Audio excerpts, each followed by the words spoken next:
네, 잠시 안내 말씀드리겠습니다. 1시 반에 시작되기로 예정된 본 행사는 1시 40분에 시작되겠습니다. 양해 말씀드립니다. Ladies and gentlemen, this event will begin at 1:40. Thank you for your understanding.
네, 안녕하십니까. 제17차 국제금융기구 채용설명회 와주신 모든 여러분께 감사 인사드립니다. Ladies and gentlemen, welcome to the 17th International Financial Institutions Career Fair. 최근 들어 국제금융기구에서 일하고자 하는 젊은 한국인분들의 관심이 정말 높아지고 있는데요. 오늘은 그 꿈을 향하는 젊은 청년들을 위해 기획재정부가 마련했습니다. Today, more and more Koreans are showing great interest in working for international financial institutions, and today's event has been organized by the Ministry of Economy and Finance for those young talented Koreans. 충남대학교에서 시작된 본 행사는 오늘 이곳 한국외국어대학교에서 그 열기를 이어가고 있습니다. We began the event yesterday at the Chungnam National University, and today we are continuing the momentum here at Hankuk University of Foreign Studies.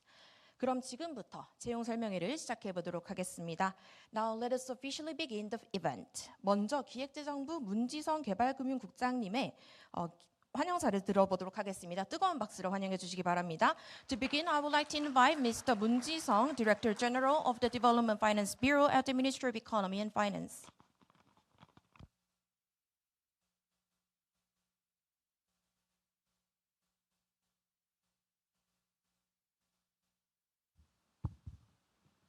Good afternoon, everyone.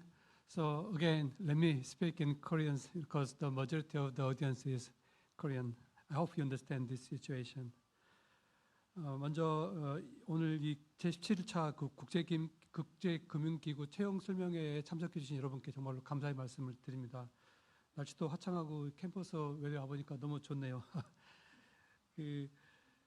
I also extend my warm welcome to Vice President Ejang of the AFDB, Managing Director Midley Roberts from the EBRD, Directors Nag and Luca from the World Bank, and esteemed representatives from international financial institutions.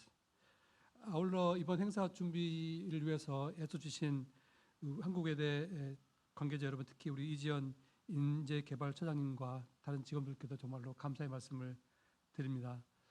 먼저 이번 행사에 대해서 간단히 설명을 드리면 이 행사는 2009년에 처음 시작이 됐습니다. 그래서 벌써 올해로 17차 17th 이벤트가 되고요. 저희 기획재정부에서 굉장히 중요하게 생각하고 있는 그런 이벤트입니다. 매년 약 10여 개에 걸친 MDB들이 참석하고 있고요. 그동안 이 행사를 통해서 총 160명이 국제금융기구에 채용이 돼서 현재 지금 일을 하고 있습니다. 그리고 올해는 이번 행사에 참석하기 위해서 신청하신 분들이 약 한 500명 정도. 그래서 갈수록 이 잡 이벤트가, 잡 페어가 저희가 전 개인적으로 성공적으로 자리를 매김하고 있다라고 생각합니다. 그 과거에 비해서 올해 행사가 달라진 게 있다고 그러면 첫 번째 작년에는 이대에서 있었습니다. 이대에 있었었는데 자꾸 이화에 대해서 하보니까 사람들이 왜 이대에서만 하느냐. 그래서 저희가 이제 이 국제기구에 진출할 수 있는 학생들이 많은 곳이 좀 외대일 수도 있을 것 같다고 그래서 처장님과 상의해서 저희가 올해 외대에서 하기로 했습니다. 근데 보다 근본적인 차이가 있다 그러면 올해 앞에 지금 앞줄에 계신 분들이 오신 게 여러분들한테 이 오프닝 리마크만 하러 오신 건 아니고 실제로 총 27개에 대한 그 잡 베이컨시를 가지고 오셨습니다. 그래서 이번 행사 끝나면 실제로 이 인터뷰를 신청하시는 분들이 많이 있습니다. 그래서 그런 분들은 별도의 자리에서 인터뷰를 해서 실제로 그분들 중에서 27분이 선정이 돼서 또 국제기구로 일을 하러 이제 가실 그럴 일정입니다. 그리고 두 번째가 있다 그러면 저희가 이제 인재정보 등록 시스템이라고 그래가지고요.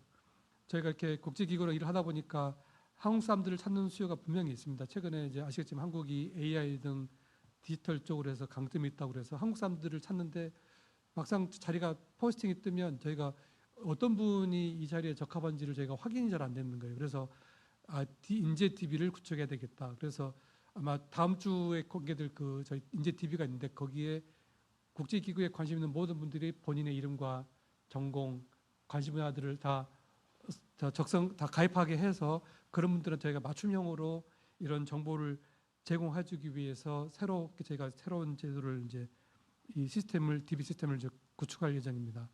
그리고 아마 여기 오시기 전에 이제 MDB에서 아는 분도 있고 모르시는 분들도 있을 텐데요. 저희가 이번에 국제금융기구에서 일하기 이 책자를 사실 이제 만들었습니다. 이게 사실 작년에 만드는 걸 올해 증보한 건데 제일 처음 만든 거는 약 10년 전에 처음 만들었습니다. 근데 제가 보니까 요즘 그 대치동이나 이런 데서는 그 학원가에서 직원들 그 가이드 할 때 이 잡에 대해서 하면서 그 저희가 준 책자를 가지고서 컨설팅을 한다고 그래서 저희가 이걸 다 무료로 배포하고 있는데 굉장히 좋은 자료입니다. 그래서 기본적인 정보들은 여기 웬만한 게 다 있으니까 나가실 때 꼭 이 앞에 가서 꼭 받아서 가시면 기본적으로 일단 공부를 하실 수 있고 이거를 이제 바탕으로 해서 여기 오신 분들한테 조금 추가적으로 질문을 해보시면 아마 굉장히 구체적으로 뭘 어떻게 준비해야 될지에 대해서 금방 머리에 와닿지 않을까 그런 생각을 갖고 있습니다. 특히 국제기구에 관심 있는 많으신 분들에게 제 개인적인 그 조언을 해드리면 저 같은 경우에는 IMF에서 5년, 그 월드뱅크에서 3년 정도 근무를 하고 지금 기획재정부에서 근무를 하고 있습니다. 그래서 제 경험에 비춰보면 국제기구는 분명히 진입장벽이 높습니다. 사실 저희가 너무 다가서기 어려운 부분도 있고요. 근데 일단 진입장벽을 넘고 나면 한국 분들은 금방 쉽게 적응하시는 것 같습니다. 그 정도로 이 한국 사회가 경쟁이 치열하다 보니까 이 한국 사회에서 정상적인 교육을 밟아서 졸업하신 분들이라고 그러면 사실은 외국 사람들보다 훨씬 더 경쟁력이 있다고 생각하고 제가 이렇게 잘 적응하신 분들 너무 많이 봐왔습니다. 그래서 문제가 그러면 어떻게 이 진입장벽을 넘을 것이냐. 사실 이게 지금 제일 어떻게 보면 큰 저희가 생각하고 있는 해결책이고요. 그걸 하기 위해서는 일단 여러분들이 준비를 하셔야 되는 게 첫 번째는 당연히 이제 영어, 랭귀지가 없으면 안 되는데요. 또 이제 스페니쉬를 쓰는 IDB나 까베이는 또 스페니쉬가 또 있으면 또 도움이 되고 불어를 하실 줄 아는 분들은 아프리칸 개발은행이 도움이 됩니다. 근데 저같이 이렇게 성분 종합 영어를 보고 공부한 사람도 국제기구에서 있으면서 성공한 거는 사실 영어가 전부는 아닙니다. 제가 발음이 얼마나 좋겠습니까? 그럼에도 불구하고 거기서 서바이브하고 남았던 거는 저만의 컨텐츠가 있었기 때문입니다. 그 국제기구에서 쓰는 영어들 수준이 높지 않고 진짜로 저희 나라에서 대학교 졸업하신 분들이면 다 통용되는 영어를 씁니다. 다만 문제가 뭐냐면 그 사람이 뭘 아는지 단순히 이제 막연하게 국제학 이런 것보다는 오히려 최근에 필요한 거는 정말 그 공대적인 지식이 필요합니다. 디지털, AI, 에그리컬처라든가 워터 이런 부분들에 대한 전문 지식을 있는 분들이 있으면 영어 부족해도 많이 뽑아갑니다. 왜냐하면 한국 사람들이, 한국 기업들이 정말 이 부분에 강점이 있다라고 알고 있기 때문에 영어는 막상 미국에 이렇게 잉글리시 스피킹 소사이티에 오게 되면 또 금방 늡니다. 그렇기 때문에 이 잠 미스매치가 있어요. 관심 있는 분들은 영어 공부만 열심히 하고 컨텐츠가 부족하고 전문적인 지식 있는 분들은 영어가 부족하고 또 이쪽은 내가 갈 길이 아니다라고 그러니까 애초부터 생각을 안 하는 분들이 많아서 제가 이 벽을 허물기 위해서 굉장히 노력을 많이 하고 있습니다. 그리고 끝으로 더 중요한 거는 이제 네트워킹.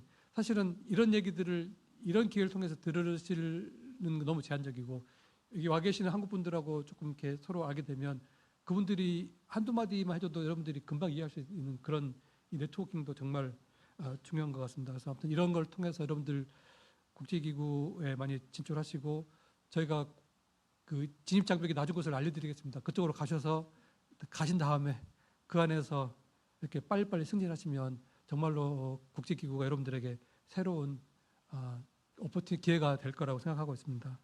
앞으로 저희 기획재정부는 매년 이 행사를 앞으로도 계속 할 겁니다. 그래서 여러분들께서 국제기구에 진출해서 정말 본인이 원하시는 꿈들을 피울 수 있도록 여러분의 도전과 성장을 든든히 지원하겠습니다. 감사합니다.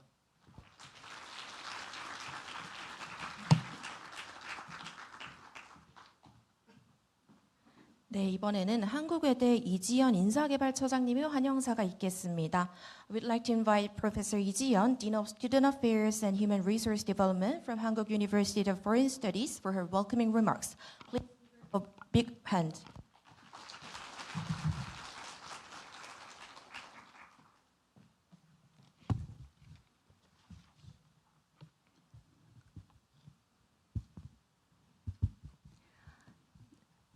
Distinguished guests, ladies and gentlemen, good afternoon. I'm Jian Lee, a Dean of Student Affairs and Professor of Counseling Psychology at Hankuk University of Foreign Studies. It's a great honor to welcome you to the 17th International Financial Institution Career Fair held here at HOPS. First, I would like to express my gratitude to all the distinguished representatives from the World Bank, IMF, ADB, AIIB, EBRD, AFDB, KIBI, OECD, GCF, GGGI, and AMRO for joining us today. 그리고 이 뜻깊은 행사가 열릴 수 있도록 지원해주신 기획재정부 문지성 국장님 그리고 관계자 여러분들께 감사의 말씀을 드립니다. Now, since most of our audience today are Korean speakers, with your kind understanding, I will continue my remarks in Korean.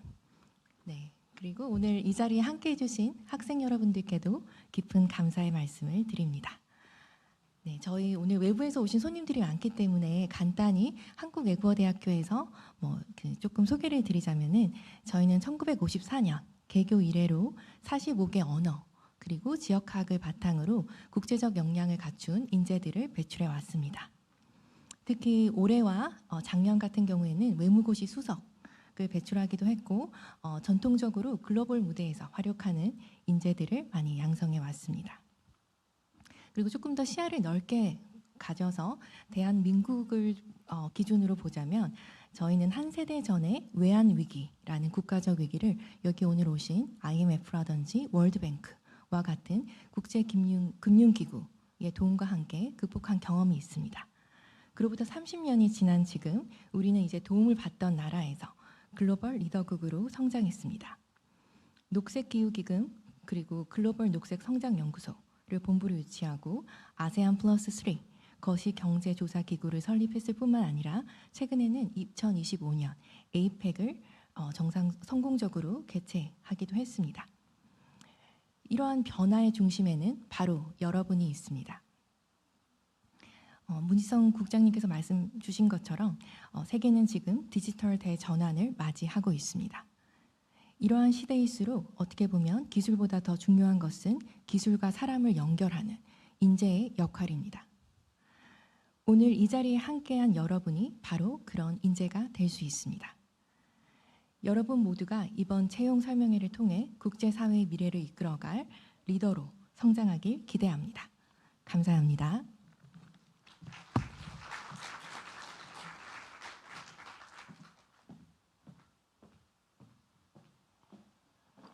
네, 다음은 오늘 행사를 위해 한국을 방문해 주신 귀빈들의 축사를 들어보는 시간을 가지도록 하겠습니다. Next, we'll hear congratulatory remarks from our distinguished guests who have come all the way to Korea to be here with us today. Please join me in welcoming Mr. Jake Jange, Vice President for People and Talent Management at the African Development Bank.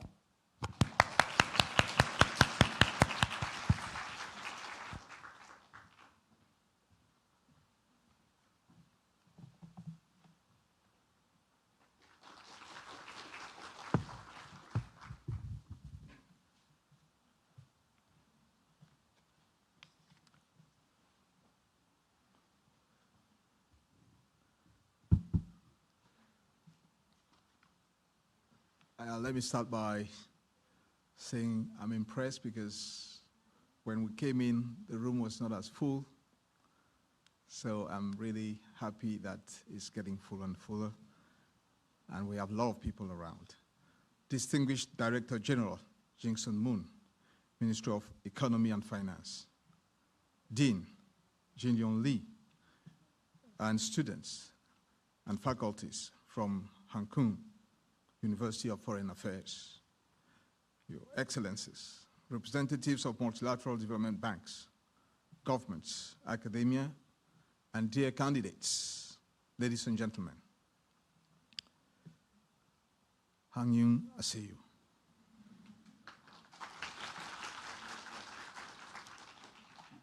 My name is Jacques Ejongi. I'm the Vice President for People and Talent Management at the African Development Bank Group. And it is an honor for me to be part of the 17th International Financial Institutions Career Fair.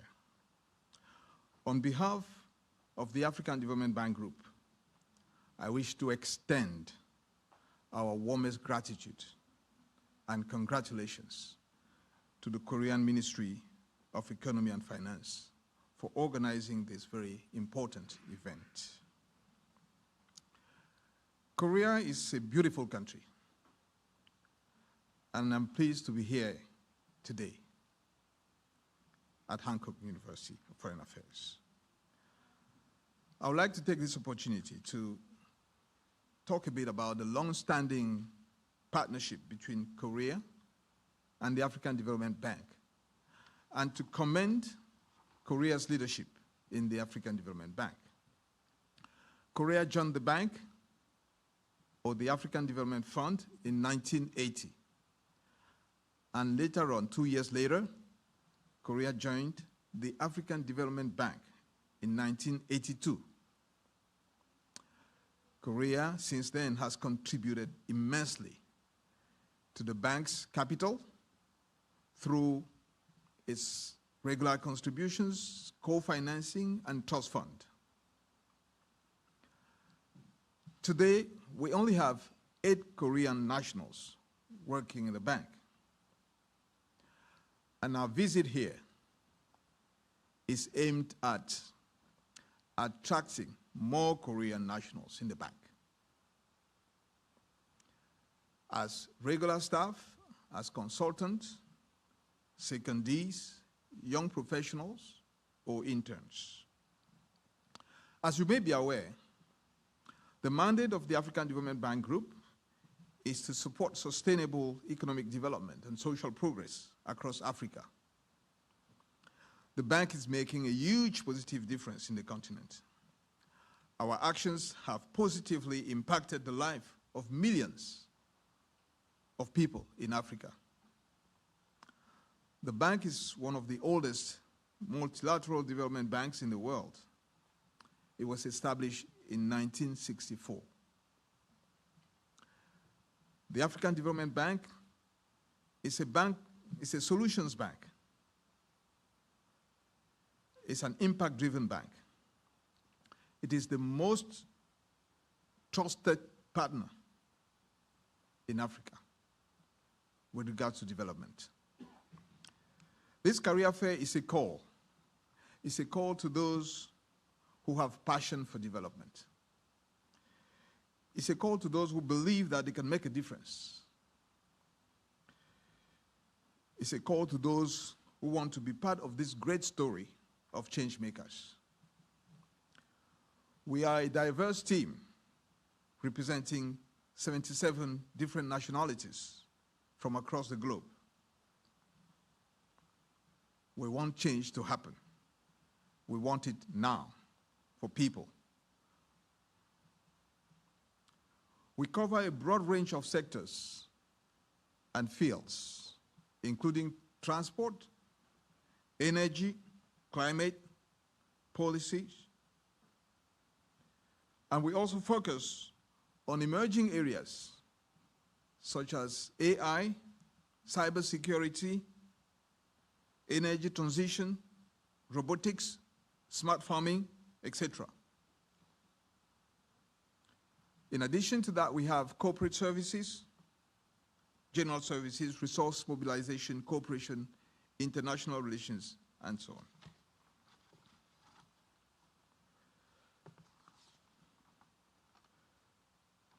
We are an employer of choice. The bank, the African Development Bank Group, has been ranked number 4 of top employers in Africa. Also, we have been recognized as the world's best multilateral financial institution in 2021 by the prestigious US magazine Global Finance. We are here looking for young professionals from our member countries who have a passion for development, with strong academic credentials, relevant professional experience, and with great ambitions to make a difference. We need young people who believe in the future of this planet, who aspire to preserve this planet for future generations. Career opportunities at the African Development Bank Group are many and diverse. ranging from regular positions to consultancy positions, technical assistance, internship, and young professionals. We currently have an announcement on our website for the Young Professional Program, and I encourage you to check it out and to apply if you meet the criteria. I also want to encourage you to listen very carefully to the short presentation that will be made by my colleagues soon. They will also focus on the types of opportunities that we offer with regard to recruitment. They will also talk about the recruitment process of the African Development Bank Group. You also have the opportunity to discuss with them, ask all specific questions that you may have during the consultation session. Let me once again thank you for listening to this, and also for our future. We look forward to future engagement with you. To conclude, once again, let me thank and congratulate the Ministry of Economy and Finance for organizing this event in a very successful manner. I wish all participants a productive, inspiring, fruitful, and enjoyable career fair. Thank you. Hamsa Avenida.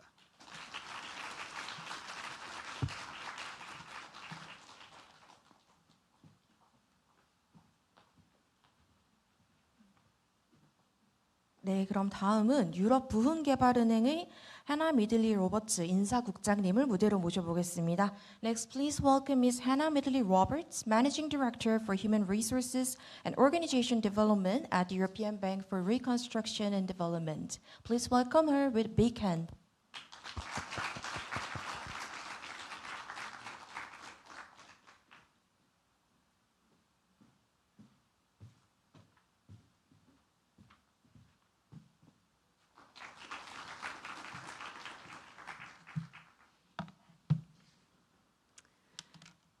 Good afternoon, everybody. It's a real pleasure to be here.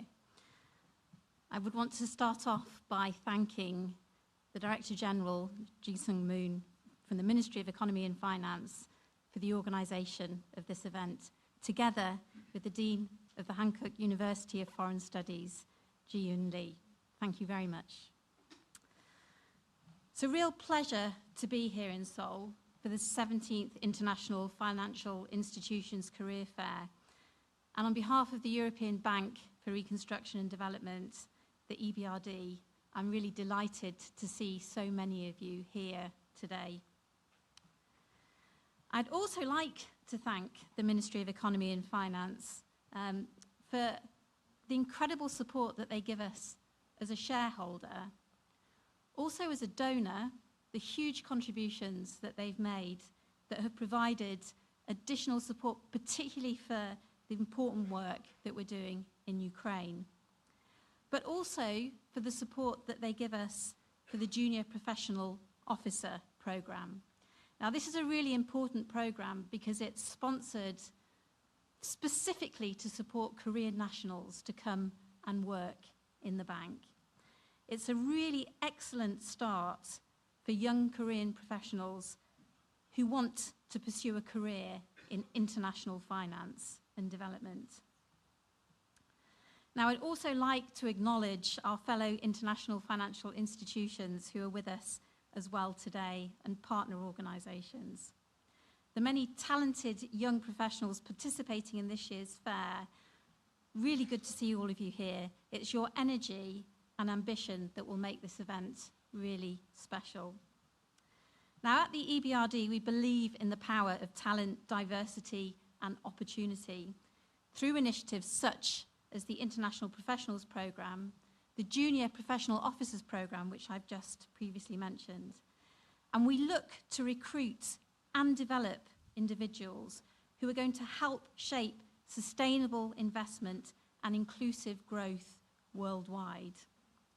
Now, the EBRD works across more than 40 economies, spanning 3 continents from Central Europe to Central Asia, the Southern and Eastern Mediterranean, and most recently, the Sub-Saharan Africa. We invest in all sectors as diverse as energy, infrastructure, manufacturing, finance, and digital innovation. Now, this breadth means that there really are countless opportunities for professionals to apply their skills to real-world challenges and make a tangible impact. Now, we've proudly hosted 32 junior professional officers from Korea since 2017, and around half of our junior professionals have transitioned into longer-term or permanent roles at the bank in departments from banking to other key functions like our climate strategy team and our policy team. Now, these are real success stories that show the value of the programme, both as a career springboard and as a source of exceptional talent for our institution. We found that those career nationals who've joined us have brought really strong educational foundations, an innovation-driven mindset, and a global outlook, qualities that really align directly with the EBRD's mission and the collaborative cross-cultural environment in which we work every day. I wanted to offer a little bit of a personal perspective. Why choose a career in an international financial institution?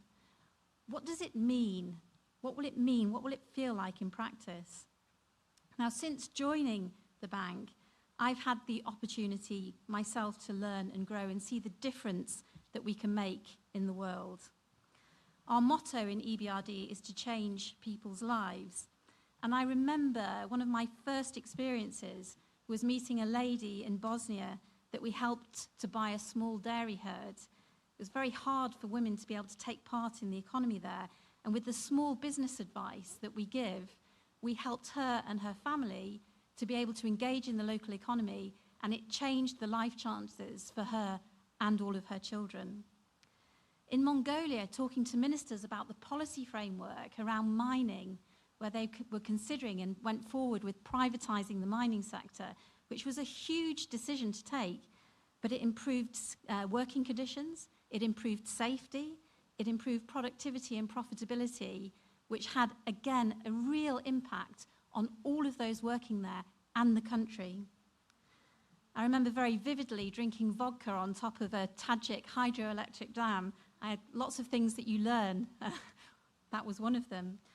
Looking at how can we help ways to improve energy resilience, energy independence, and look at different ways from a climate responsibility point of view to help the country to have a sustainable energy future. For me, the experience has been extremely profound.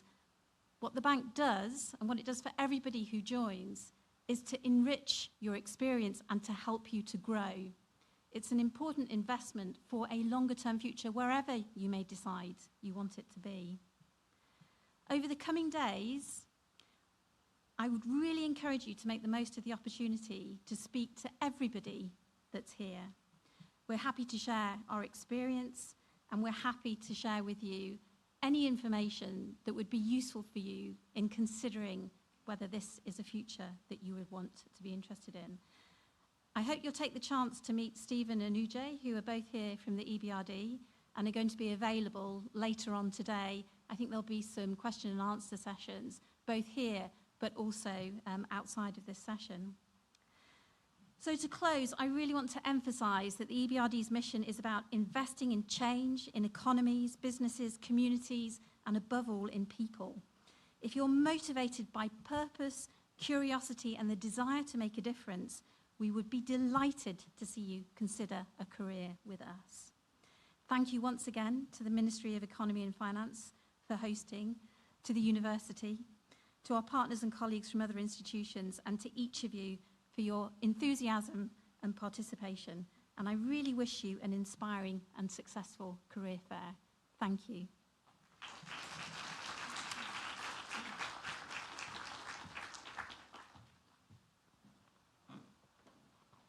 네, 이번에 마지막으로 세계은행의 데릴 루카스 국장님을 모셔보도록 하겠습니다. And now we'll hear from HR Director Daryl Lucas of the World Bank Group. Please give him a big hand.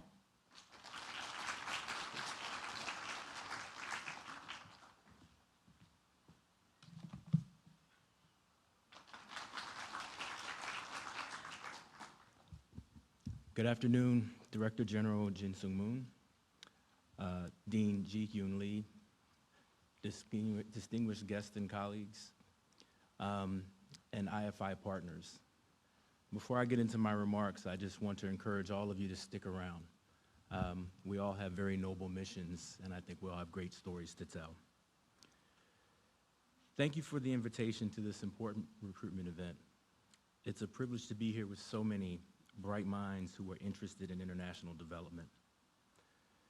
As we face pressing global challenges, poverty, the climate crisis, food insecurity, jobs, and many more challenges, the world needs dedicated professionals like you to help us find solutions. All of us at the World Bank Group and across all international financial institutions are keen to welcome more talented individuals from Korea to join us in this critical work. Korea has a remarkable journey in a very short period of time, emerging from a low-income country to a global leader in innovation and technology. This perspective is very valuable, and we encourage you to share it with the rest of the world.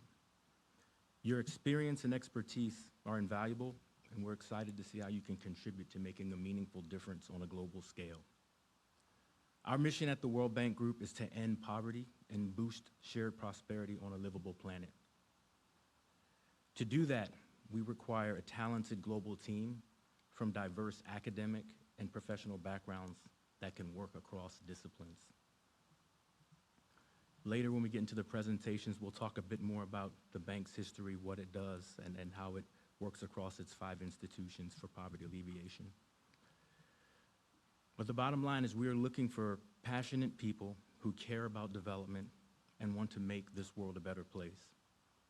We tackle the world's toughest development challenges, and many of our staff live and work in the countries experiencing these challenges. So we look for people who are eager to work around the globe. We also are looking for people who care about decency, understand urgency, and share our core values of impact, integrity, respect, teamwork, and innovation. Relatedly, we look for people who are interested in working for an organization where everyone is valued, diversity is celebrated, and differences are respected.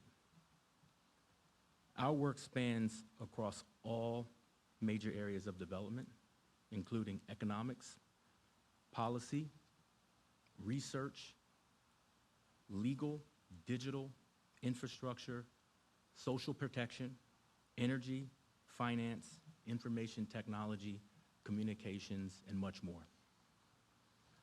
Today, we hope this event provides you with insights into exciting opportunities at the World Bank Group, where you can apply your talents to contribute to our vision of creating a world free of poverty on a livable planet.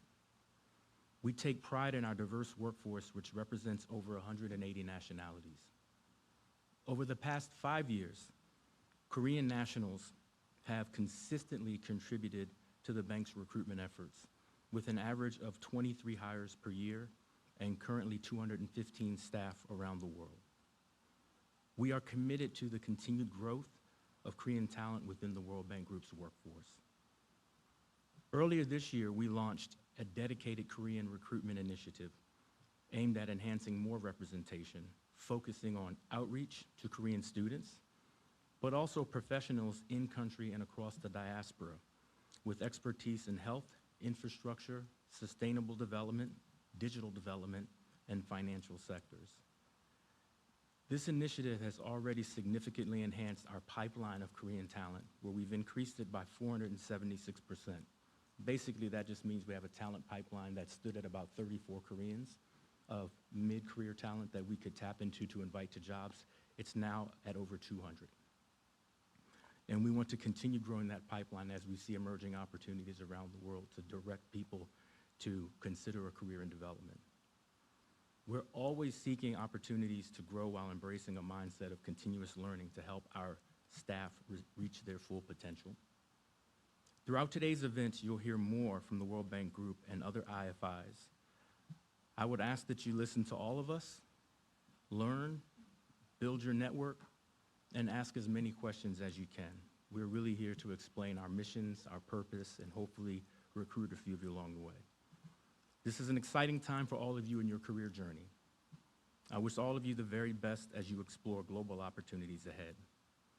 And before I close, I just want to acknowledge the team that came with me, Mr. Samit Nag and Mabel Udo, who you'll hear from a bit later, but also our host, Jason Alford, the country manager for Korea, Woo Jin Kang, who is with him, and Hosan. I don't know where Hosan is, and I'm going to embarrass her. She is an alumni of this prestigious university. But we also have Grace Ning Ma and Yingli Zhao, who are also here, and they are HR business partners that cover Korea from the Beijing office. So we brought a full delegation to make sure that we can answer all of your questions and do whatever we can to have you a great comfort of the World Bank Group. Thank you once again for your time and interest in helping to make the world a better place. Thank you.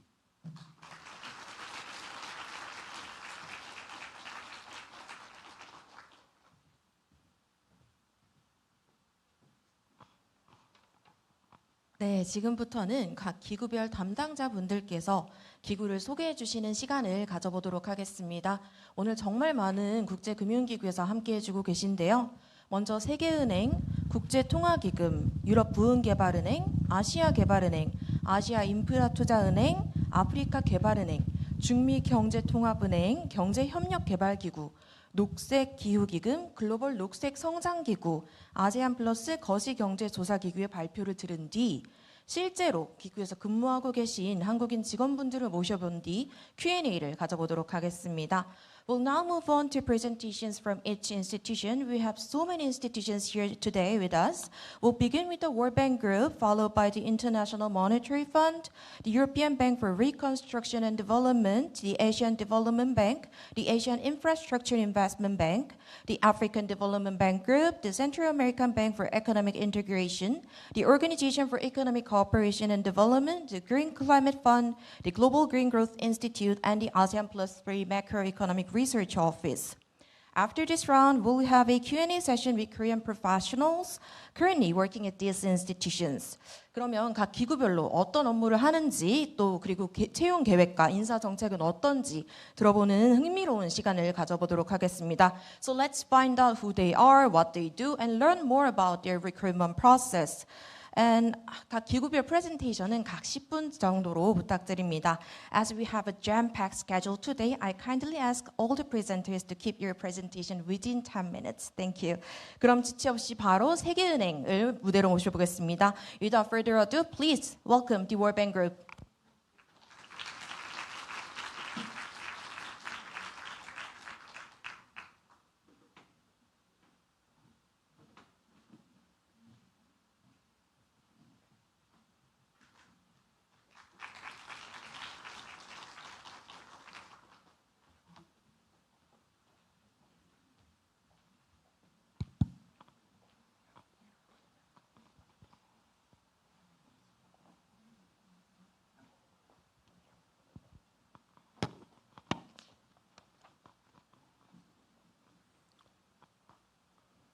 Good afternoon, everybody. Good afternoon, distinguished guests, colleagues from the other IFIs, and students and other attendees.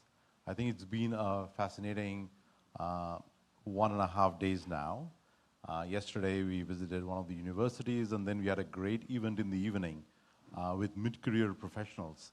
And it was absolutely encouraging to see the quality of talent that we have locally here.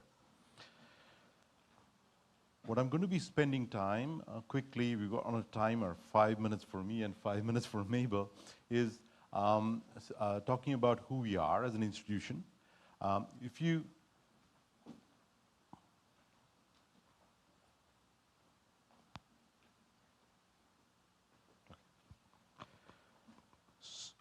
The World Bank Group is one of the world's largest sources of funding and knowledge for developing countries. As we heard, that our vision is a world free of poverty on a livable planet. This is anchored on 3 broad pillars. The first is around being inclusive. The second is around being resilient. and the third is on being sustainable. By inclusiveness, we align with empowering women, youth, and marginalized communities. Resilient is tackling challenges. This could be around pandemic, it could be around climate, fragility, etc. And sustainable is about promoting growth, job creation, and access to clean air, water, and energy.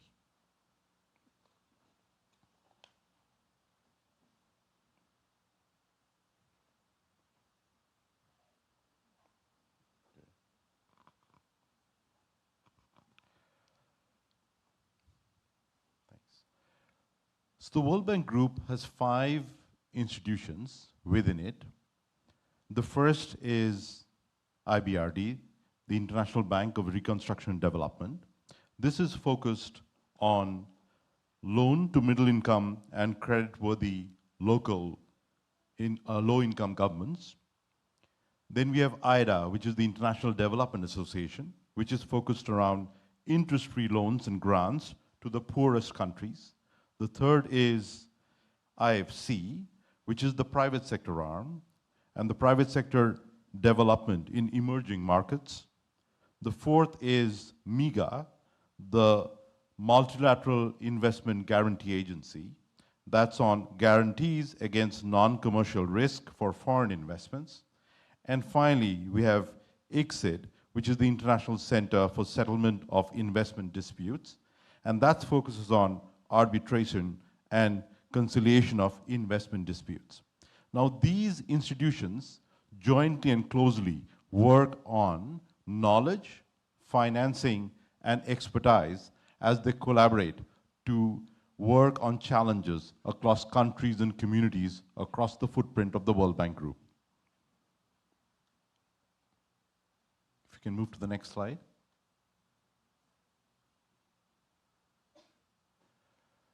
These are the 5 strategic pillars of the World Bank Group. The first being people, second prosperity, planet, infrastructure, and digital. People includes education, health, jobs, and social protection to empower individuals and communities. Prosperity is focused on economic policies, institutions, and investments that foster inclusive growth and reduce poverty.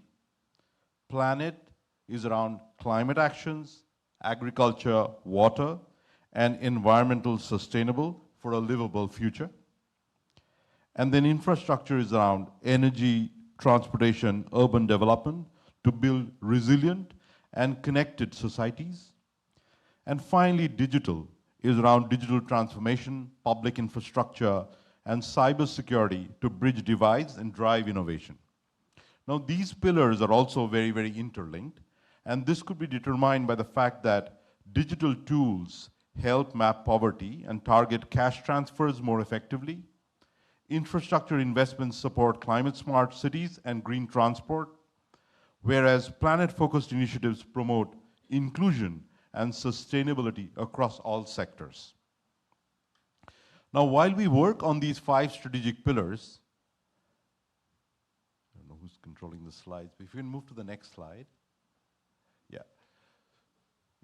It's very important to measure the actions. And for us, the Northern Star is on job creation. Job creation being a meaningful aspect towards ending poverty in a livable planet. And therefore, some of these measures are indicators around gained access to improved education, received health and quality services around health, and then in terms of sustainable transport and infrastructure. And we have a scorecard that measures operational impact and efficiency on a quarterly basis. Lastly, if you move to the next slide, it shows the footprint of the World Bank Group. We are present across 145 countries with operations in about 100 countries. And as we are evolving, about 59% of our colleagues are actually across the footprint of the World Bank Group. And this number is evolving on a daily basis. Therefore, it's very, very important that as you explore opportunities with the World Bank Group, you look at opportunities beyond just our headquarters in Washington, D.C., but across the footprint of the World Bank Group.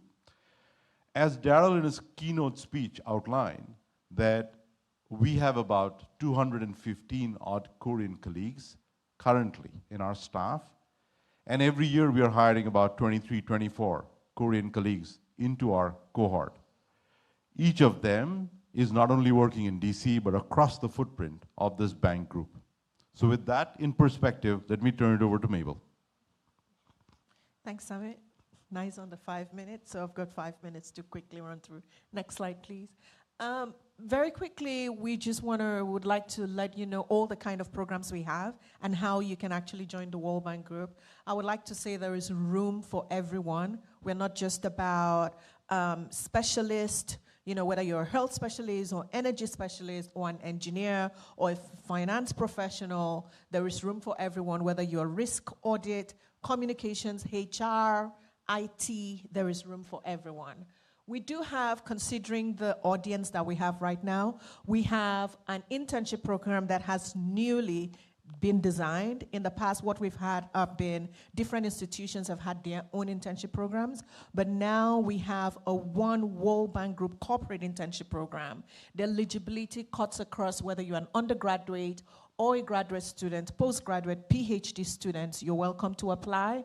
Application period opens January to February, so please watch out for that. We would open around mid of January to mid of February, and the recruitment process would run till around March, and start date is around May. The internship period is from 1 month to 4 months, so between May to September. Next slide. The other programs we do have quite a number of recruitment programs, but I'm going to be focusing on our flagship leadership program, which is the World Bank Group Young Professional Program. Again, this has also been newly redesigned, and the eligibility criteria has changed. In decades, the Young Professional Program has always been a program for minimum of 4 years experience, but now we have seen the need to bring in young talent. So that eligibility criteria has been reduced to 2 years. So with a minimum experience of 2 years, you can actually apply to the Young Professional Program. The program is for an initial 2-year contract, and once you graduate off program, you would have a 5-year contract, and you will graduate into a particular field or a particular stream within the World Bank Group. It comes with 3 8-month rotations over the 2-year period. So you would have the opportunity to work across institutions. I know Samit went through the 5 institutions within the World Bank Group. You'll have the opportunity to, whether you start at IBRD, but you finish at IFC or MEGA. So you have 5 institutions to rotate into. You'd also have the opportunity to rotate into different functions. So the prerequisite for graduation is 3 8-month rotation. It has to be cross-institution, cross-functional, but also an opportunity to work in the field. So you will have the opportunity to actually work in the field. Eligibility criteria, like I said, has reduced to 2 to 6 years of experience, and application period is from September the 1st to 30th, meaning for this cycle, that has been done. We're currently running through the shortlisting and interviews. So if you missed the cycle, feel free to apply for next year, which will be September 1st to 30th. Next slide, please. And before I go into the consulting and staff positions, I just want to quickly run through the other recruitment programs that we have. Like I said, I focus on the Young Professional Program, which is our flagship program, but we also have a new program for bachelor's degree, which is the World Bank Group Explorers Program. Now, this program is newly designed as well, and the target audience is bachelors with 0 experience. So if you have minimum of 0 experience and you've just graduated out of school, out of college, that program would be for you. We also have the donor-funded program, fully sponsored by the Korean government. Again, that cycle is on. We're currently receiving TORs, so TOR should be received by December, and that should be launched sometime in December as well. Consultants this is another way you can join the bank. It's called extended term because it is from 1 year to 3 years. There's a 3-year cap on this contract. It includes benefit. Most people use it as a foot into the bank. And then once you're in, you would have the opportunity to also compete and apply to other temp positions. And finally, we have the staff opportunities. Next slide. Okay. Finally, we have staff opportunities. This is another way you can join. Please ignore the picture on the left. Just focus on the side.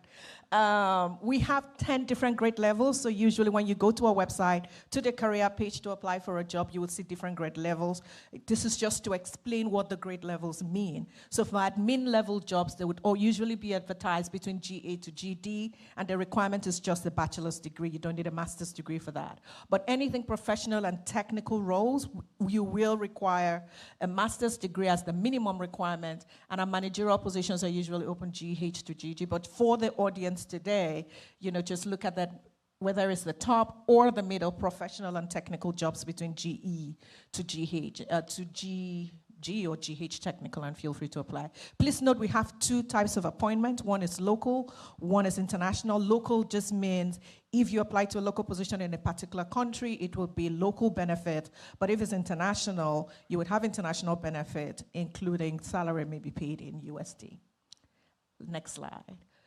This is what the recruitment process looks like. Okay, I think I have 1 minute, so I'm going to run through it very quickly. This is what our recruitment process looks like. When we post a job, it's usually 1 to 2 weeks. So my advice is always set up those job alerts so that when a job becomes available, you will get an email and then you can click and apply.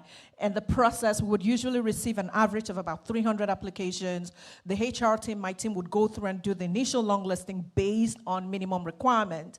And then once we do that, a shortlist is being sent to the hiring unit, and they would screen and then come up with about maybe 4 to 6 final candidates for interview.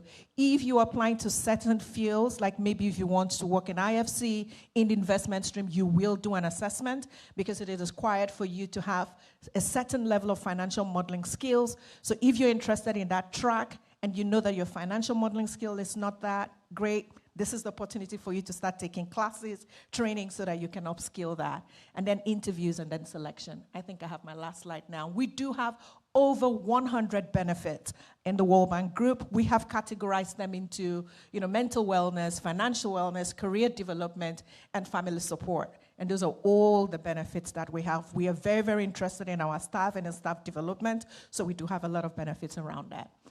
And finally, next steps, learn about you're here today, you're listening to us, but also take that opportunity to go to our website. Samit shared some information about our scorecards and how we measure impact. Prepare yourself. If you have an opportunity to interview with us, read up the website, read out that data, read up all those projects in the field that you're interested in.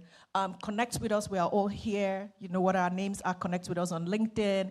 Prepare. If you have an interview, read reviews, take up a training. Like I've mentioned, if you're interested in the investment stream, take up a training and apply. Set up those job alerts because they're really, really important. And finally, our QR code is on the screen. If you're interested, please just bring up your phone. Next slide, please. Take a picture, scan that QR code, upload your details, your resume, name, what fields you're interested in, and join our talent community. Next slide, please.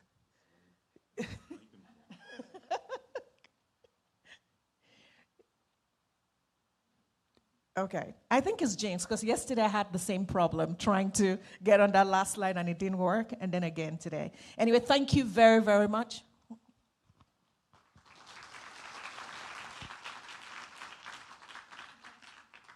There you go. It came up now. Thank you. Next, we'll hear from the International Monetary Fund, please. Let's welcome them with a big hand.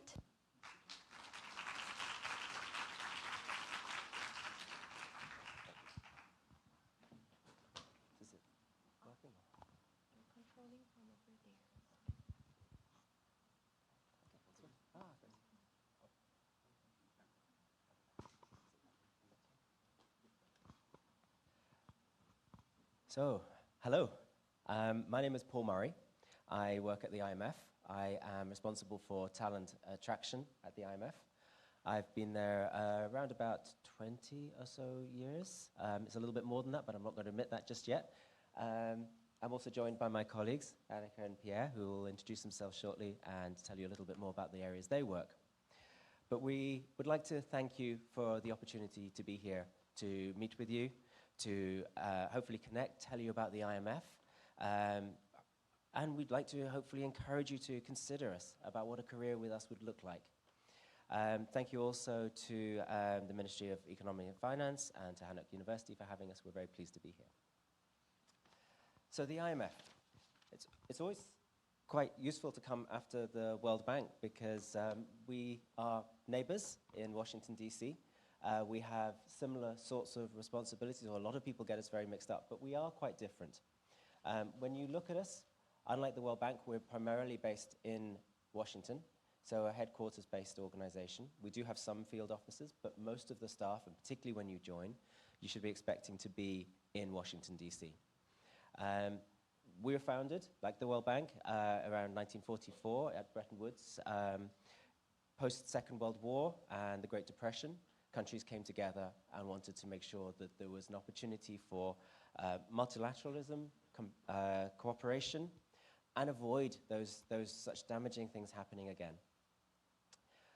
We have grown over that time. We have 191 member countries now, and we have staff of just over 3,000. We have about another 1,000 or so that are on shorter-term contracts, so around about 4,000 total, of which most, as I said, is in DC. Amongst those, there are 66 Koreans. We would certainly like to see more. They're a very important part of our staff. We hired 10 in the last year, including a couple following this event last year. So we're very pleased to be here again, and we hope we can see some of you and encourage some of you to be joining, and we can be talking next year about some of you in this audience that maybe are joining the IMF.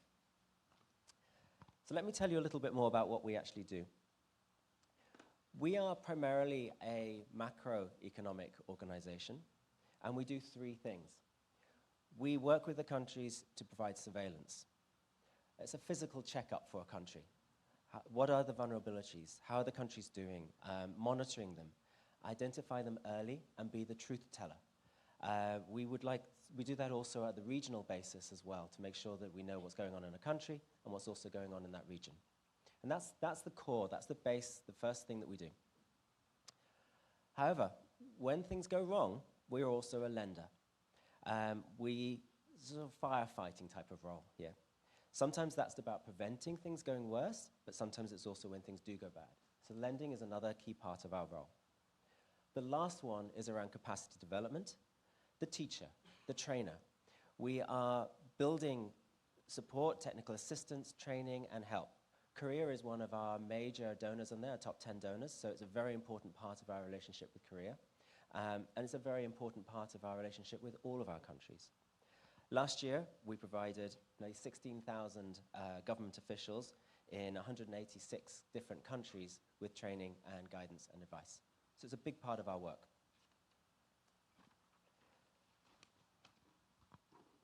Not very good with two-handed stuff. I have to keep swapping back and forth with this, and I'll get better as it goes forward, but sorry. So why choose the IMF? You'll hear this from all of the international organizations that you're going to hear from today. They're diverse. They make a global impact. And each one of us will say, we are the organization that does that. And we all do. It's a really important part. So I think when you look at a slide like this, you will see that and you reflect it in all of the different international organizations. But we all mean it. And we all have it to different ways and different ways of pushing it out there, but it is a very important part. It's why many of us chose to work in these types of organizations. It's why I chose to work in the IMF, and it's also why I stayed so long. It's an interesting place. We have brilliant staff that we work with, great deal of intelligence. There's an opportunity to continue to learn and develop. Lots of opportunities for professional development, lots of opportunities to take on new types of work. It's an interesting, complex world, and one where you really do make an impact. So how are we organized? I'm not going to spend a lot of time on this slide, but there are three main types of departments. The first is our area departments. They are organized by geographical areas. So if you are primarily their economic departments, so if you're working on those, you may be assigned to a particular country, or you might be assigned to a regional review. But they are split across the 4 different areas that you would, 5 different areas that you'd see marked up on the screen. We also have more functional and specialist types of service departments. So that includes some of the areas that might be more focused on our research, might be more focused on capacity development, one of the areas I mentioned earlier, the training and development, fiscal affairs, all of those types of issues. And then you have the information and support departments. Any organization will also have all of the areas that you would expect to hear to support those groups. So HR being one of those. You'll hear from my two colleagues that will talk about the IT and the corporate services area as well. Overall, we will be recruiting for all of these different areas, but I wanted to focus first on our economic research and our economic recruitment. And there are 4 main programs that we host. First of all, starting with the Research Assistant Program at the top. This is probably one of the areas that, for many of you, this is the first point of entry for the IMF. You'll join us for 2 years. It can be up to 3 years as well. It's for recent graduates, mostly coming out of their masters, but also it could be coming out of bachelors. It's people who have technical skills and the ability to do data analysis and can work with us for a period of time. We'd expect you to come in, do some work, get some experience, learn how we work, and then perhaps move on and go back and do maybe your PhD, go and take other types of research work after that. We also have the Fund Internship Program. There is multiple different types of internship programs. The one that's mentioned up there specifically is currently advertised, as is the RAP. That's a summer program. We'll bring you to Washington, D.C., spend 2 months with us, and you will work with one of our economists if you're in the main program. We bring about 60 to 80 people across every summer. And you'd get, out of that, you'd probably get a research paper. So working directly on an issue that we need some help with, and your skills can be brought to bear on that. Most of those will be PhD students. There's also legal, and there's sometimes IT ones as well, which we'll talk about in a minute. And then the Economist program is our main equivalent of the Young Professionals program for us. So we'll hire between 20 and 30 every year. This is a 3-year program. You'll rotate through the organization, and we want every single one of those to stay with us. We've hired around 14 of the Koreans into that program in recent years, so it's a very well-established path, and it's very achievable, but it is a competitive entry program. We would encourage you, if you're thinking about doing a PhD, or you're in your PhD right now, this is the program to look at when you come out of that. Otherwise, there's the Experienced Economist program as well, which is for those that have got some experience. All of these programs together are great launching points for your career. We have many Koreans that are in the ministries. Some of them may have just left this building a few minutes ago, who have worked at the IMF. Your governor at the Bank of Korea is a former IMF staff member. So many people have joined the IMF, worked with us, and gone on from Korea to other very senior and very influential positions. So look at this as a way. We hope you stay. Most people do stay. But either way, it's a great opportunity. I'm going to hand across now to my colleagues. Hi everyone, my name is Anika Yamashita and I'm representing Corporate Services and Facilities Department. We are one of the larger departments in the institution. When you're listening to my colleague Paul, you might be thinking, well, IMF is an economics organization, maybe I need to be an economist to join the institution. That's not true.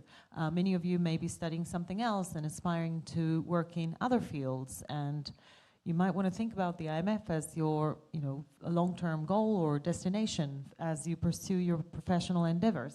In Corporate Services and Facilities Department, we are dedicating ourselves to enable the institution to do their best in every possible way. So we have a very broad range of professional expertise, ranging from corporate facilities, so maintaining facilities, conference rooms, and technology and so on, to security services. We send our mission team to all of our member countries for surveillance work, so we need to make sure that they're safe and sound and able to do their mission.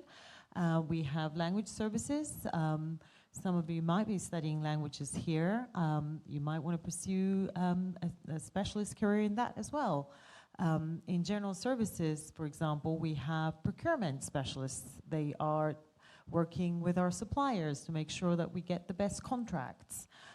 In my team, Creative Solutions, we have broadcast, media, designers, and photographers, and even creative project managers. These could be of interest. And last but not the least, we have information resilience and services, where we have sustainable corporate policy specialists, to shipping and mail, travel, and hospitality. So, you know, you might pursue a career that's not in economics, but down the line, your expertise that you gain in other organizations could be truly transferable. And we also do offer summer internships as well in our department. We've had a Korean a lady joining us this past summer. She was studying in the US, a graduate school student. A fantastic talent. She came in and worked on many web projects and research projects. So please talk to us. We'll be in the other room after this. And handing over to my colleague. Hello, my name is Pierre. Fun fact, if you look at all those organizations and if you account for all types of personnel, the largest department is usually the IT department. It takes a lot of machinery to be able to do what the organization do, typically lending a lot of money. And it's not well known, but it's the reality. I'm the computer guy, and you can tell because I'm not wearing a jacket. And that's why I'm cold right now. So I'll just quickly mention a couple of careers that I noticed from the UF website, that there's computer of engineering and computer of communication engineering. Cybersecurity is something that will cut across all the organizations that you see right now. Governments are entrusting us with their data, and we have to make sure to protect it. Artificial intelligence, all these organizations are taxpayer-supported organizations, so we need to make sure that we deliver the most for the least amount of money. And I would mention also project management. This is a skill set that could cut across many of the other functions that you would have in other areas. I would just mention also that IT tends to be very male-centric, so I would really like to encourage female candidates to come and come forward and talk to us. Sometimes it can be a little toxic when you have too much testosterone in one room. So please don't be shy. Come see us in a few minutes. And 2 minutes late. Sorry. Thank you. Thank you.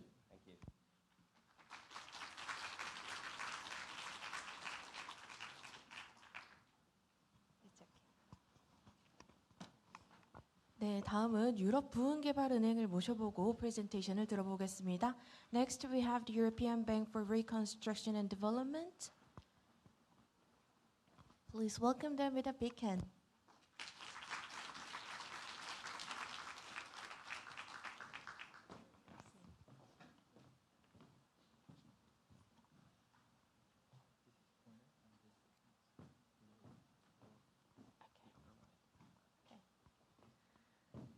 Hello again.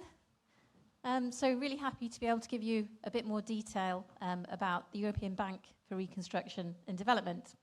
And I have my two colleagues with me, Stephen, who's going to say a little bit more about our recruitment processes, and Ujay, who's one of our, well, a very distinguished Korean colleague who's been with us. How many years have you been with us now? 10 years. 10 years. So he's going to talk to you a little bit about some of our digital work.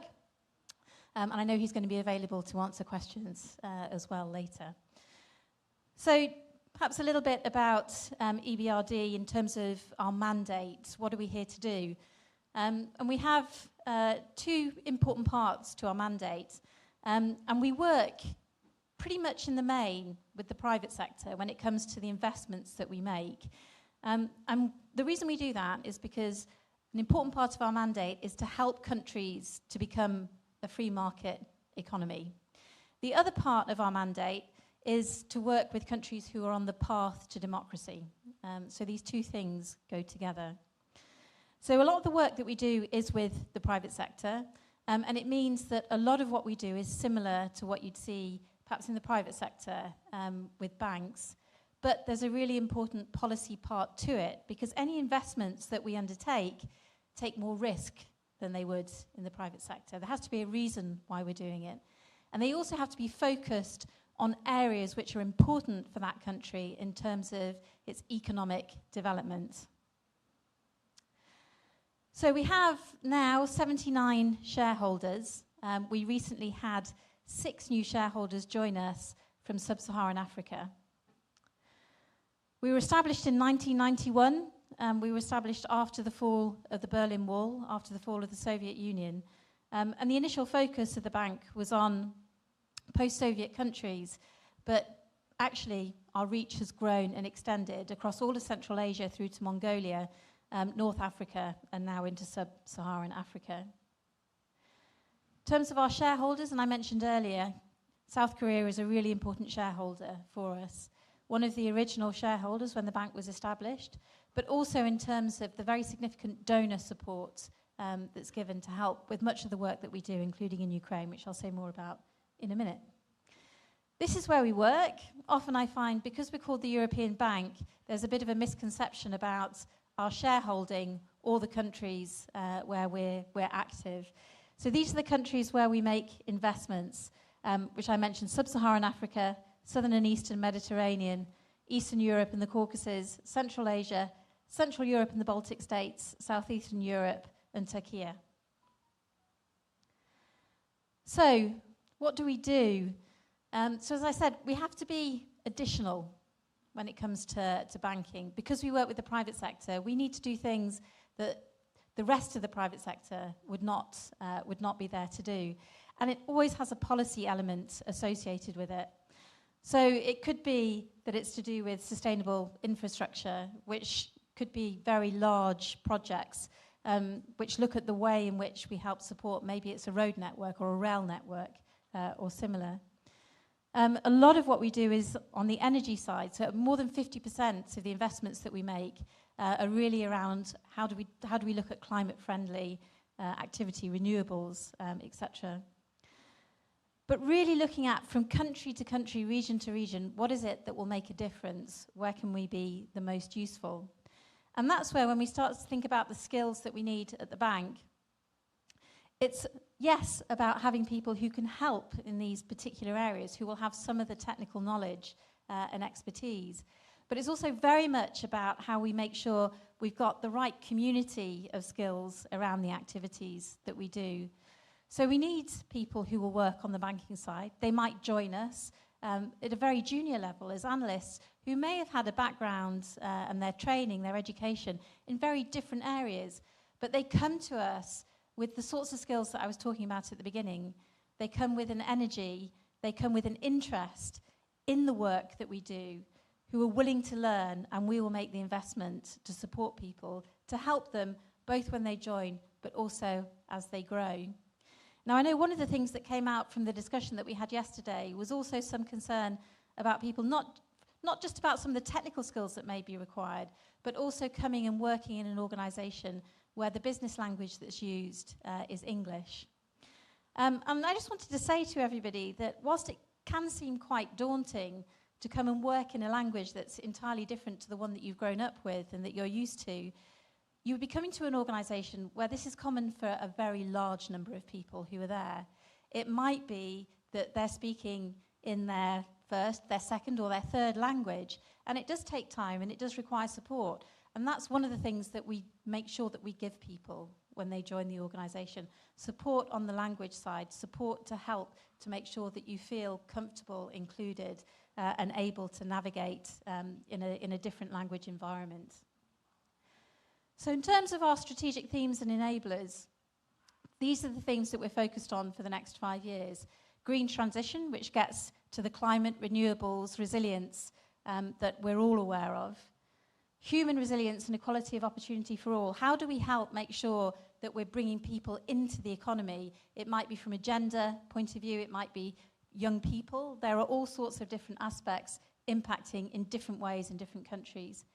Economic governance, working particularly with governments.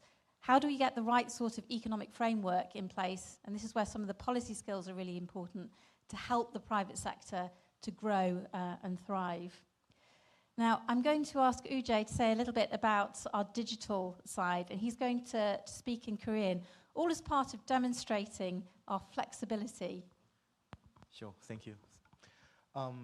예, 여기 계신 분들이 대부분 한국 분들이어서 저 한국어로 얘기하겠습니다. 디지털 관련해서는 그 EBRD의 디지털 전략은 그 전략적인 이네이블러로서 운영국 전반에 있는 디지털 전략을 저희가 가속화하는 데 초점을 두고 있는데, 그거는 이제 저희가 투자하는 대상 국가에 있는 기업의 디지털 전략을 저희가 세우는, 그 디지털 로드맵을 세우고 디지털 투자 방향성을 저희가 좀 방향성을 잡는 것을 도와주는 쪽으로 저희가 투자 컨설팅을 제공하고 있습니다. 이 전략의 중심에는 정책부서, 저희는 PSD라고 불리는 정책부서 안에 디지털 허브팀이 있고, 그 디지털 허브팀이 이 디지털 전략을 리딩하고 있습니다. 전반적으로 디지털 허브팀에서 리딩하는 이 프로젝트는 두 개의 툴로서 저희가 돕게 되는데, 이제 DTSP라는 이제 디지털 트랜스포메이션 서포트 프로그램과 사이버 시큐리티 서포트 프로그램 두 가지의 툴이 있고요. 저는 DTSP라는 이제 디지털 전략을 지원하는 그런 프로그램을 리딩하고 있습니다. 전반적으로 저희는 이제 클라이언트가 가지고 있는 어떻게 보면 아주 브로드한 아이디어를 조금은 좀 뱅킹이 투자할 수 있는 조금은 디테일한 투자 프로젝트를 준비하고, 이것이 사이버 보안이나 뭐 데이터 거버넌스, 시스템 고도와 저희가 고려할 수 있는 다양한 어스펙트를 좀 더 구체화시켜서 이게 좀 우리가 투자할 수 있는 뱅커블한 프로젝트로 구체화시키는 것을 돕는 데 초점을 맞추고 있고요. 이를 위해서 전략적인 컨설팅 서비스를 지원하고 있습니다. Thank you. And lastly, mobilisation, which is where another important aspect of what we do is to mobilise other private finance from across the world, investing with us in the countries where we're working. And that includes a lot of the other IFI partners that you see here with us today. One of our big priorities for the last few years and continuing going forward is the work that we're doing in Ukraine. This has been a very important priority for the bank, and it's something where we've had a huge amount of support, including from our Korean donors, to make sure that we can give them the support that they need during this challenging period. One of the areas where we've been working is really on the energy side, and helping make sure, particularly at this time of year, as we start to get into the cold weather, that the gas keeps flowing. So huge amounts of investment, and hopefully in due course in helping with their eventual reconstruction. I mentioned briefly our expansion into sub-Saharan Africa. We have 6 new shareholders, 6 new countries, and this, I think, demonstrates the fact that we are very much a learning and a growing bank. So we're learning more about these countries, we're learning more about how we can provide the right sort of support and investment, including learning from our other partners who are here in the room today. Learning is a really important aspect to the bank. I mentioned it in my opening remarks, I'll mention it again now. One of the things that we really work to do is to make sure that when people join the organisation, that they get that richness of experience and support so that they can really continue to flourish and deliver in the areas where they're working. So the people and culture of the bank, this is our new building that you can see here on the screen, not the Tower Bridge, but the building on the right-hand side. That's in Canary Wharf. New building, we've only been in it a couple of years, and we were very pleased that it received the highest rating from green energy standards of all the buildings in London. It's a fantastic place to work. One of the best bits is the top floor, the 24th floor, where we have a very, very nice restaurant, which is there for all staff. Just over 2,000 people in headquarters, just over another 1,000 across all of our offices. So we work in approximately 40, we have offices in approximately 44 countries.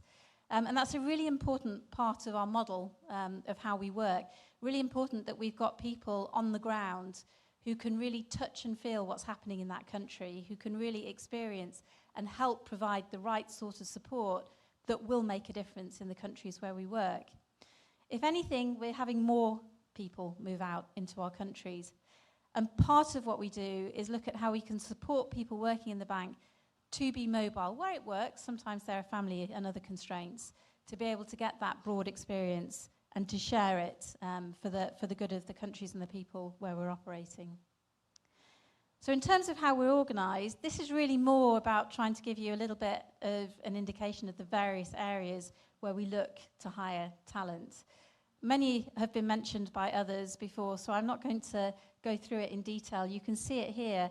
But yes, of course, on the banking side, finance, risk and compliance, credit, lots of policy skills needed to help with some of the things that we were talking about, talking to governments about helping to get the right sorts of frameworks, support in place, making sure the governance is as it needs to be. Transformation is a really important area for us. We were set up in 1991, a lot of investment in what we do externally. We're now having to make much more significant investment into the ways in which we work internally. So always looking for people with really good project, program management expertise, digital expertise to help us with how we do that.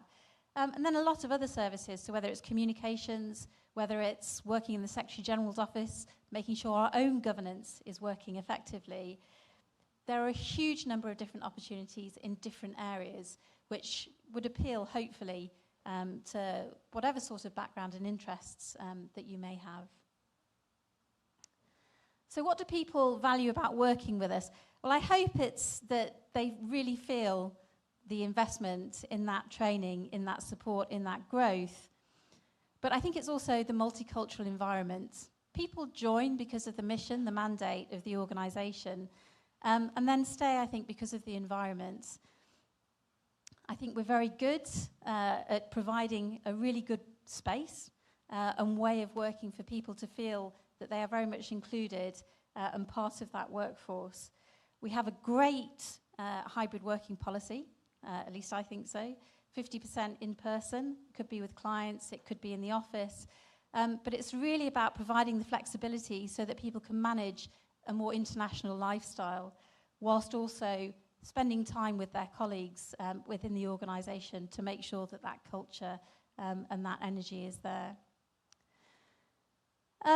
There's a lot that we do in terms of the different sorts of benefits and support. I'm not going to go through them in detail, but just rest assured to say that where we do have people who are moving internationally to come and work with us, whether it's in headquarters or in a different country, we provide all the sorts of wraparound support that you would expect, from health to education to residential support.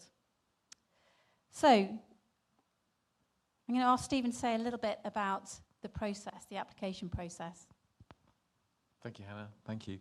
I just want to give a couple of minutes on our process. We, like many of the institutions, advertise our role for 2 weeks. So what I want you to think about when you're applying for positions, EBRD particularly likes a cover letter. So make that cover letter as personal as possible. Do your research on that particular role. Have a look at it and make sure you can relate any experience you've had that's relevant to EBRD, whether that's around the green side of it, the sustainability side, or the gender piece. Our process is quite slow. I'll be quite open about that. Once we've received your application, we do manually screen all those applications. So again, from a CV and cover letter perspective, keep it precise, clean, and clear. Recruiters have to review hundreds and hundreds of CVs, so make it interesting. Once we've reviewed CVs, we'll go through the standard interview process, which could be 2 or 3 interviews. It may include assessments or tests depending on the role. Then when we get to offer, we then put people through a vetting process of around 6 weeks. So just from a timing perspective, when you're looking for a role, make sure that you're applying for positions at least 4 to 5 months before you want to start in a role. And for us, what's particularly important, please don't be put off if your application isn't accepted the first time around. It's fine for you to apply for more than one role at one time. If you get rejected the first time, it may be just for that particular role, not necessarily for the bank. So do be persistent. Tenacity is really important to get through the process. Thanks, Stephen. Good advice. And just to remind that we do have those programs which are very specifically just for Korean nationals, so from internships through to the Junior Professional Officers program. So please do look out for those. And I think that's it from us. Thank you very much.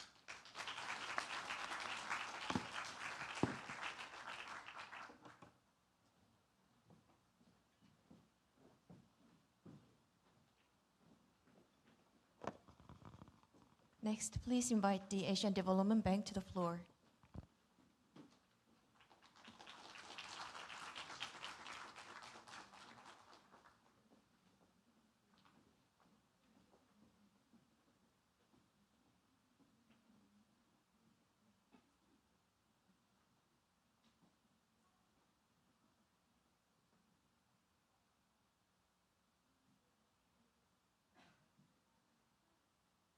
There we go. Okay, so Annyeong Haseo. Okay, so thank you very much for joining this session today. Really appreciate it, and it's a great pleasure of mine to be back here at the IFI 17th Career Fair. I was here last year. It was a great event, and I'm looking forward to this event today. So we're going to explore a little bit about careers at the ADB. You've already seen a lot of presentations, and bear with me. Some of the information you're going to see some similarities in our organizations, but also I think the ADB is got its own uniqueness and difference, which hopefully will be attractive to you. So I'm also going to skim through some of the slides because we've got quite a few and we're under a bit of a time constraint. So first of all, a little bit of the history. So again, some similarities to the organizations that you've already seen. We were founded in 1966 and a bit similar. We came out of that need for multilateralism, but also more regional cooperation in Asia and the Pacific. The bank started with 31 member countries, and over the years has grown. Now we're standing at 69, including Korea. And the bank was established to be an organization with an Asian character. And so we operate from Turkey in the west, all the way out to the Pacific, and to some of the very small Pacific islands, like the Cook Islands and Kiribati.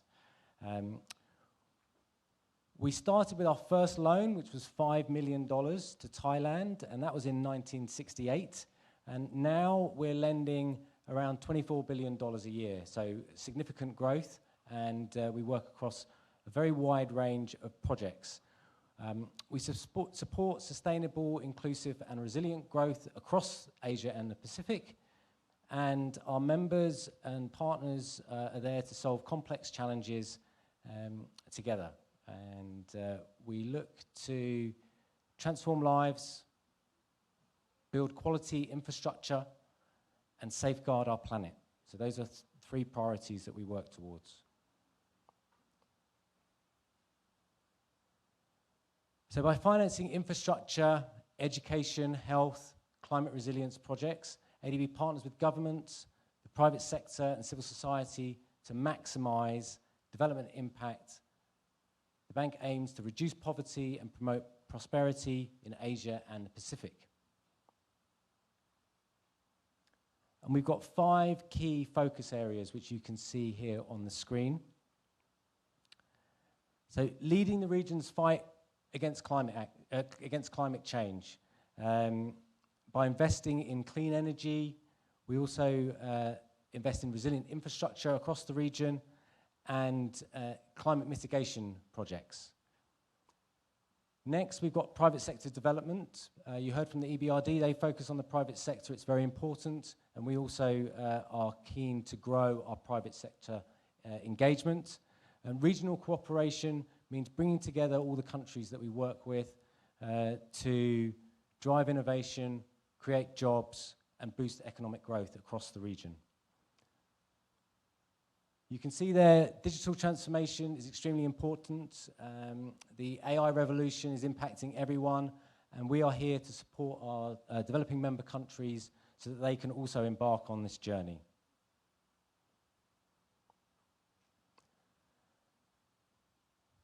Again, like the other organizations you've already seen today and the ones you'll hear from shortly, we cover a range of sectors and thematic areas. Plus, we have our corporate teams which support the operations of the bank. So across the top in blue, you've got our sectors that we work in, finance, health, transport, and others. And then we have these thematic areas in green, which complement and work across all of those sectors. And then finally, below you can see in orange, these are some of the corporate areas that support the delivery of the operations and projects that we do. So you could be a finance person, HR like myself, an economist, or even work in procurement. And we need talented people to fulfill all of these positions. We've got about 4,000 staff in the organization, and that is a mix of local staff and international staff. We've got 30 locations, and our headquarters is in Manila. And we've actually been growing quite a lot over the last few years, and we're expecting that to continue over the coming years. So it's a really good time to look at how you might take your career forward with the ADB. We expect people to have strong academics, and we've got a highly educated population. So while bachelor's is a minimum requirement, actually many people have got masters and PhDs across a wide range of topics like engineering, economics, and finance.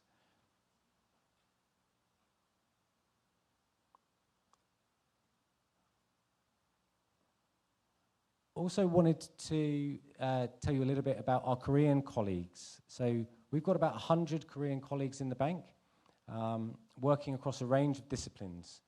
We've put a selection of the jobs that they're doing there. Of course, it's not all of them, but you can see we've got people in HR, procurement, climate change, AI, analytics. So there's really some fantastic colleagues we've got working there. And later today, you'll also get the opportunity to talk to Yun Lee. And Yun works in our market development team. And he's had a really interesting career. I think he told me yesterday he was coming to this event many years ago, much like yourselves, and applied many times to the organization and finally got the opportunity to join. And he's now on that career trajectory that he really wanted. So it's a great opportunity, and it'd be good for you to chat to him so he can give you some tips and guidance around how you can take your career forward with the ADB. So what do we look for? Again, I've already mentioned you need to have a minimum of a university degree, okay, a bachelor's degree. But we look for people with work experience. So alongside your education, you will need 6 years of relevant work experience to the job that you're applying to. And then communication skills are extremely important, collaboration skills, as well as international exposure. So understanding what it means to work internationally, and how you can work collaboratively with others. Which leads us to the technical competencies and how we assess people. You've seen already the recruitment processes of other organizations, and ours is broadly similar, okay? We advertise a vacancy for 2 weeks, and then we go through a screening process. And throughout that screening process, we're looking for technical skills and behavioral competencies. So we'll be looking at your application, what you've written in your cover letter, what you've written on your CV, the experiences you've got, and then you might go through video screening, telephone interviews, and then more formal panel interviews. So throughout all of those stages, you need to think about how you communicate your technical skills and the various important behavioral competencies that we look for. Leadership, communication, the ability to navigate complex organizations, work with others. So highlight those things in any application you're making. We've got comprehensive benefits alongside competitive compensation. It's important for us that when staff join us, they have all their concerns handled by the comprehensive wraparound benefits that we offer. So that includes relevant leave, education support. We offer a rental allowance for the location that you're going to be in, your duty station, as well as things like flights home to Korea, as well as dependency allowance if you come with family, education support if you have children. So there's really comprehensive benefits that are available to our staff. Headquarters is in Manila. There's a picture of our HQ there. You've seen quite a few already, and I think if the OECD are going to be up soon, they're going to show you a picture of a chateau, which we don't have, but we've got a very nice building as our HQ, and it's got fantastic facilities, okay? We've got basketball courts, we've got restaurants, we've got banks, we've got medical facilities. There's really everything in there. As well as great areas to collaborate and meet colleagues, work with colleagues. And some further pictures of our offices and our colleagues enjoying their work, okay? We also have entry level programs. So like others, ours is also called the Young Professionals Program, or the YPP. It's advertised annually, and it's a rotational program. We have criteria that is there on the screen, so I'm not going to read it out to you. It's a very competitive program, and the reason for that is that what we see is people who come onto that program stay with the organization and are our future leaders. So many of our current very senior staff in the organization entered in the YPP program. Okay, so if you're looking for a long-term career, this is a really fantastic opportunity to join the organization. We typically advertise in September, so if you've applied to the most recent advertisement, they're looking at the applications at the moment and assessing them, and we'll be inviting shortlisted candidates to the next stage. If you haven't applied, it will be open again next year, okay? And then finally, we have an internship program. So this is open to people who are either on a master's or a PhD course. It's project orientated, as it says there. So you will come, you will have a mentor, and you will work on a specific project and deliverable. So that gives you the opportunity to not only work on something meaningful, you also get the opportunity to work with colleagues in the bank, understand how we operate, build a network, and get insight into what it takes to be a staff member at the ADB. And then you can leverage that as you move forward and apply to future positions, okay?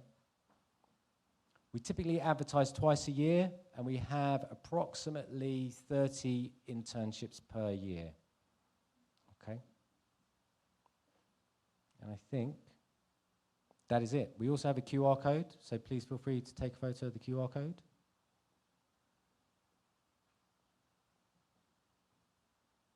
And thank you very much for listening.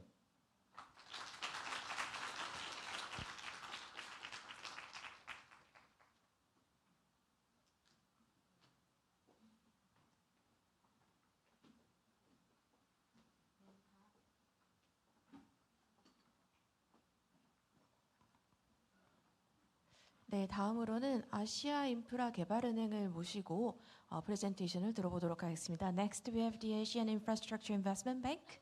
Please welcome him with a big hand.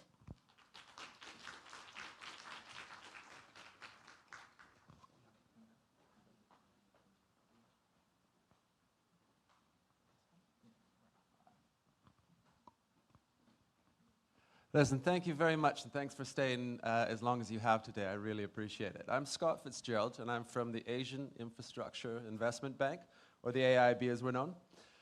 Before we get into it, just through a quick show of hands, how many of you were familiar with the AIB before you came in today? All right, good, good. It's getting more every year. And I say that because we're one of the youngest development banks out there. We're coming up to our 10th year. In fact, in 2 months, actually, we'll reach that milestone. So we're headquartered in Beijing, and when we began, we had 57 members.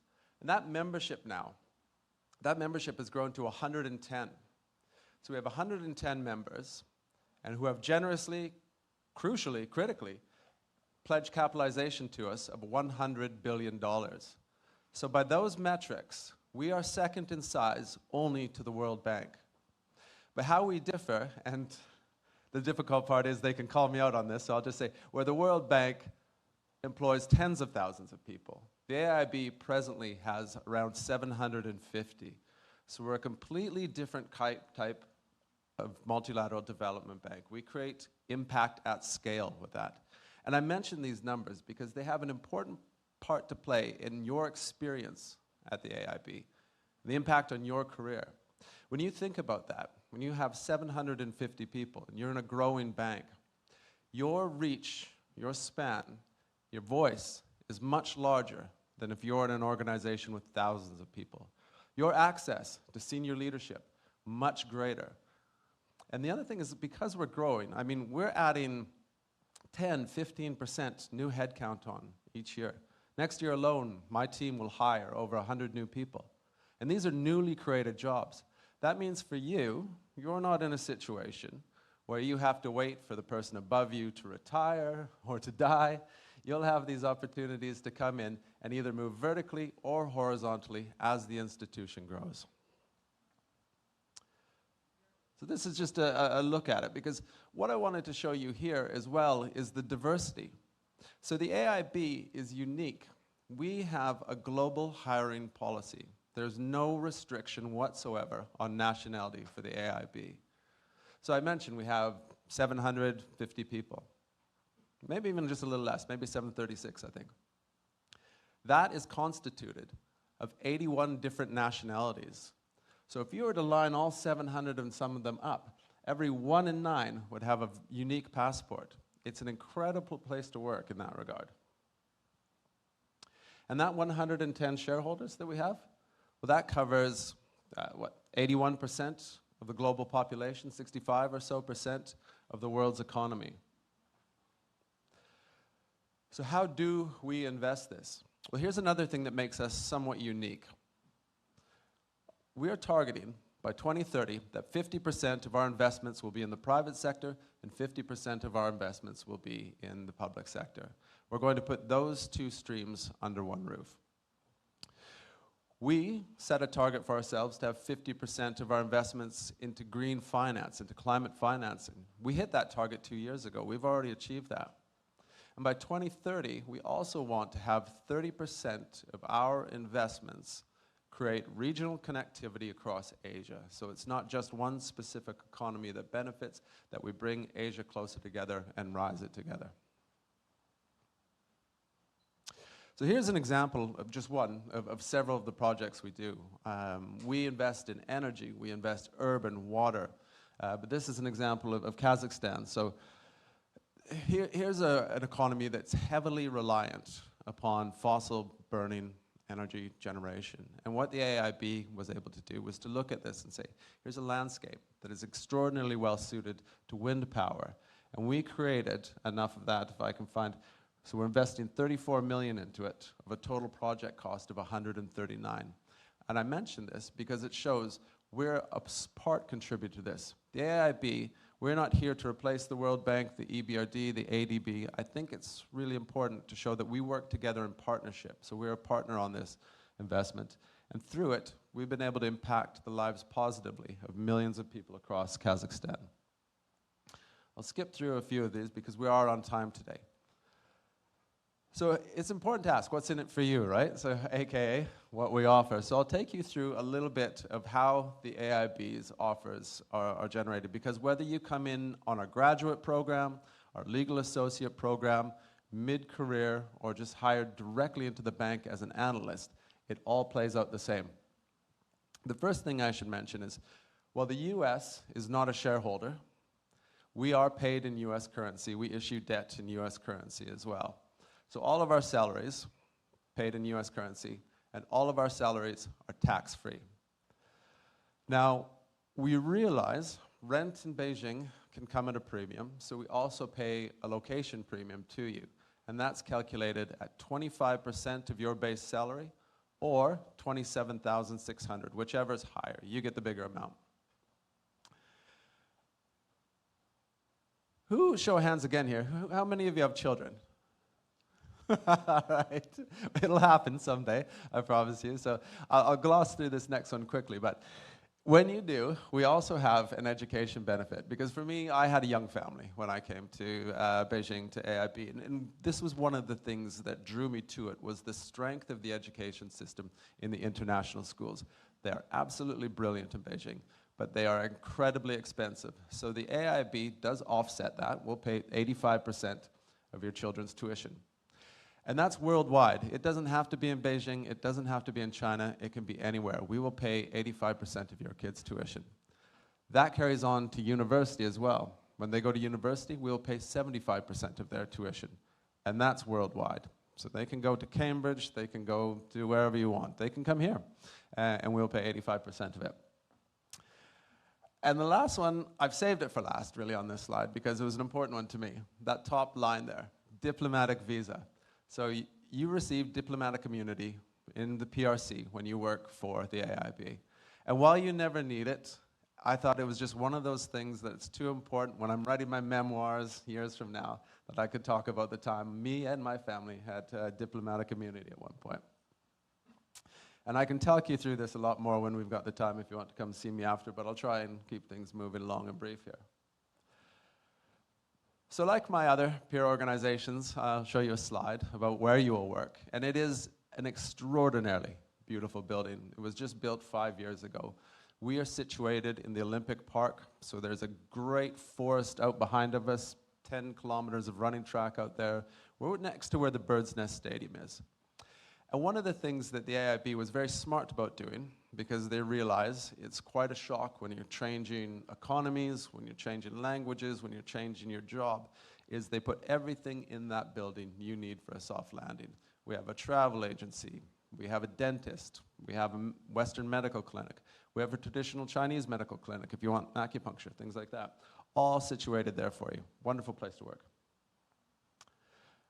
I can talk to you later. Show of hands here, who has been to Beijing before? All right, very good. So I won't linger on this one, but to say it far exceeded my expectations. I wasn't sure before when I used to actually work at EBRD, so one of the other organizations here. And when AIB called me, I thought, you know what, I love my life in London. I'm going to stay there. But until I had the opportunity to fly out firsthand, see it, find out that the air quality isn't what people say it is, etc., it was a game changer. But let's get to the points where you're probably most interested here. What are the opportunities for you, right? So we have, for young talent, 3 different programs. There's internships, and our internships are between June, July, August. So we do a 3-month internship program. You're going to start seeing the application window for those come up in January, February. That's when we'll take the applications for them. Now the internships, like many other here, are project-based. So the departments in the AIB do not get an intern unless they come to us and say, this is what we want that intern to deliver. So you will come and you'll deliver that project over the course of 3 months so that when you leave, or maybe we retain you, you have something to show for it. You can say, this is what I delivered. You weren't just making photocopy and you weren't just job shadowing. The second is our graduate program.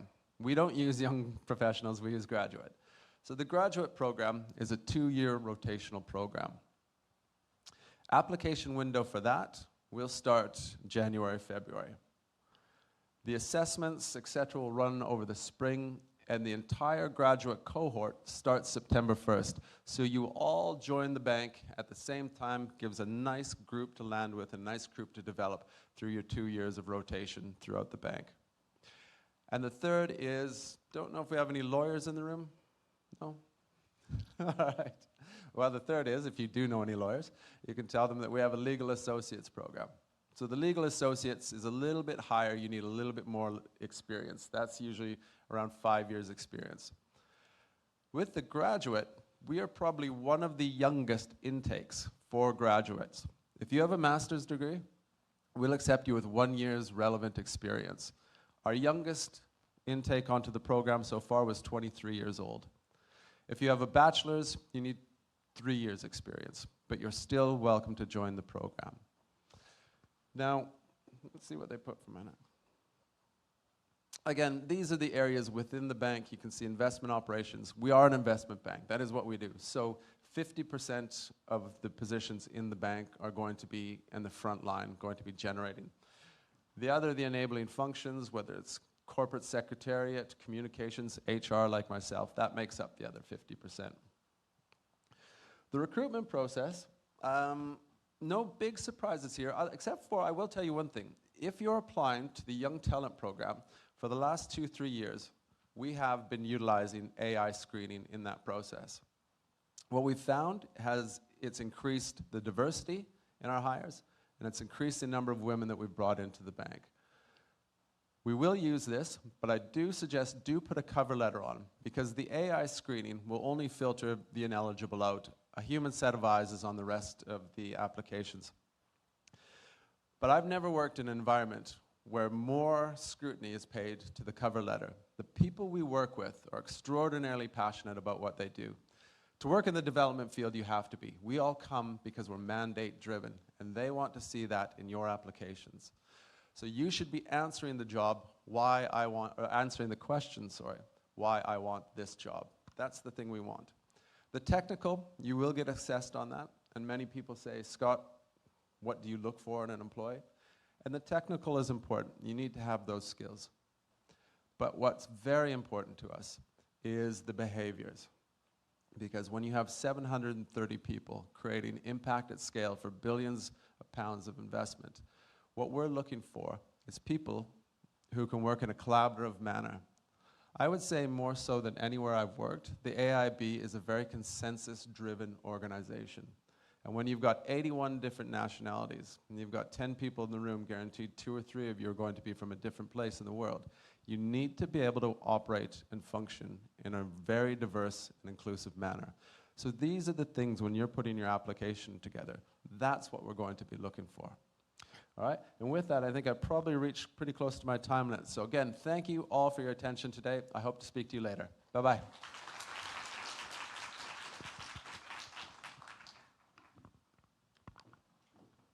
네, 다음은 아프리카 개발은행을 모시고 들어보도록 하겠습니다. Next, we have the African Development Bank.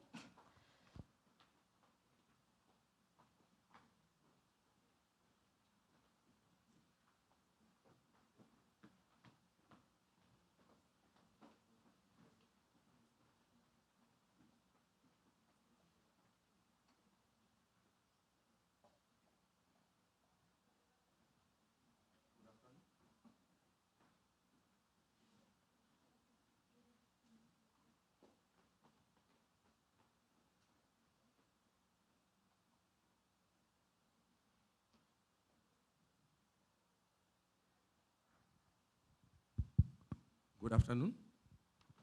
My name is Tauraim Sakaruka. I work for the African Development Bank as advisor to the Vice President responsible for human resources. So I'm going to take you through a few slides that we prepared for you concerning our work as the African Development Bank. The African Development Bank is a premier African development institution, which was actually established in 1964. So to date, we are actually 60 years older, and our HQ is in Côte d'Ivoire, Abidjan, that is West Africa. To date, we've had 9 presidents since the establishment of the institution.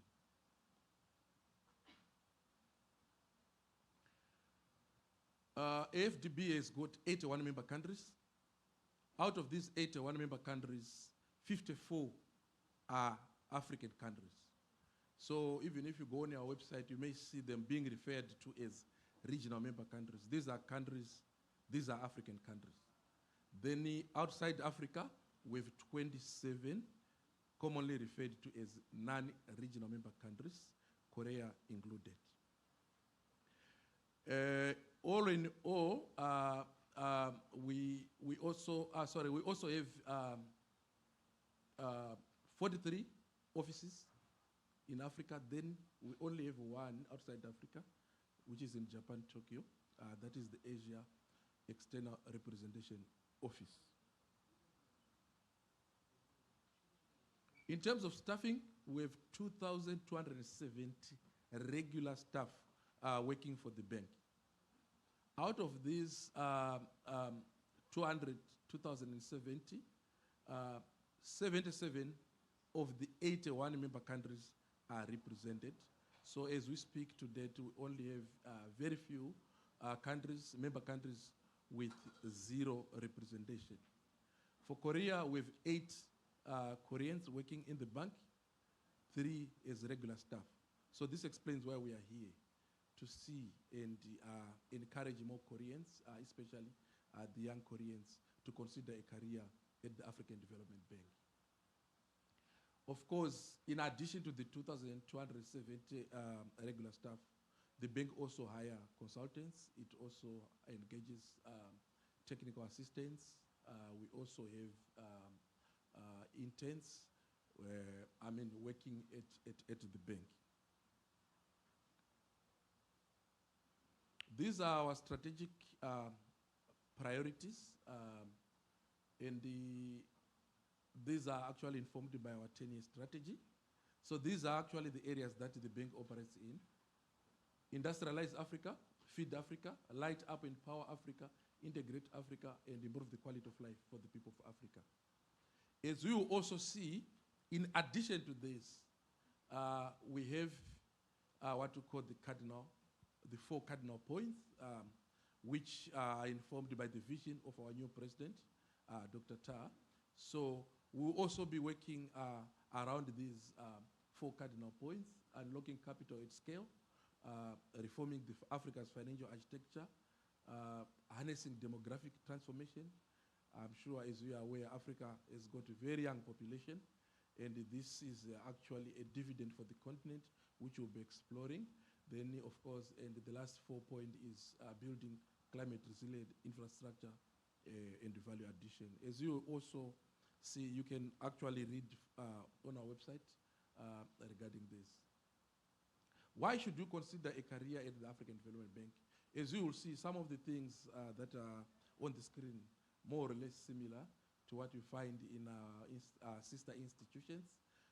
But take note, the African Development Bank is an employer of choice. We offer a very conducive and attractive working environment. As you see, we've been voted in 2021 as the world-based multilateral financial institution. In 2018, we also voted as number 4 out of the 100 top employers in Africa. This actually affirms that this is the place to consider a career. Then, of course, in addition to this, we also have very exciting offers in terms of a multicultural environment, internationally competitive recruitment package. We also have family-friendly policies, and so on. Then we are also a bank that is driven by values, as we strive to create an environment where where our staff can work, strive, and contribute meaningfully towards the development of the African continent. I will not repeat this one, but globally we have a very attractive compensation package, which makes you comfortable even from the time you are being hired up to exit. So these are some of the things that you may also consider. In addition to this, we also operate in transition states, commonly referred to as fragile states, or maybe those environments characterized by conflict and instability. So if you happen to be deployed to such countries, there are also additional benefits that come with it to make you comfortable while working in those very difficult operating environments. In terms of career choices, of course, there are opportunities in both operations as well as non-operational areas. There are opportunities which are also informed by those strategic priorities that I made reference to, plus the 4 cardinal points that I just shared with you. So you may consider a career in the sector functions, agriculture, energy, youth employment, and so on. You may consider a career in regional operations and country offices. As I indicated earlier on, the bank has got 43 countries where we are operating in addition to the Asia External Representation Office. So you can also consider a career in those country offices, not just the HQ in Abidjan. So we have teams working in South Africa, in Kenya, in Tunisia, and so on, in country offices. Then we, in terms of the regional hubs, we have 5 regional hubs, regional offices that service countries in the regions. Southern Africa, the regional hub is in Pretoria, South Africa. Then East Africa region, we are in Nairobi, Kenya. Then West Africa, of course, HQ Abidjan. North Africa, Tunis, Tunisia. Then Central Africa is in Cameroon, Yaoundé. Then Nigeria is also a standalone department because of the size of the portfolio there in Nigeria. So these regional hubs are also places where our staff also operate from, apart from operating from the HQ or country offices. Then, of course, as I indicated, we also have offices in Asia, the representation office in Japan. This is also another place where staff also operate from. Then in terms of positions or opportunities, we have what we call staff positions. Then we also have other opportunities. So you can either join as an internationally recruited staff, or as a locally recruited staff, or as a young professional. Then there are also other opportunities like secondment. Maybe you are seconded by either an institution or the government to go and work with the African Development Bank for a given period, or you can join as a consultant or as a short-term staff for a given assignment and you leave, or internship. Basically, for all professional level positions, we require a master's. And those are the expected years of experience for professional positions. Then, but of course, we also have support positions where you can join with a bachelor's degree, and of course, those are the years of experience expected. I will take you through our flagship program, which is the Young Professionals Program. This is our flagship program, and for one to be eligible, of course, you have to be a member of a citizen of a member country. Then maximum 32 years. Maximum 32 years of age. Then you must have a master's degree or equivalent, of course, with outstanding academic credentials. We are not very much different from our colleagues. Then in minimum, we are looking at least 3 years of experience. We also count internship experience as relevant experience for the young professional program or even the regular staff positions. So currently, the next cohort, the advert is running for the young professional program. If you go to our website, you'll see it's running and it's closing on the 30th of November this month. So it could be an opportunity. We are also having a webinar coming this Friday, the 14th. If you want to hear more about the program, you can just go to our website, you register, then you can also attend that webinar to get more insights about the program. Then you also have an internship program. These are 2 types. We have externally funded, and we also have one that is funded by the bank. Externally funded, we work with partners, be it institutions, universities, as well as governments, the government of Korea included. For this one, we have 40 slots. Then we have the one that is funded by the bank. We have 2 intakes that take place. First session is January, April, then the second session is June, September. So for the next session, it's also already running on the website. It's closing this Friday. So if this is something of interest, please visit our website. You'll be able to apply because the program is running and it will start in January. Then again, those are the requirements. For hours, we have a cap 18 to 30 years. Then a position of a bachelor's degree or currently studying towards a master's degree, or someone who has just completed their master's, graduate within a year, they are also eligible for postgraduate internship at the bank. Then we also engage consultants. At the bank, a minimum is a master's, of course. Then we have categories junior, middle, and senior, and the applicable years of experience. So it's another window that you may consider if you want to join the bank. I will just, in terms of our recruitment process for regular bank positions, no major surprises. The process is more or less similar to other institutions. If you meet the minimum requirements, you are invited to apply. This is how the process goes. It's more or less similar to what you have already had. Long listing, short listing, then assessment centers. We also do assessment centers depending on positions. And it's particularly for the young professional program. That one, you go through the assessment center, the group discussions, the written tests, then face-to-face interviews, then competence-based offer and feedback. So currently, those are some of the positions that are there, but you can also visit to get yourself familiarized with what we do at the bank. We have our QR code. If you want to, you can also check that. And that's it for us as the African Development Bank. Thank you.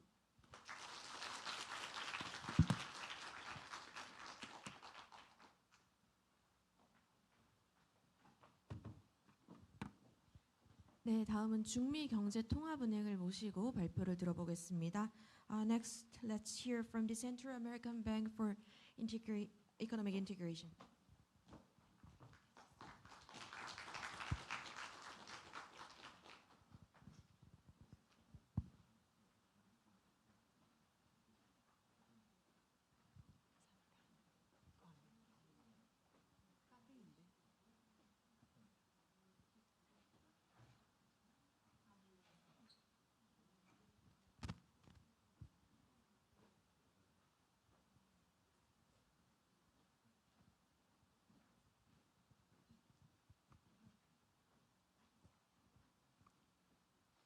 Good afternoon, everybody. Thank you for being here. My name is Jae-jun, and I'm from the Central American Bank for Economic Integration. I'm the country representative for Korea. It's very meaningful for me to be here today as a representative for an IFI, because I was actually on the other side of the room in 2009 as one of the aspiring professionals wanting to work for an international financial institution myself. And I actually entered myself into international financial institution myself back in 2001 in the first international financial, IFI's financial career fair myself. So being on the other side makes it very special how things like this do happen. And yeah, I hope all of you take advantage of these beautiful opportunities in your life as well. I think international financial institutions are very different from just working for foreign companies or working abroad, because it combines not just finance, but also development policy and global cooperation. So working in this space also means like contributing to means such as like poverty reduction, climate resilience, and all these sustainable infrastructure, what these MDBs have spoken about, which are the global themes, and this is what the world is going for in terms of the development. So today I'd like to introduce about CABE, which is a bank that is headquartered in Honduras, focusing on the development of Central America. So CABE is what has been founded in 1960. So it has a long history, yet it's not as known as the ADB or the World Bank or any other institutions that you have heard before. But we have been around for more than 60 years. We support economic, social, and sustainable development of Central American region. And one of the main theme that we promote is the regional integration more than anything. That sort of makes it different from other institutions. We're headquartered in Tegucigalpa in Honduras. I don't know if any of you has been to Honduras. When I have moved to Honduras in 2001, it used to be ranked as #2 dangerous country in the world. And now, when I checked yesterday, right before making this presentation, it was actually lowered to the 6th dangerous country. So it's actually lowered, so it's become safer. So a lot safer now to travel to Honduras. So we have colleagues coming from Washington, D.C., and I'm sure OECD is going to come and speak about the beautiful Paris and their chateaus and whatnot. But we have our headquarters here, which is one of the most beautiful buildings actually in Honduras. And if you want to work, if you want to get the feel for development and get the feel for the field, this is where you want to be. So what the bank does is we focus on financing and technical support and reducing poverty, inequality, strengthening regional integration, improving competitive participation in the global economy, as well as supporting environmental sustainability. And the regional offices, these are the countries where we operate. So basically, starting from Guatemala down to Panama. So if you just think about the map from Central America, excluding Mexico, because that would be North America, it will be all down in like Central America, plus some of the countries in the Caribbean. So these are the member countries, and we have member countries spreading in across Europe as well, in Spain as well as in Latin America, such as Argentina, Colombia. Korea has recently become a shareholder with 7.6%, which is a large shareholding. And since our partnership has expanded in areas such as infrastructure, digital transformation, and water management, the partnership has been growing exponentially since we've entered the bank in 2020. To be exact, 2019.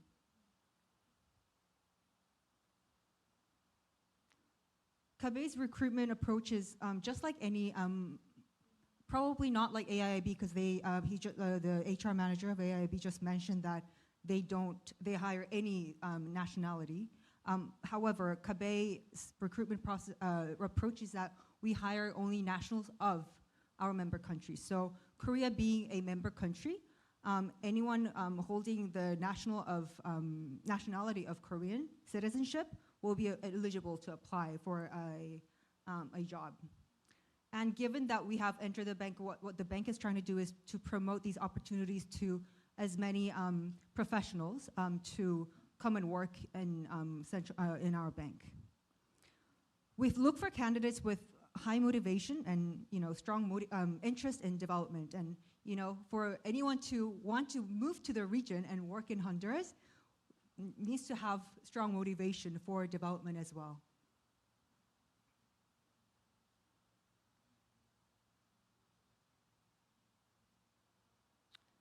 Our talent management, so basically a new name for our human resources department. They're responsible for our recruitment process. They will do the job postings through our websites as well as LinkedIn. We use a lot of LinkedIn for posting. So look out for posts, job posts using the LinkedIn. You can subscribe to our LinkedIn job posts. And sometimes the talent management also uses headhunters. And the most important evaluation tool is a job description. So we assess each candidate based on the job description that is laid out, whether it's like the academic, professional, or the language requirements. And one thing I'd like to mention is that I think a lot of you here could be eligible for Spanish proficiency level of reaching the proficiency level of Spanish, given that this is like Wegugodeak. So we encourage students who have the proficient level of Spanish because the official language actually spoken at the bank is Spanish. So it's very much encouraged to be able to speak Spanish. I will not go over the benefits. It's very much in line with the global standards, the IFI standards. So we offer very competitive benefits as well. we'll now go into the YPP program that everybody's been talking about as well. We also have the Young Professionals program at CABE. It's a 2-year program targeted for people that are under 31 with master's degree, with criteria, with GPA of certain level, and minimum 1 year of experience, and English or Spanish proficiency, and being a CABE's member country. But what differs from other YPPs is that we don't have a deadline. We accept these applications throughout the year, all year round. So there's no such deadlines to receive applications. So you can apply for these positions based on the vacancies that we have. That's when we're going to be able to contact you after within 6 weeks of review process. So.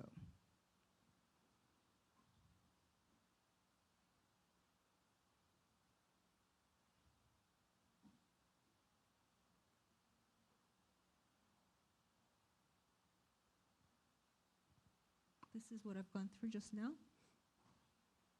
And what it means is that once you've landed a job as a young professional, it could be that you would be assigned to the headquarters or any of the regional offices.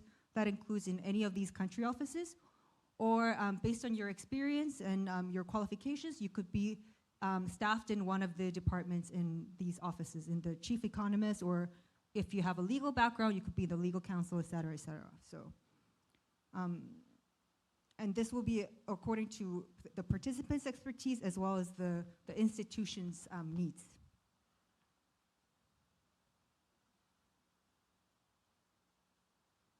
This is the YPP's benefits separately from the staff's benefits. So you have the competitive monthly salary for a young professional, as well as the medical and life insurance as well as a young professional, and round-trip airfare, and relocation allowance, etc. So also a very competitive package as a young professional for a 2-year program. And what I like to reiterate about this YPP is that it's a high-level professional program, not an internship program. So what we try to do is to train as much as we can, and think of it as more of an evaluation period, both ways, whether you like the institution and whether the institution likes you, so it has to be both ways, right? It has to be mutual. So, and then you give it a try in this department and whether you like it, and then we decide, both of us, the institution and yourself, and see if we're a good match, right? And then you get allocated into the department and you apply for a position that is available, and then, it's sort of a grooming, experience, session, I would say.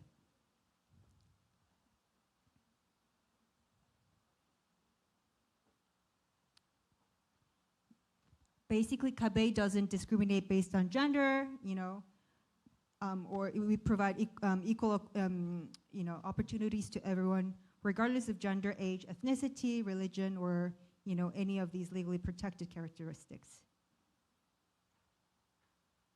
This is our organizational chart, so you can go into our website and see what you would be more, experienced for and what you'd be more interested in.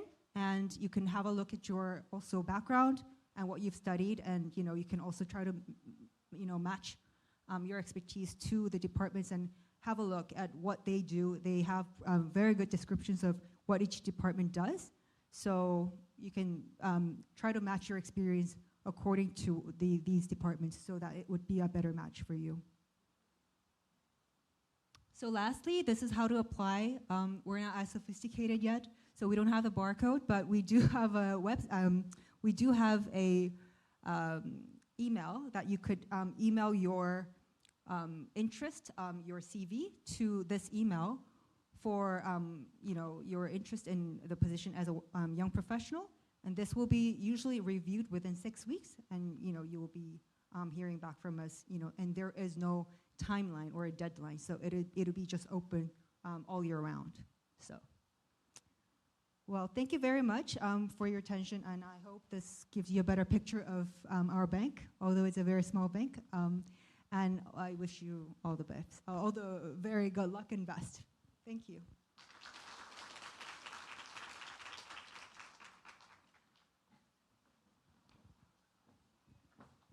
네, 다음은 경제협력개발기구를 모시고 들어보겠습니다. OECD를 모셔볼 텐데요. Let's hear from the Organization for Economic Cooperation and Development. Welcome her with a big hand.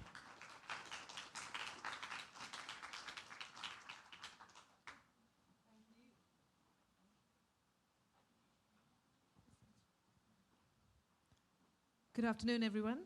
My name is Shweta Trivedi. I'm the head of talent management and analytics at the OECD. That's the Organization for Economic Cooperation and Development. So let me start with telling you a little bit about the OECD. We were founded in 1961, so we recently in 2021 celebrated our 60th birthday. And we are essentially a forum and knowledge hub for data analysis and best practices in public policy. We work with over 100 countries across the world, and we build stronger, fairer, and cleaner societies. Our motto is better policies for better lives. You can see there that we are housed in Paris, so you can see the beautiful chateau that other people have mentioned earlier on. We're also home to Emily in Paris, for those of you who are familiar with Emily in Paris. We have 38 member countries, but our membership is constantly growing. And as I mentioned, we are based in Paris. We have 38 member countries. We have 2 of them in Asia. So Korea and Japan are our 2 Asian member countries. We are funded primarily by our member countries, and this is based on our national contributions, have a formula which takes into account the size of each member's country's economy. We also get voluntary contributions from different members based on the specific outputs and areas of work that might be of interest. We have 2 official languages at the OECD, French and English. There's a requirement to be fluent in just one of those official languages. And then we provide courses and learning opportunities to familiarize yourself with the other language. So typically this ends up being English, and then you will be provided with opportunities to learn French. Okay, so in terms of what it is that we do, I know there's a lot of words on that page. Basically, some of the public policy areas that you see is what we cover. We work very closely with policymakers, with stakeholders and citizens to establish evidence-based international standards to find solutions to economic, social, and environmental challenges. So the 2 areas that you will not see on the screen there is things around sport and anything around defense. So you can see that the our work spans almost every public policy area. Our core aim is to set international standards, and then we work with governments and we work with organizations to support the implementation. So supporting countries to forge a path towards stronger, fairer, and cleaner societies. In terms of how do we recruit, again, you'll see some similarities here to the previous presentations.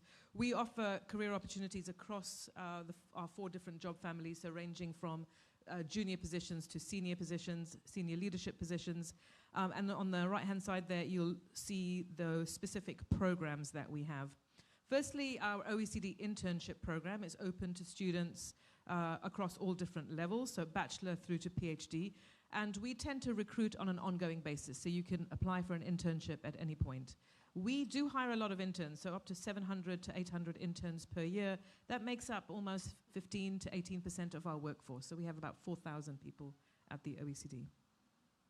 We also have a Young Associates program, which is dedicated to recent undergrads, so anyone who is not enrolled in a master's degree. These programs, these Young Associate positions, are for 2 years, and you receive the full benefits like an official staff member. And typically, this is a cohort of about 12 students per year that we take. More information about the Young Associate program and this year's vacancies are available on our career page currently. Of course, we also have a lot of Koreans that join us through the JPO program, the Junior Professional Program, which is also available for entry-level recruitment opportunities for young professionals, and typically this requires 2 years of relevant work experience. We also have regular recruitments which will be available on our website, and these are for fixed-term appointments and open-ended appointments, and you can find those on our career site. We also do something called pooled recruitment, so group recruitments, where we create a roster of suitable candidates for roles that we recruit in high volume, so any statisticians, assistants in HR or in finance, etc. In terms of our process, again, nothing different to others. Perhaps one thing that I haven't seen mentioned in the others, we have a typical online application with a cover letter where we do have a self-recorded video interview, so that can feel a little bit strange because it feels like you're talking to yourself, but we do have a self-recorded interview where we basically assess some technical skills, your motivation to join the OECD, and some high-level core competencies as well. For some particular recruitments, there may be a written test. Really, it depends on the subject matter. So sometimes we'll have a written test. Say, for example, you are a programmer, so there might be something that we test from your technical skills perspective there. And then we have a panel interview, and shortlisted candidates are typically invited to a panel interview that lasts about 45 minutes. This is made up of about 4 individuals. It's the hiring manager, and then also somebody from HR, as well as people from different directorates. And in that interview, again, we assess your motivation to work at the OECD, and we have a core competency framework, and varying at the different levels. So we also assess core competencies, and it's a typical competency-based type interview. Typically, this ranges between 4 to 6 months. So we're not the fastest. We are working on getting that number down, but the duration of the entire process can take up to 6 months. Okay, and then in terms of what do we offer? So from a benefits perspective, again, very similar to some of the other organizations, you have a fully tax-exempt salary and potentially also an expat allowance if you are eligible. We offer 30 days of leave and again, an expat allowance on leave if you are eligible. We have flexing working modalities, so anything ranging from part-time, flexi-time, teleworking. And we do have a good offering on career development. So we have career pathways based on your grade. We have core competency pathways also based on the different core competencies that we have, technical skills courses, and also language courses that I mentioned, either in English or in French. We have employee resource groups to support diversity and inclusion, and these are led by staff and can be centered around a particular characteristic. And of course, well-being is super important to us as well. So we have fitness facilities, sports classes, we have on-site medical and psychosocial services. And some other benefits that are not listed here. When you are in France, you have at your fingertips some very good cheese and very good bread. And finally, if you scan the QR code, we will send out further information to you based on your desired program. So either if that's internships or young associates or broader recruitment opportunities, you just need to fill in your details there, and we will send out any useful resources to you. Thank you very much for your time. Carmen and I will be available for questions after this.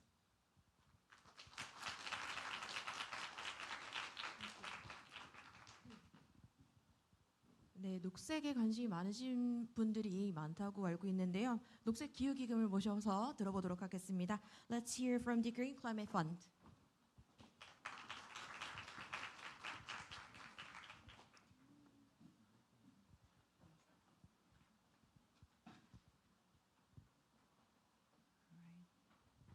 Let's not embarrass those who are planning to leave, so. And thank you so much for waiting so long for us to present. And I know it's been a long presentation. I'd like to think that you've been waiting for the presentation from the GCF, and although there are some of you who lost the chance to sit through the door, that's only one here in the front. But jokes aside, my name is Hyunjung Kim. I go by Hyun, but I'm the Director of People and Culture at the Green Climate Fund. We call it GCF. 안녕하세요. 저는 녹색기후기금에서 인사문화국을 맡고 있는 김현정 국장이라고 합니다. 반갑습니다. 제가 한국말을 되게 잘하긴 하는데요. 그래도 프레젠테이션을 영어로 하겠습니다.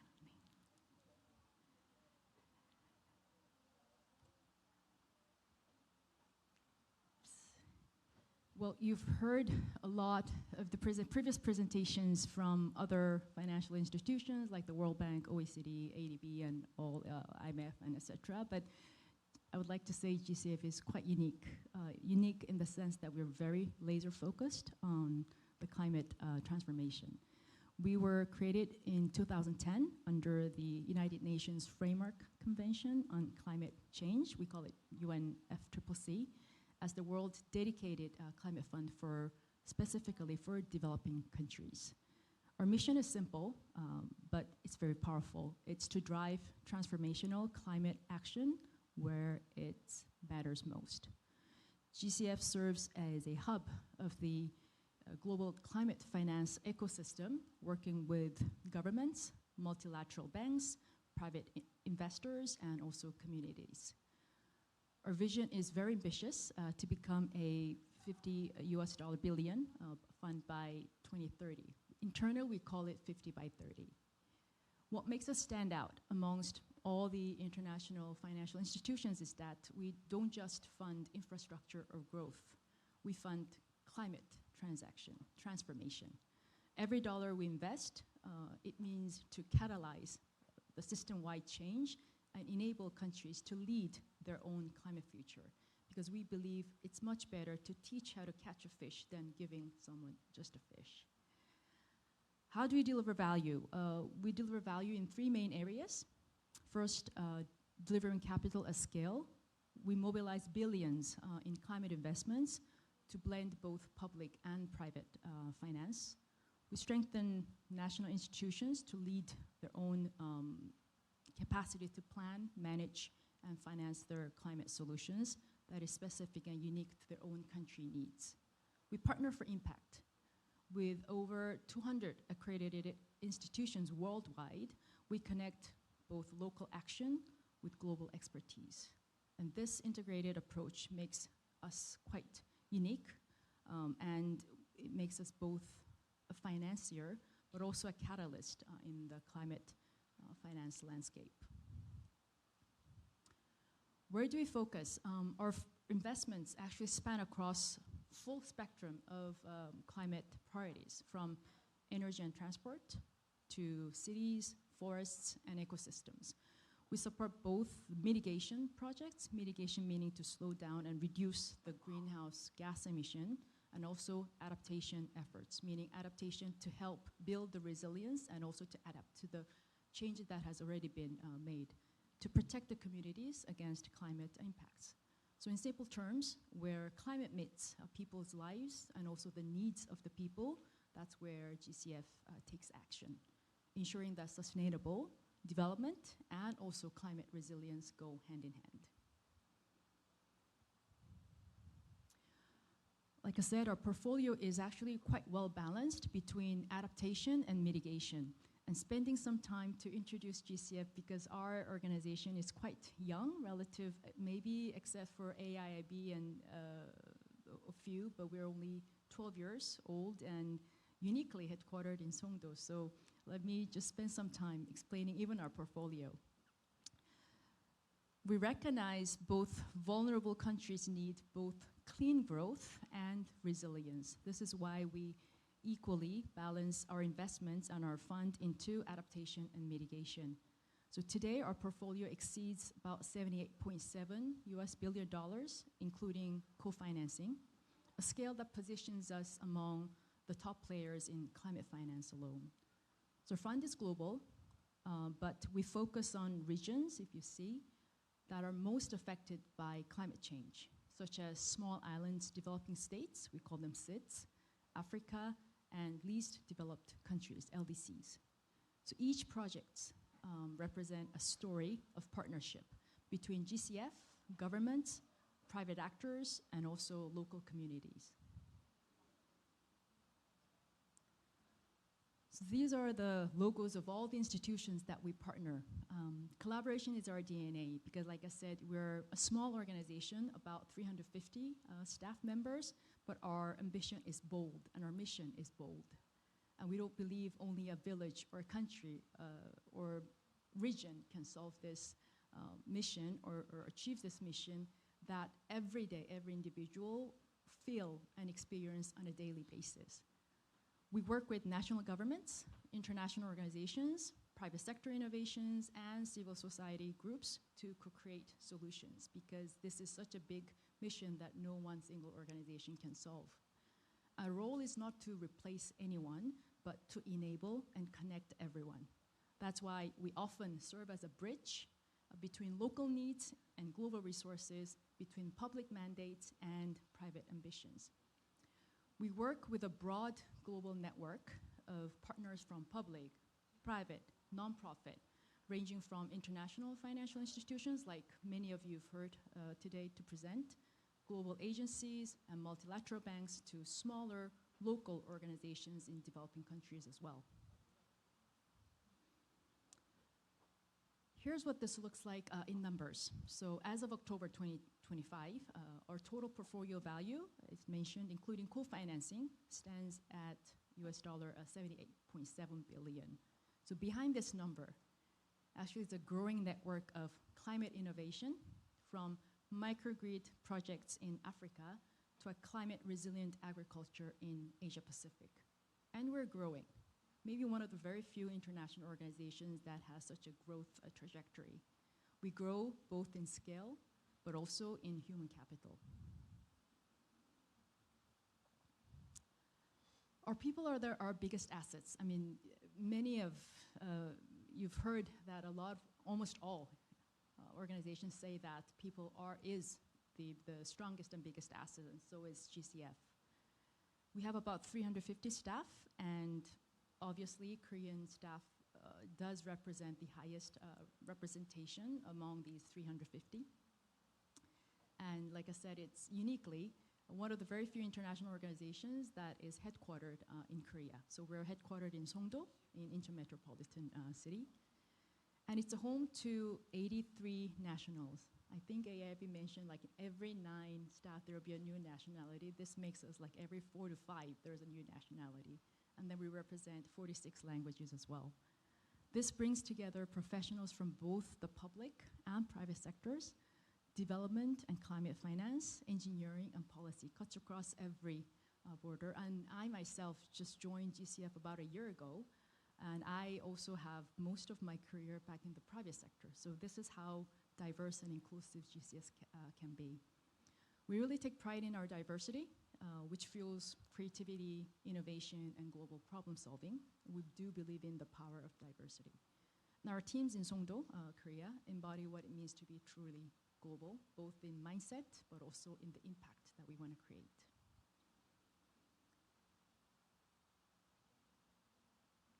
So these are different types of, I would say, contracts. Maybe for the sake of this audience, I may focus a little bit more on the special programs. We have internship, we have secondments, and we have JPO. Of course, we have the regular staff hirings based on the needs base. We are proud to say we just finalized our MOU on the JPO program with the Ministry of Economic Finance, MOEF, Korea. And soon there will be announcements or advertisements for recruiting, so stay tuned from their website on the JPO recruitment. We do have also a consultant contract based on the deliverables, so we also have both on-site, meaning based in Korea or based in Songdo in our G Tower, and also we also have remote consultant contracts as well. I'll speak a little bit more detail about the internship because most of you will be interested in the internship. Before that, again, if I also just flip through what are the benefits, mostly about the full-time staff as well as the JPOs and secondments. I'll soon cover the internship benefits, which many of you might be more interested in.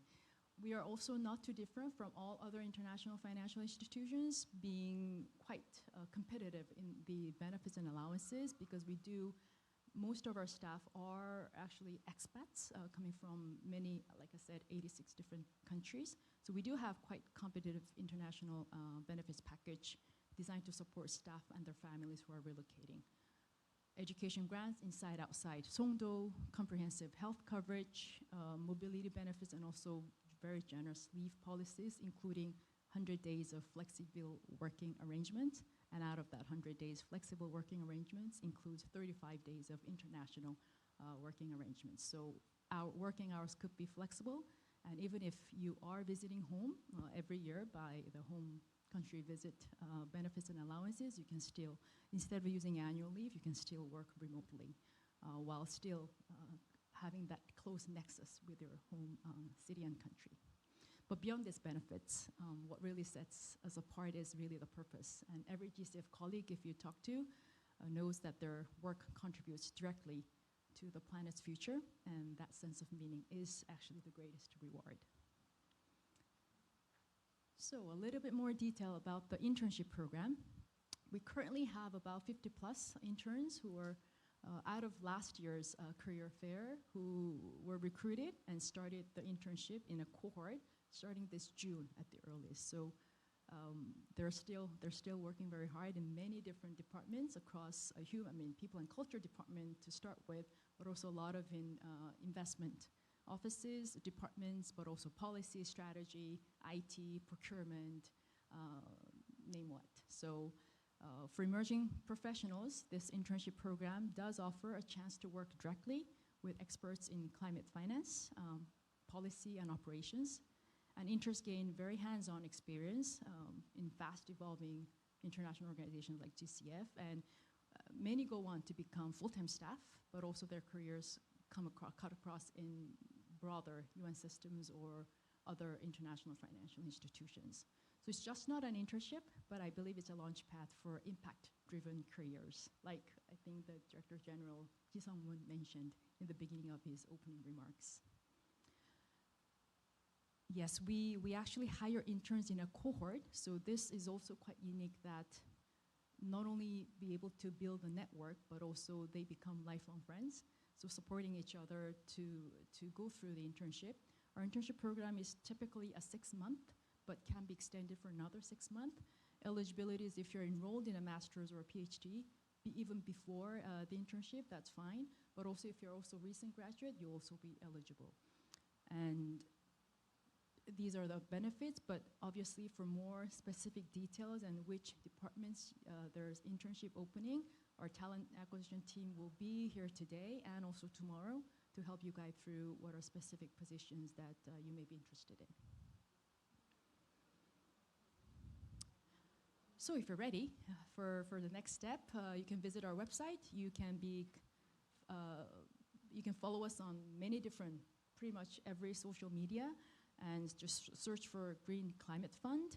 And this is where you will see all the open positions, including internships, professional roles, and leadership opportunities, but also you'll get a glimpse of everyday life at GCF as well. So like I said, many institutions finance growth, but we finance change.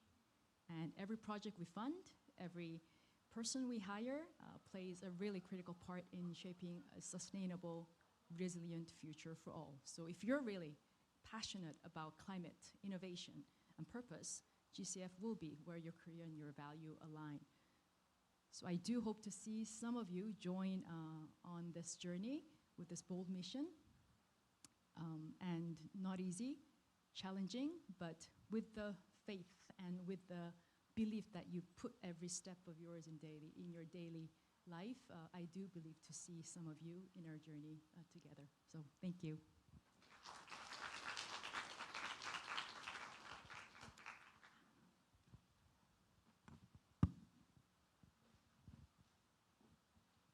네, 다음은 글로벌 녹색 성장 기구의 프레젠테이션을 들어보겠습니다.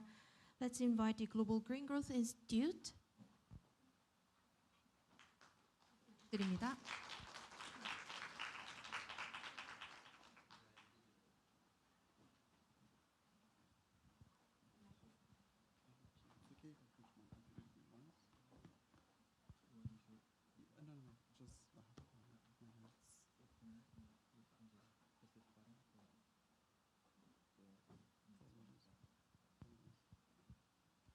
All right, everybody. Good afternoon. Thank you very much for staying. I know it's been a bit long, so I'll try to be quite respectful with your time. But first and foremost, thank you. And thank you as well for hearing out all of our other colleagues from different IFIs as you may well know, we are all really aiming to make the world a better place. So let me tell you a bit about GGGI. GGGI is a very recent organization established in 2012 at the Rio Convention, and it's an international organization that helps developing emerging countries achieve green growth, that is economic growth, that is environmentally sustainable and socially inclusive. So we are based in headquarters in Seoul, and we currently have 53 state members and operations over 51 countries. So I think that makes us a bit different than other international financial institutions, is that we deliver tailored in-country solutions in partnerships with governments and stakeholders. So we work a little bit more closer with the governments across the globe. So GGGI focuses on supporting countries design and strengthen their climate and green growth policies, mobilize green and climate finance, as well as building institutional and human capacity, developing green technologies and solutions, and advancing gender equality and social inclusion. So I know that what I've said to you might be a bit broad, and I would like to maybe give you a couple of examples of the ranges, of the broad ranges of different projects that we work on. So we have, for example, worked with the government of Ethiopia, supporting their government in creating its long-term low-emission development strategy launched in 2023, which, to translate it very simply, is like we are helping the government of Ethiopia to set a very clear path for their net zero emissions by 2050 while promoting growth and resilience. Another project that we have worked on is with Ecuador, where GGGI has helped the government carry out the debt for swap nature. I don't know if you've seen this, but this is sort of we're helping the government to renegotiate part of its national debt in exchange for investing in conservation, which I think is quite an incredible sort of solution, in which we are also trying to figure out a way on how to make conservation something that's interesting for governments to implement. And one of my favorite projects, knowledge sharing and capacity building, is actually in Kiribati, where through a climate smart agriculture project, GGGI helped and worked with communities, and we helped over 12,000 people to improve food security using climate resilient farming methods. So that translated in a way that we also sat with people and taught them how to grow their own vegetables, because as you may well know, in Kiribati, food security is a bit difficult. They might not have the access or the knowledge on how to actually, farm their own food. So as you can see on these very three different action points, we work with communities, and we also go all the way to working with governments. So never a boring day in GGGI. But yeah, so all of these, and I know that we have very repeated occasions say that this is all due because we have people and our people are our gold. And that's actually true. Organizations are people, and everyone has their own grain of sand in whichever organization we choose to work with. And I think that you are at a very interesting point of your career where everything is quite fresh.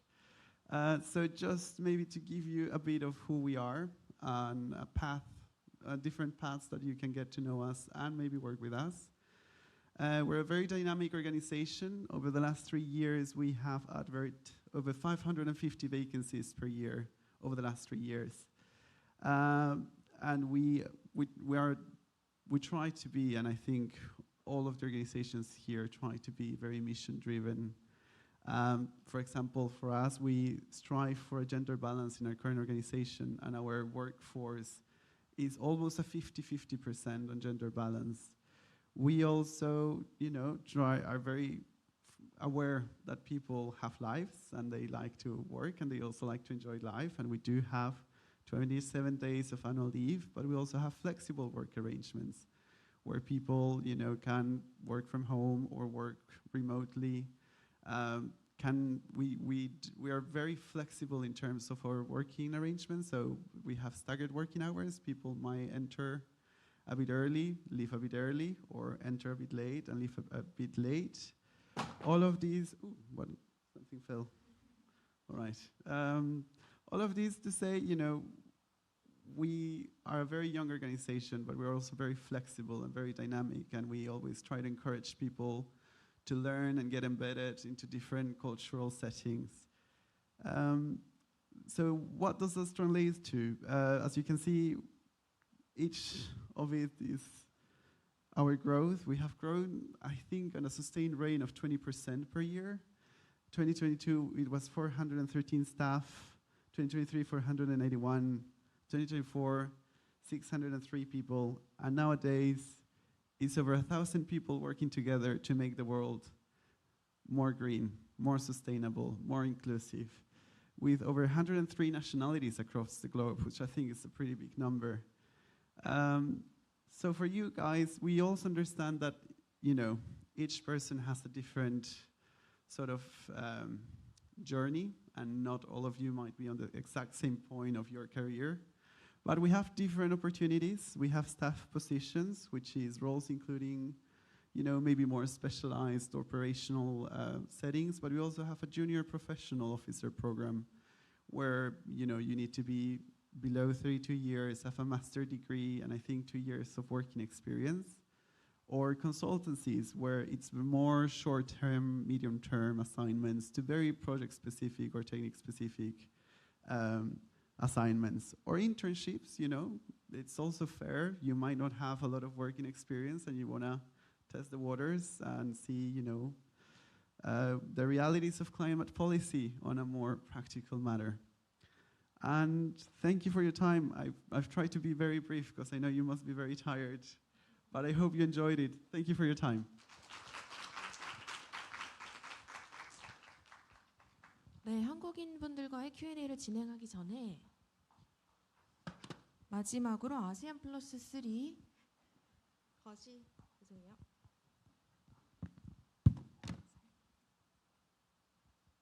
아세안 플러스 3 거시경제조사기구의 발표를 들어보겠습니다. Let's hear from the ASEAN Plus 3 Macroeconomic Research Office.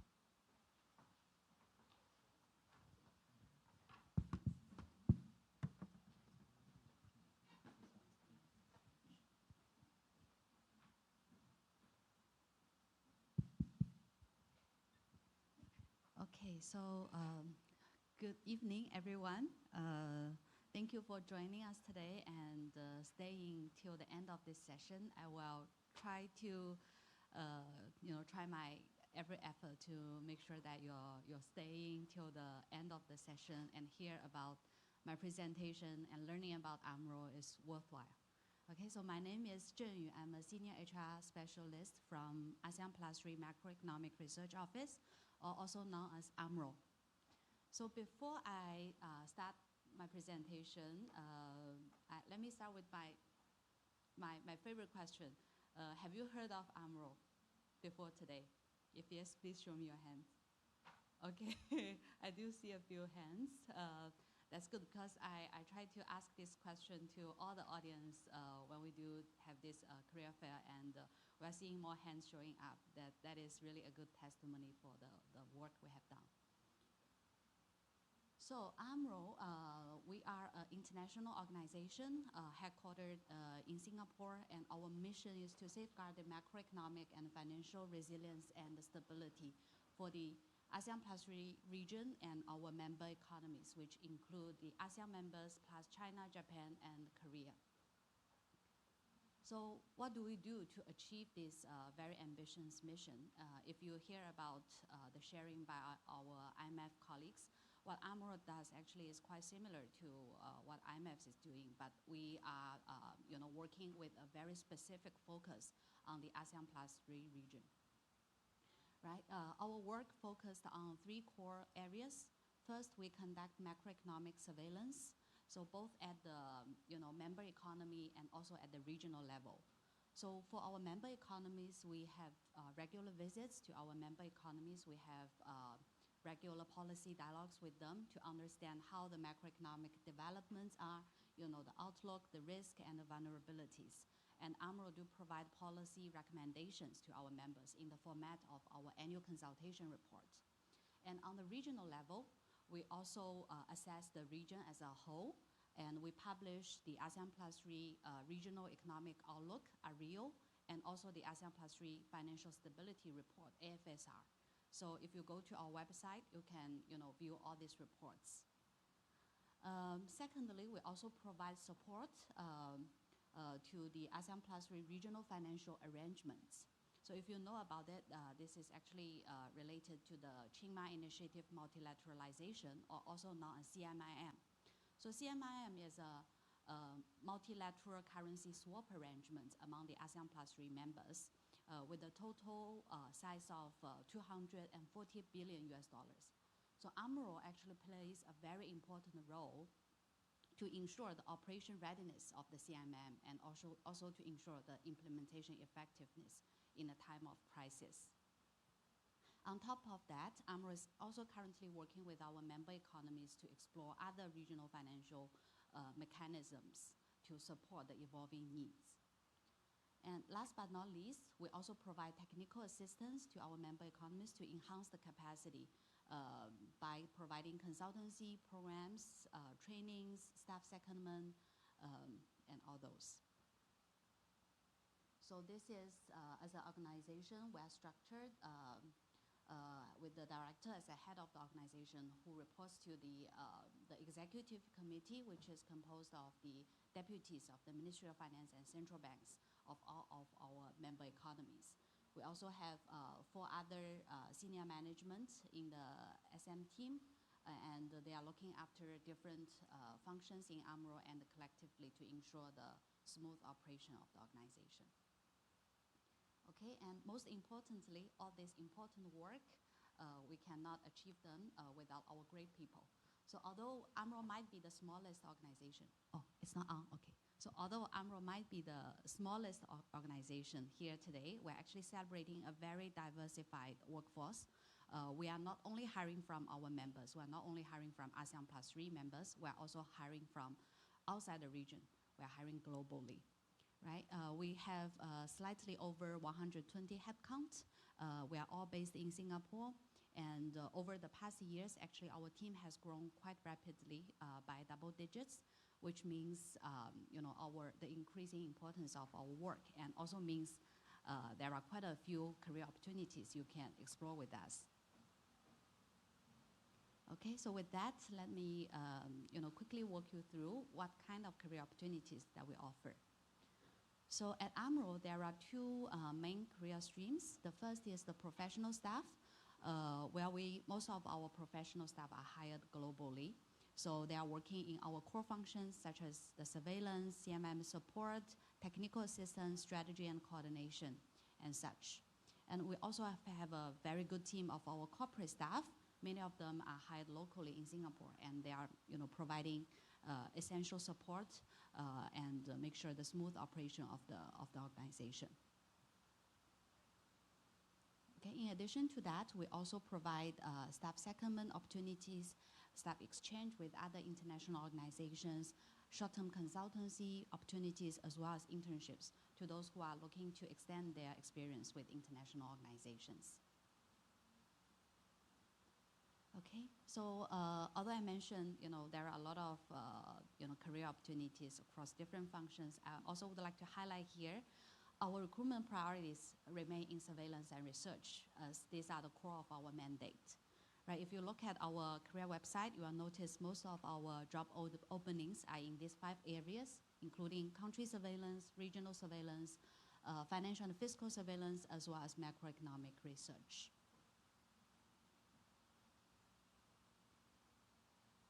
Okay, I think here comes the most important question, and I think many other international organizations has also shared.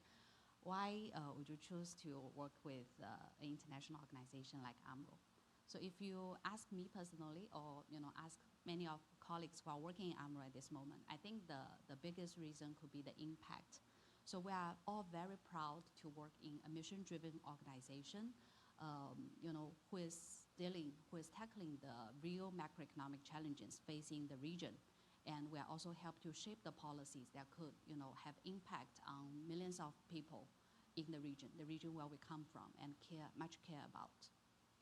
And beyond the impact, I also want to highlight that at AMRO, we also invest heavily in our people.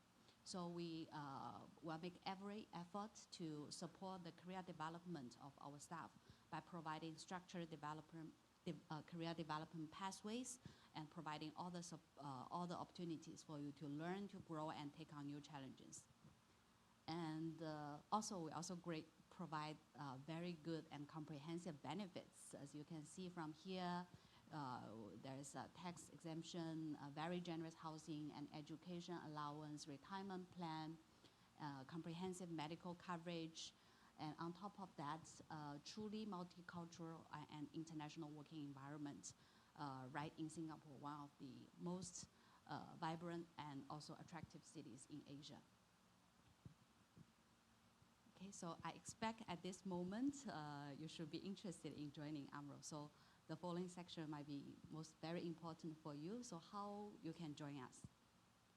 So our job openings actually will be posted across different platforms, including AMRO Career Site, LinkedIn, and the career portals like UN JobNet.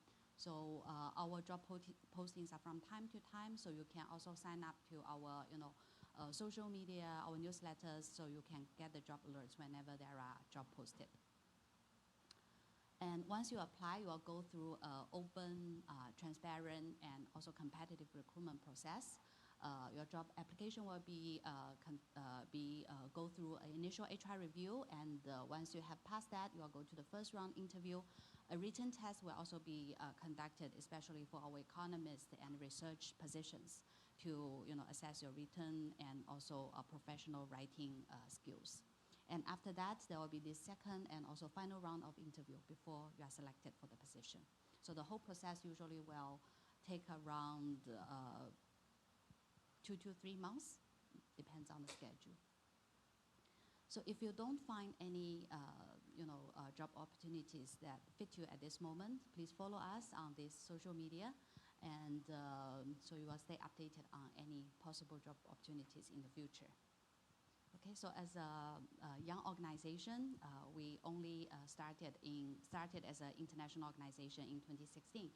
As a young organization, AMRO is always looking for young, driven, passionate talents to join us, and I'm very happy to meet you here, and later we also have a consultation session, and I would look forward to speak to you during that time. Thank you for your attention.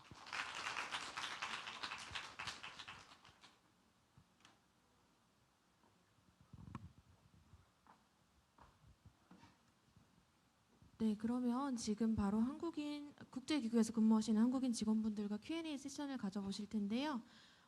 다양한 질문을 해보실 수 있을 것 같습니다. 정말 많은 분들이 오늘 와주셔서요. 잠시 무대만 재정비하고 무대로 모셔보겠습니다. 여러분들께서 평소에 궁금해하셨던 점들을 여쭤보시면 될 것 같아요. 어떻게 채용이 되셨는지, 또는 실제 국제기구에서 생활이 어떠신지, 그런 real life experience에 대해서 들을 수 있는 기회가 될 것 같습니다. 잠시만 기다려주세요.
네, 직원분들 앞쪽으로 나와주시면 될 것 같습니다. 마이크 체크.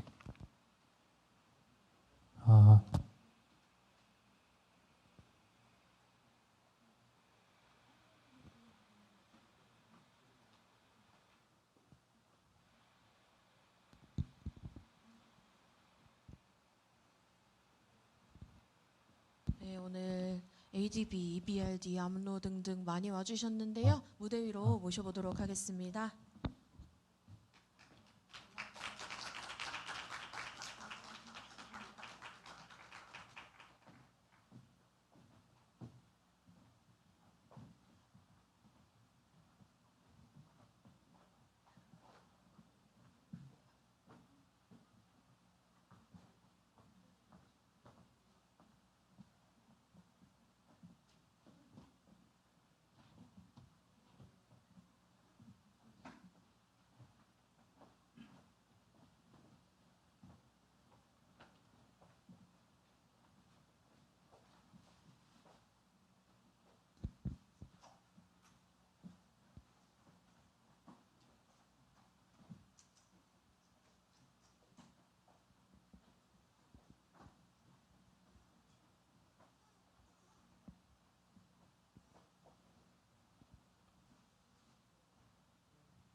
네, 남은 자리에 착석해 주시면 될 것 같습니다.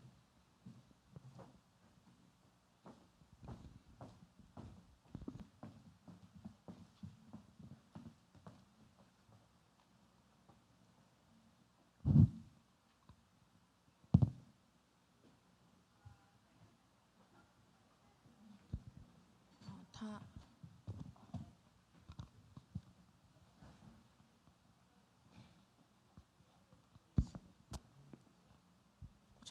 이거 확인해.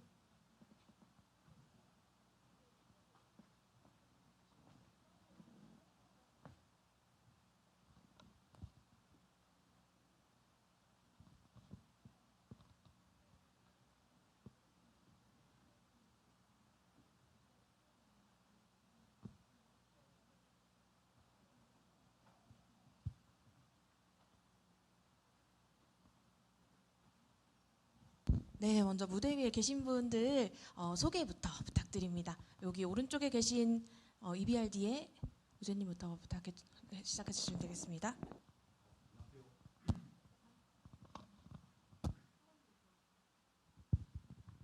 안녕하세요. EBRD의 디지털 허브 팀에서 일하고 있는 임우재라고 합니다. 안녕하세요. 그린 클라이밋 펀드의 Chief Investment Officer 오피스에서 일하고 있는 조수빈입니다. 네, 안녕하세요. 저는 아시아개발은행 ADB의 그 PPP 관련된 부서인 OMDP에서 근무하고 있는 이은이라고 합니다. 감사합니다.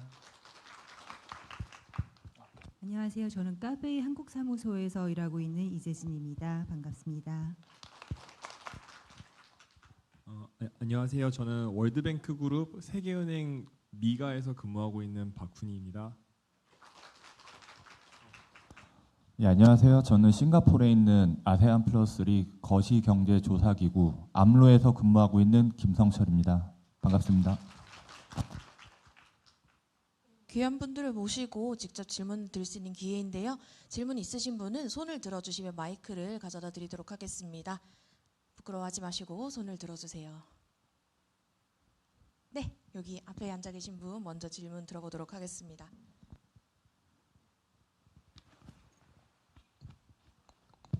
네, 안녕하세요. 저는 서민지라고 하고요. 딱히 멘토님을 지정해서 질문을 드리다기보단 그 커리어 패스적인 질문이라서 혹시 들어보시고 좀 조언을 해주실 수 있으시면 해주시면 좋을 것 같습니다. 저는 정치외교학과를 졸업을 했고 이제 4학년 끝쯤에 ODA에 관심을 갖게 되면서 처음에는 뭐 코이카나 좀 소프트웨어적으로 도움을 줄 수 있는 곳으로 이제 커리어를 찾아야겠다라고 생각을 했는데 제가 뭐 해외 봉사활동을 한 달 동안 갔다 오기도 했고 최근에 이제 코이카에서 진행하는 이제 연수 사업의 보조 프로젝트 어시스턴트로 참여를 하면서 사실 제 개인적인 성향으로는 소프트웨어보다는 좀 하드웨어적으로 눈에 보일 수 있는 뭐 인프라나 이런 걸 지원해 주는 게 더 맞을 수도 있겠다라고 생각이 들어서 뭐 개발 투자나 뭐 MDB 쪽에 관심을 갖게 됐어요. 근데 사실 제가 지금까지 좀 경력이 이렇게 뭐 봉사단이나 연수 사업 이런 걸 지원하던 쪽에서 개발 투자로 전향을 하려다 보니까 좀 이해도가 부족하기도 하고 어떻게 이런 커리어 트랜스퍼를 자연스럽게 할 수 있고 또 이걸 어떻게 뭐 CV나 레주메 상에서 설명을 해야 할지 좀 부족하다는 생각이 들었는데 이런 부분에 대해서 좀 조언을 듣고 싶습니다. 네, 6분 모두 답변을 해주셔도 되고요. 아니면 이 답변을 내가 잘할 수 있다 아니면은 뭔가 내가 이 답변에 대해서 좀 좋은 팁을 드릴 수 있을 것 같다 하시는 분은 답변을 해주시면 될 것 같습니다. 예, 제가 이제 말씀 주신 것과 이제 직접적인 분야가 다르긴 하지만 이제 제가 그동안 이제 저도 이제 2009년도에 1회 국제기구 채용설명회에 왔었습니다. 그래서 저도 그때 저는 이제 직장 3년 차였었고 저는 이제 학부 때는 전혀 국제기구의 진로에 대해서 생각을 하지 못했었고요. 저는 이제 그 당시에는 에너지 사기업을 다니고 있었는데 에너지 사기업에서 이제 금융 업무를 하면서 국제기구에서 제가 그 직무적으로 할 수 있는 일이 있다는 걸 알게 됐고요. 그 다음부터 이제 그 채용 공고를 분석하고 제가 특정 국제기구에 원하는 채용 공고를 찾아서 그 TOR이나 채용 공고에서 원하는 것들을 맞추려고 계속 노력을 했습니다. 그래서 저 같은 경우는 이제 오래 한 10년 정도 걸리긴 했는데요. 이제 10년 동안 계속 면접을 떨어지긴 했었지만 그동안 이제 에너지 사기업에서 근무하다가 에너지 공기업으로 이직을 했었고요. 그 다음에는 이제 정책금융기관으로 이직을 했었고 마지막에는 회계법인에서 근무를 하다가 ADB에 작년에 조인을 했습니다. 그래서 그런 식으로 이제 이직 혹은 한 조직 내에서 부서 이동을 통해서도 커리어는 충분히 개발을 하실 수 있다고 생각을 하고요. 그리고 이제 유학에 대해서도 저도 고민이 많았었는데 저는 이제 결국은 학부와 석사를 다 한국에서 했습니다. 한국 석사는 이제 파트타임으로 한국에서 했는데요. 과연 이제 유학이 도움이 되느냐 안 되느냐에 대해서도 고민이 많았고 저는 실제 이제 어드미션 받았지만 유학을 가지는 않았습니다. 근데 이제 그런 측면에서는 이게 도움이 되는 분도 분명히 많은 것 같고요. 근데 또 제가 지금 작년에 ADB에 와서 ADB 근무하시는 한국 분들을 봤을 때 당연히 유학 다녀오신 분이 많긴 하지만 저처럼 한국에서만 교육받고 오신 분들도 있기 때문에 뭐 유학이 갈 수 있다면 좋지만 뭐 꼭 가야 되는 건 아니지 않은 건 지금 개인의 선택에 따라 달라질 수 있을 것 같습니다. 저 멘토님께 추가 질문이 있는데 저도 공교롭게도 에너지 공기업 해외지사에서 인턴을 했었습니다. 그때 제가 담당했던 일이 이제 호주의 신재생 에너지 정책이 정권에 따라서 어떻게 바뀌는가 뭐 이런 리서치를 했었는데 그 인턴을 하면서 사실 에너지에 대해서 되게 관심을 많이 갖게 됐어요. 근데 한편으로는 제 전공이 정치 외교다 보니까 뭔가 이걸 스페시픽하게 들어가기에는 전공이나 좀 전문 지식이 부족하다라는 생각이 들었고 뭐 그 이후에도 한국에 돌아와서 뭐 포럼을 듣는다든지 이런 노력은 했지만 내가 만약에 이제 개발 협력 분야에서 에너지 분야로 커리어를 쌓고 싶으면 이제 석사나 박사를 에너지 쪽으로 가야 할까 또 이런 의문도 들었어서 비전공생으로서 에너지 분야를 계속 가는 거에 대해 어떻게 생각하시는지 궁금합니다. 네. 그 부분은 이제 뭐 기관마다 조금씩 다를 수 있을 것 같은데요. 이제 제가 10년 전에 준비할 때는 ADB 같은 경우는 채용 공고상 석사가 필수였습니다. 근데 지금 현재는 필수는 아니고 권장으로 바뀌어 있긴 한데 제가 이제 입사해서 만난 분 중에 10중 8구는 석사를 갖고 계시고요. 학사로 들어오신 분이 있지만 거의 없습니다. 거의 없기 때문에 뭐 그런 부분은 충분히 고려할 만한 부분이 아닌가 생각이 들고요. 다만 이제 아까 지금 오전에도 설명 많이 들으셨겠지만 뭐 영 프로페셔널 아니면 뭐 인턴 아니면은 뭐 JPO 뭐 이런 식의 주니어 레벨 채용이 아니라면 대부분의 채용 공고들은 최소 8년 이상 경력을 요구하는 경우가 많고요. 실제로 저는 18년의 경력으로 8년 공고를 입사를 한 케이스고요. 저희 부서는 저보다 앞에 오신 분은 20년 경력, 저보다 다음에 오신 분도 15년 경력으로 오셨거든요. 그래서 이게 생각보다 경력직으로 오는 데는 경력이 좀 많이 필요할 수 있다. 그렇기 때문에 너무 조급하게 생각하지 마시고 장기적으로 계속 노력하시면 좋지 않을까 싶습니다. 네, 그린 클라이밋 펀드 컨텍스트에서 말씀드릴게요. 만약에 인프라나 에너지 관련한 프로젝트를 하고 싶으신 거면 사실 본인이 뭐 어떤 롤을 하고 싶은지가 중요한 것 같아요. 섹터 스페셜리스트는 물론 엔지니어링 백그라운드가 필요하겠지만은 만약에 인베스트먼트 오피서로서의 롤을 할 수도 있는 거고 오퍼레이션에 관련한 서포트를 하는 롤을 할 수도 있는 거거든요. 인베스트먼트 오피서를 할 경우에는 엔지니어링 백그라운드보다는 이제 파이낸스에 대한 리터러시가 더 필요한 것 같고요. 학부 전공은 그렇게 중요하지 않다고 생각을 해요. 그 스킬셋이 있다고 하면. 그리고 오퍼레이션스 관련해서는 이제 얼마나 코디네이션을 잘하는지, 얼마나 그런 경력이 있는지에 관건을 두기 때문에 전공에 대해서 너무 엔지니어링을 해야 되는 건가 아닌가 그렇게 고민하지 않으셔도 될 것 같습니다. 첨언을 하자면 사실 국제기구라고 하면 되게 브로드한 어떻게 보면 굉장히 많은 기구가 있지 않습니까? 근데 제가 생각할 때는 한국에서 봤을 때 지원자 입장에서 봤을 때 죄송합니다. 두 가지 루트가 있는 것 같습니다. 외교부에서 지원하는 국제기구, 유엔기구가 있고요. 추워서 목소리가 잘 안 나네요. 죄송합니다. 기재부에서 서포트를 하는 국제금융기구가 있습니다. 성격이 조금 다릅니다. 국제금융기구는 대개는 뭐 IFI라고 할 때도 있고 MDB라고 할 때도 있지만 어디까지나 금융이 중심이고 뱅킹이 주요한 오퍼레이션입니다. 반면에 유엔기구에서는 조금은 다른 컨셉으로 어떻게 보면 이제 뱅킹과는 조금 다른 쪽으로 이제 맨데이트를 이제 진행하는 걸 알고 있는데 제가 사실 이제 많은 지원자분들이 국제기구라고 했을 때 조금 브로드하게 그래서 국제기구라고 하면 이제 유엔기구나 유엔기구에서 경험을 가지고 MDB로 오시는 경우가 있는데 물론 오퍼레이션이나 투자 쪽에 관심이 있어서 지원하시는 경우도 있지만 아닌 경우도 있거든요. 제가 생각할 땐 중요한 거는 내가 투자나 금융에 관심이 있다면 MDB 사이드로 가는 게 맞고 그게 아니고 정책이나 팔러시 쪽으로 간다고 하면 그쪽에 더 관심이 있고 내 스페셜티나 뭐 이런 쪽이 있다라고 생각하면 방향성을 조금은 달리 가지고 가시는 게 좋을 것 같고 오늘 참석한 MDB 중에는 OECD가 정책 쪽에 조금은 강한 쪽의 업무를 그런 쪽의 영역을 소구하고 있고 저희 EBRD 같은 경우에는 투자 쪽이 조금은 강한 편입니다.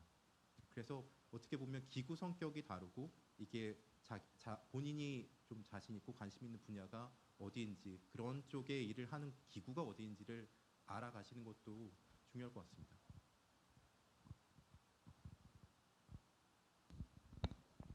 감사합니다. 네, 답변 정말 감사합니다. 다음에 질문 있으신 분 또 손을 네, 요 뒤쪽으로 마이크 넘겨주시겠어요?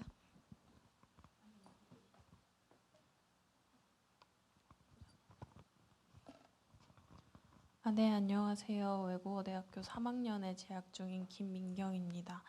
이제 저는 석사를 이제 차근차근 생각하고 있는데요. 특히 제가 코이카 YP를 하면서 그때 ODA 컨설팅 기관에서 일을 했었는데 그 기관에서 일을 하면서 정말 다양한 분야의 사업을 경험을 했어요. 뭐 어그리커처부터 시작해서 그냥 뭐 이런 그 산업부 사업도 다뤄봤었고 아니면은 뭐 장애 분야 사업도 다뤄봤었고 그 중에서 업무가 뭐 리서치도 있었고 평가도 있었고 정말 다양한 것을 경험해 보았는데요. 그러다 보니까 이제 스페셜리스트냐 제너럴리스트냐라는 고민에 빠졌습니다. 그때 이제 정말 다양한 분들의 이제 조언도 구해보고 그랬는데 공통적인 의견이 혹은 지배적인 의견이 처음 시작하는 사업 혹은 그때 석사가 커리어를 결정하는 경우가 많고 그게 상당히 우연적인 기회로 정해진다라고 말씀을 해주셨어요. 그래서 혹시 이런 스페셜리스트냐 혹은 제너럴리스트냐라는 고민을 가진 새싹에게 주실 수 있는 조언이 있다면 정말 감사하겠습니다. 네.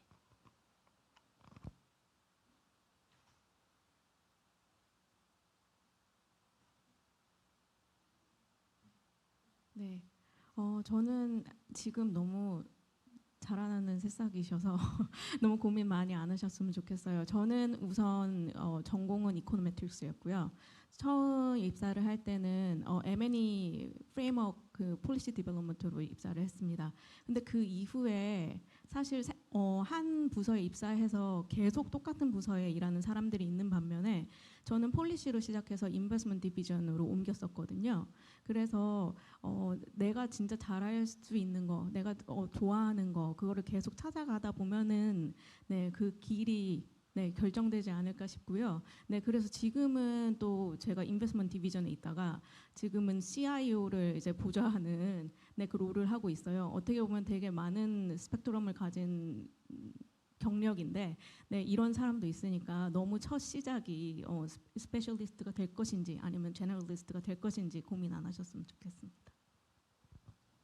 제가 좀 첨언해서 말씀드리겠습니다. 기본적으로 저도 같은 생각이고요.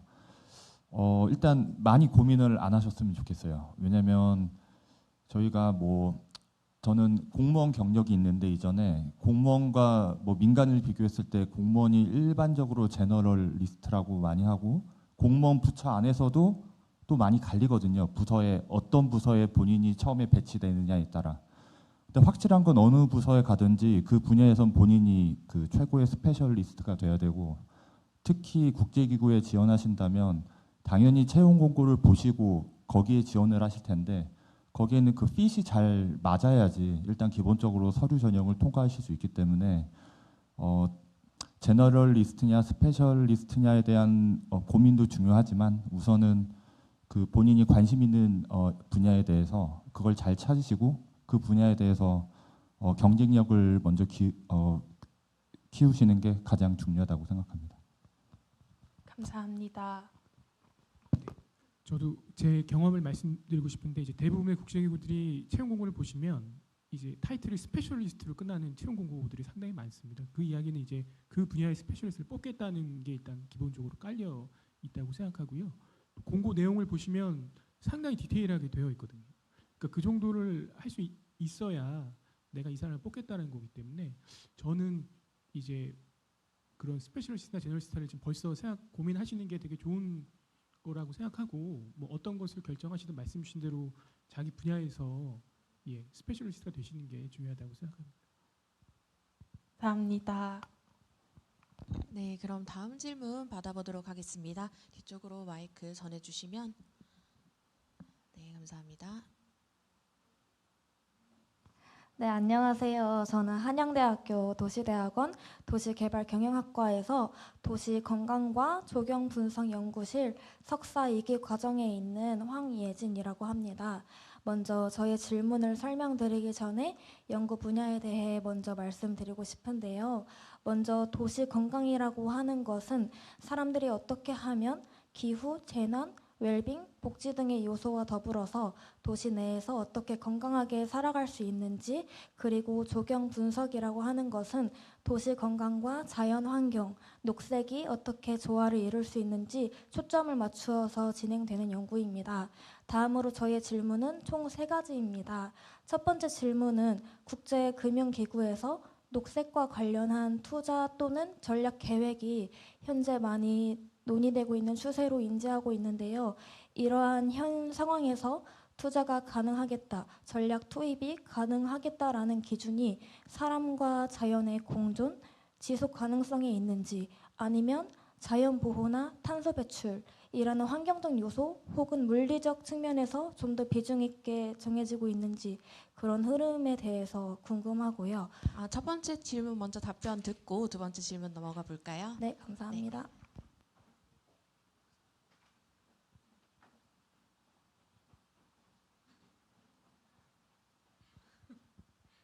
네, 녹색 관련한 기구가 저희네요.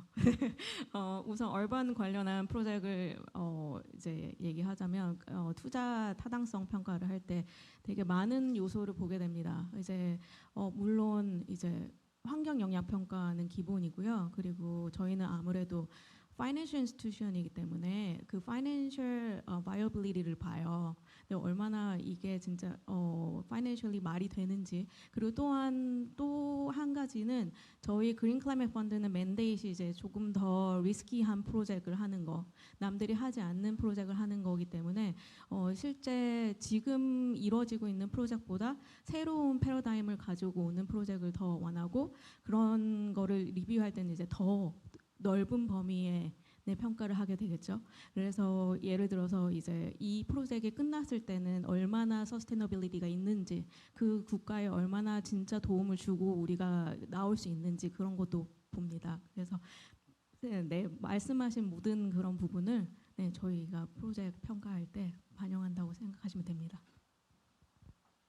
네, 감사합니다. 그럼 두 번째, 세 번째 같이 질문 드리자면 연결되는 질문이어서 이제 석사와 박사 출신이 기구 내에서 갖고 있는 영향력이 혹시 달라지는지, 그리고 석사나 박사 학위 전공보다 연구 조교나 국가 연구 사업 참여 또는 학위 논문 내용에 따라서 이제 기구에 만약에 합격을 하게 되었을 때 배정되는 직무나 직급이 좀 달라지는 경우가 있는지 궁금합니다.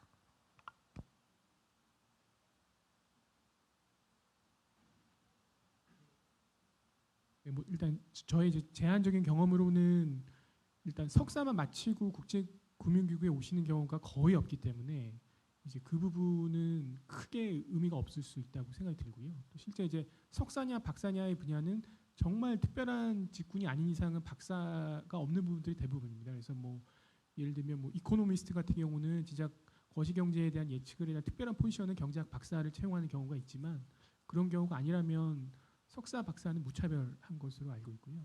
결국은 그래서 이제 제가 추천드리고 싶은 거는 자기가 원하는 기구에 원하는 채용 공고를 지금 게 아니고 과거 거를 찾을 수도 있거든요. 인터넷을 찾아보시면 과거 채용 공고 것들이 나옵니다. 그러면 이제 이 기관에서 어떤 경력과 학력에서 어떤 것들을 요구하는지들을 보시고 내가 좀 장기적으로 몇 년 동안 앞으로 어떻게 준비를 하면 좋겠다라고 생각하시면 좋을 것 같습니다. 네, 답변 감사드립니다.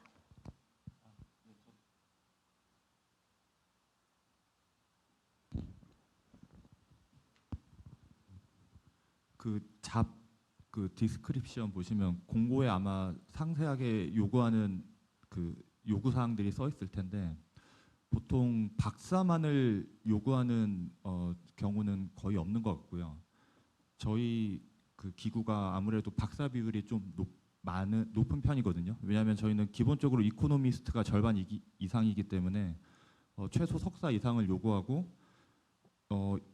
박사라고 특별히 들어와서 기구 안에 들어와서 더 그 메릿이나 뭐 이점이 있는 건 아닌 것 같아요. 다만 그 서류 전형을 통과할 때 아무래도 서류 전형을 저희가 보통 한 포지션이 나오면 경쟁률이 한 약 100대 1 정도로 들어서 알고 있거든요. 근데 아무래도 거기에 숏리스트에 들어가려면 뭐 아무래도 좋은 논문이 있으신 분이 들어갈 테고 그러다 보니까 박사 있는 게 유리할 수는 있겠지만 저희 기구에 실제로 박사 없으신 분도 많이 계시고 또 들어와서 충분한 역량을 보인다면 그 안에서 이렇게 뭐 승진이라든지 아니면은 많은 그 좋은 성과 평가를 받는 데 있어서는 단순히 학위만으로 평가지는 않는 것 같습니다. 네, 감사합니다.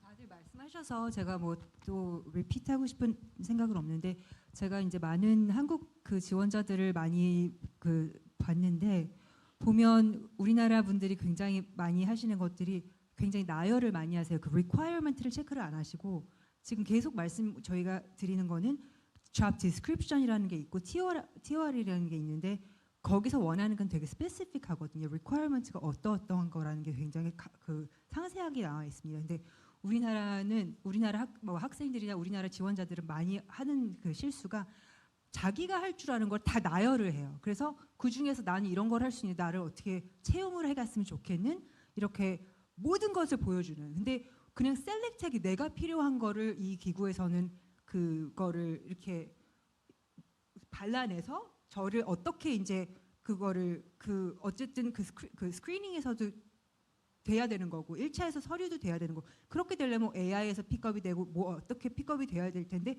그렇게 하려면 이제 리퀘어먼트가 다 맞아야 되기 때문에 너무 이렇게 내가 갖고 있는 걸 다 나열하려고 하지 말고 내가 진짜 지원하는 거 그러니까 한 레즈메이를 갖고 어떤 분은 진짜 모든 다 지원하시는 분들 저는 봤고 그렇게 하시면 안 되고 정말 cater to each 그 job description에 맞게 그렇게 하시는 게 굉장히 중요한 것 같습니다. overall 말씀드리면 네. 네, 감사합니다. 네, 그러면 다음 질문 저기 뒤에 있는 분께 마이크 좀 넘겨주시겠어요? 여기 서포터즈 분이 가져다 주시면 좋을 것 같습니다.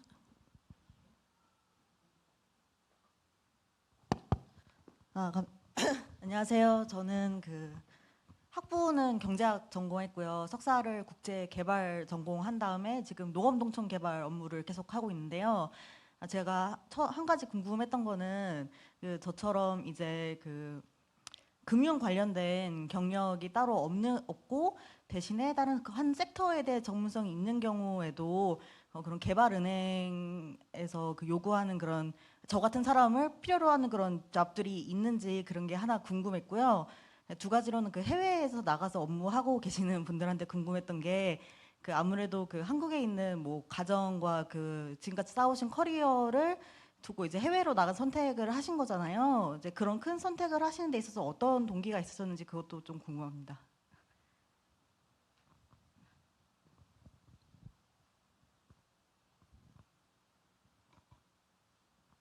네, 저는 이제 인프라 쪽에서 에그리컬처 쪽 경험이 있지는 않지만 제가 이제 옆 부서의 얘기를 이제 들은 거로는 저희도 이제 농업 관련된 부서가 또 따로 있고 에그리컬처 스페셜리스트로 뽑고 있는 걸로 알고 있습니다. 그래서 이제 과거 공고들을 찾아보시면 분명히 제 생각에는 원하시는 업무가 있을 거라고 생각이 들고요.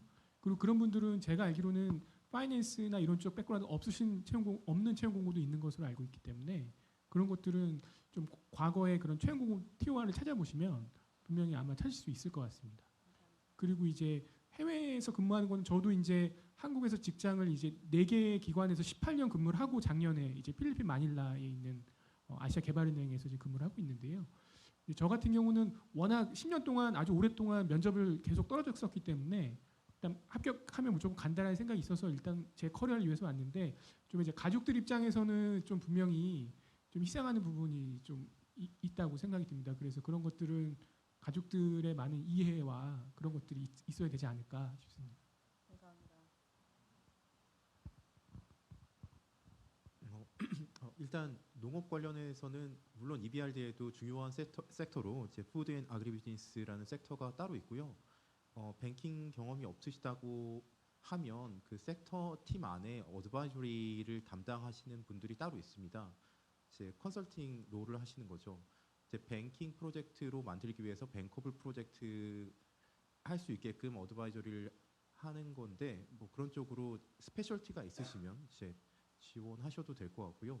다만 이제 주요하게 EBRD에서는 아무래도 은행이기 때문에 뱅킹 롤이 아무래도 더 많은 포스팅이 있고 프로그레스나 뭐 프로모션까지 생각하신다고 하면 인베스트먼트 경험을 가지고 뱅커로서 조인하시는 게 아무래도 더 좋습니다. 제가 생각할 때는 뭐 경험적으로 봤을 때 조금 더 기회가 많은 것 같고요. 뱅킹에 조인하고 내가 이제 컨설팅이나 다른 쪽으로 관심이 있으시다고 하면 옆에 팀으로 넘어가서 이제 팔러시나 스트래터지나 아니면 다른 쪽으로 이제 관련 경험을 살려서 이제 이동하시는 것도 방법일 수 있을 것 같습니다. 아직은 주니어시기 때문에 그런 이동이 가능할 것 같고요. 그리고 해외에서 이제 근무하는 거에 대해서 문의하셨는데 사실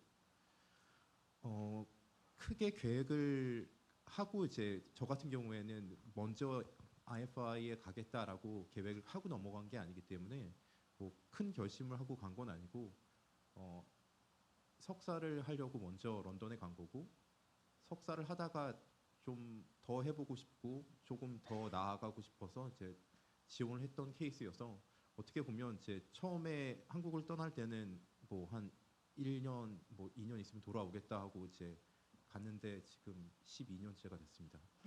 근데 사실 잘 생각해 보면 계획한 대로 되는 게 별로 없습니다. 그렇게 보면 내가 원하는 거를 그 순간에 내가 강렬하게 원하는 거를 따라가는 게 맞다고 생각하고 내가 어떤 기회가 오고 어떤 경험을 쌓았을 때 그게 경험하기 전과 후가 똑같다고 하면 그 무슨 의미가 있습니까? 어떻게 보면 공부를 하고 경험을 쌓고 내가 보이는 뭐 시야가 좀 달라진다고 하면 거기에 맞춰서 그 넥스트 스텝을 맞춰 나가는 게 더 맞는 것 같기도 합니다. 물론 제가 그렇다는 거고요. 그 처음부터 장기 계획을 세우고 하시는 분도 분명 있겠다고 생각은 하지만 저 같은 경우에는 그 순간순간에 맞춰서 갔었던 것 같습니다. 그래서 큰 걱정 안 하고 갔던 케이스이긴 합니다. 저.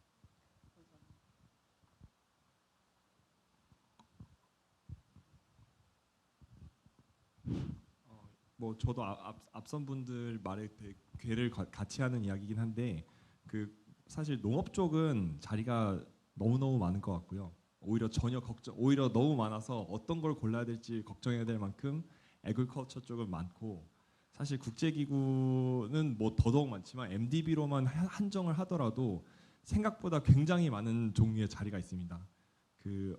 제가 심지어 좀 들었던 신기한 자리들은 월드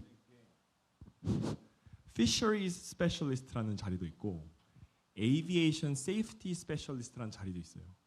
사실 저도 뭐 하는 자리인지 모르겠고 아무도 뭐 하는지 되게 미스터리한 자리들입니다. 그러니까 그 말은 즉슨 정말 모든 전공을 사실상 다 아우를 수 있는 그릇이 있는 기관들인데 이제 물론 당연히 좀 그렇게 수가 적은 직군들은 아무래도 기회가 아무래도 좀 적겠죠. 그리고 앞서 또 연사분께서 말씀해 주신 것처럼 또 금융기관에서의 사실 주요 업무는 금융 경제 쪽이 아무래도 주기 때문에 거기에 이제 영역에 부합하지 않는 것들은 물론 필요하지만 뭐 약간 이제 주요 노선이 아니라서 마치 로펌에서 변호사분들만 있는 건 아니잖아요. 근데 다른 분도 분명히 필요하지만 사실 중요한 건 변호사이고 병원도 의사만 있는 건 아니지만 다른 분도 굉장히 많고 필요하지만 여튼 중요한 건 의사의 역할이고 뭐 그런 것처럼 여튼 주요한 부분이 있고 하지만 다른 영역도 품을 수 있는 자리는 굉장히 많다라고 보시면 될 것 같습니다.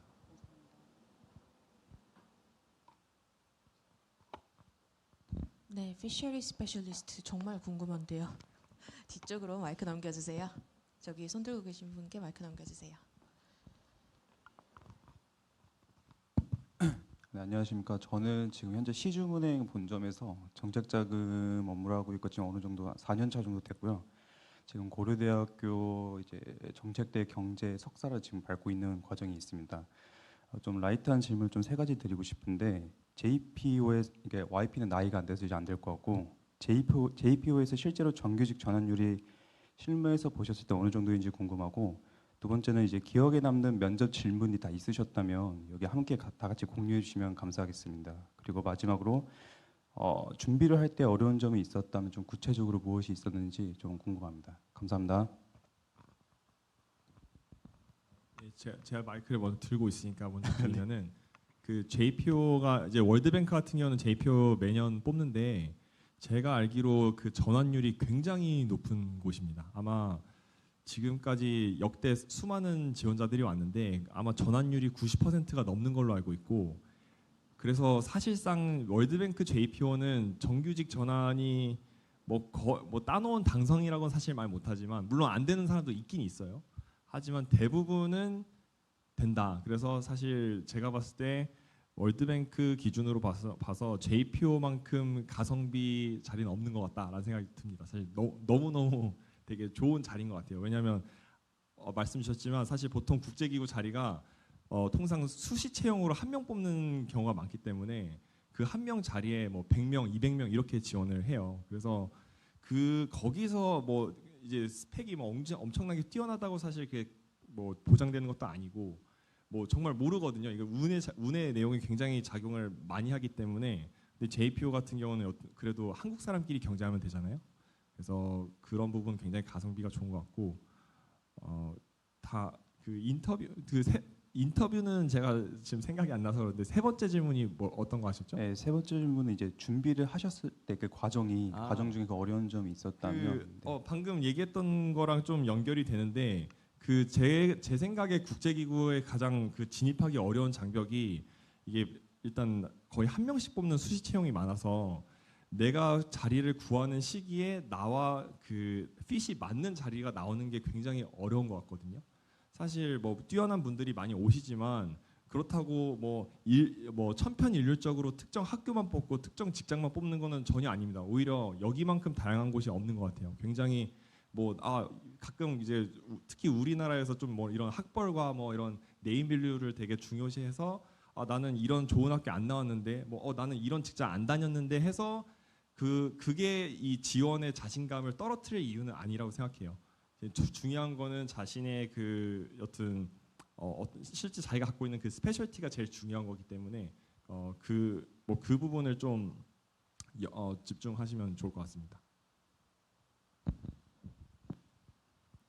앞선 연사님께서 1번, 3번을 대답해 주셨으니까 제가 2번을 제 경험에 비추어 말씀드리면 일단 상당히 어려웠던 질문들도 몇 개가 있었고요. 근데 그거는 저 같은 경우는 이제 거시경제, 금융 관련된 분야로 면접을 봤기 때문에 좀 너무 좀 깊게 들어가는 것 같고, 일반적인 조금 더 일반적인 질문 중에서 좀 인상 깊었던 질문은 그 최종 면접관 중에 한 분이, 제가 이렇게 정책을 하는 데 있어서 제가 한국 출신이니까 만약에 한국 정부랑 아세안 플러스 3 입장이 반대되는 경우에 너는 그것을 어떻게 해결할 것이냐, 너는 어떤 입장을 가질 것이냐라는 질문이 있었고, 저는 뭐 제 진심이기도 하고 당시 그런 고민도 이제 면접 준비하면서 했기 때문에, 그리고 또 제가 당시에 이제 국제기구에 근무하고 싶어서 면접을 본 거기 때문에 당연히 국제기구의 입장을 따르는데, 국제기구에서 그런 결정을 했다면 분명히 그게 우리 지역 아세안 플러스 3 지역 전체에 도움이 되는 것일 테고, 분명히 우리나라도 그 일원으로서 거기에 기여하고 또 혜택을 받을 수 있는 부분이 있을 거다. 그래서 저는 그게 표면적으로는 양자 입장이 반대되지만 분명히 그 제가 중간에서 그걸 조정하는 데 있어서 기여할 수 있는 역할이 있을 거라고 생각한다고 그런 식으로 대답을 했었고, 이게 저는 뭐 면접만 놓고 보면은 그렇게 대답하기에 까다로운 질문은 아니었다고 생각하는데, 제가 끝나고 나서 들은 얘기는 제가 그때 당시에 최종 면접 가서 최종까지 저 외에 한 2분 정도가 더 있었는데, 어떤 분은 그냥 되게 일방의 편을 든다고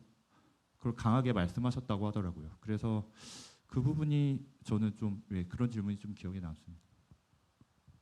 네, 두 번째, 세 번째 질문은 다른 직원분들께서도 다 같이 답변해 주시면 너무 좋을 것 같습니다. 혹시 면접 중에 기억에 남는 질문이라든지 또는 채용을 준비하시면서 겪었던 어려운 점 또는 느끼셨던 점을 함께 공유해 주시면 너무 좋을 것 같아요.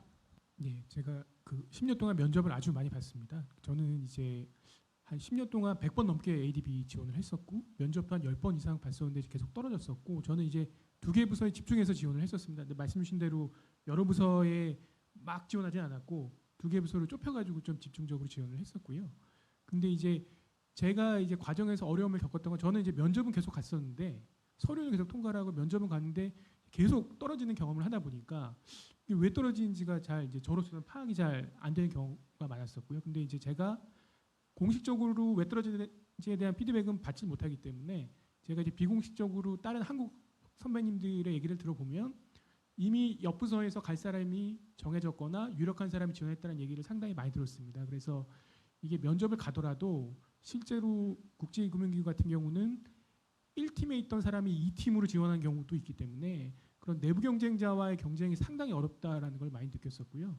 근데 다행히 제가 이제 작년에 합격하고 나서 이제 나중에 상사분께 듣기로는 작년에는 내부 경쟁자가 없었기 때문에 저에게 기회가 왔던 것으로 알고 있습니다. 근데 이제 마지막에 제 상사가 저에게 해준 얘기는 그 제 업무 관련된 면접들이 이제 뭐 1시간 동안 상당히 깊은 어려운 질문들이 많이 나왔었는데 어떤 특정 질문에서 대답을 한 게 저였기 때문에 당신을 채용했다라고 얘기를 했거든요. 그래서 제 생각에는 이제 원하시는 채용 공고에 맞도록 준비를 잘 하셔서 어떤 질문이 나오든 구체적으로 잘 답변을 할 수 있어야 되지 않을까 싶습니다.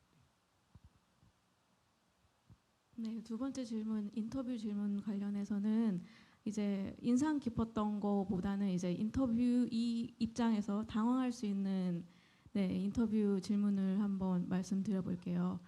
저는 요즘에 이제 인터뷰어로 많이 이제 참여를 하게 되는데 되게 기본적인 거 있잖아요. 그러니까 What is blended finance? 이런 진짜 broad한 definition을 물어보기도 해요.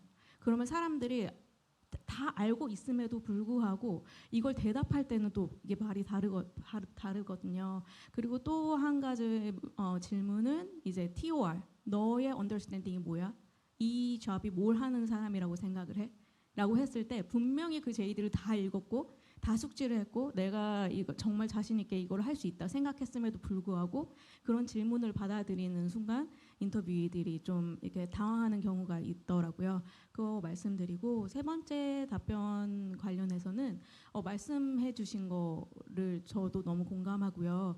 인터널 캔디데이트이 실제로 진짜 많고, 그리고 저희 기구 같은 경우에는 경력 연수가 쌓였다고 해서 자동으로 프로모션이 있는 경우가 없어요. 네, 결국에는 다른 팀 아니면 그 팀 주니어들이 이제 포지션이 열렸을 때 다 지원을 하는 거기 때문에 이제 인터널 캔디데이트랑 이제 싸우기 위해서는 그 기구에 대한 이해도도 정말 완벽해야 되고, 그리고 잡 뒤에 잡 디스크립션에 써 있는 스킬에 대한 어필도 확실히 하셔야 된다고 생각합니다.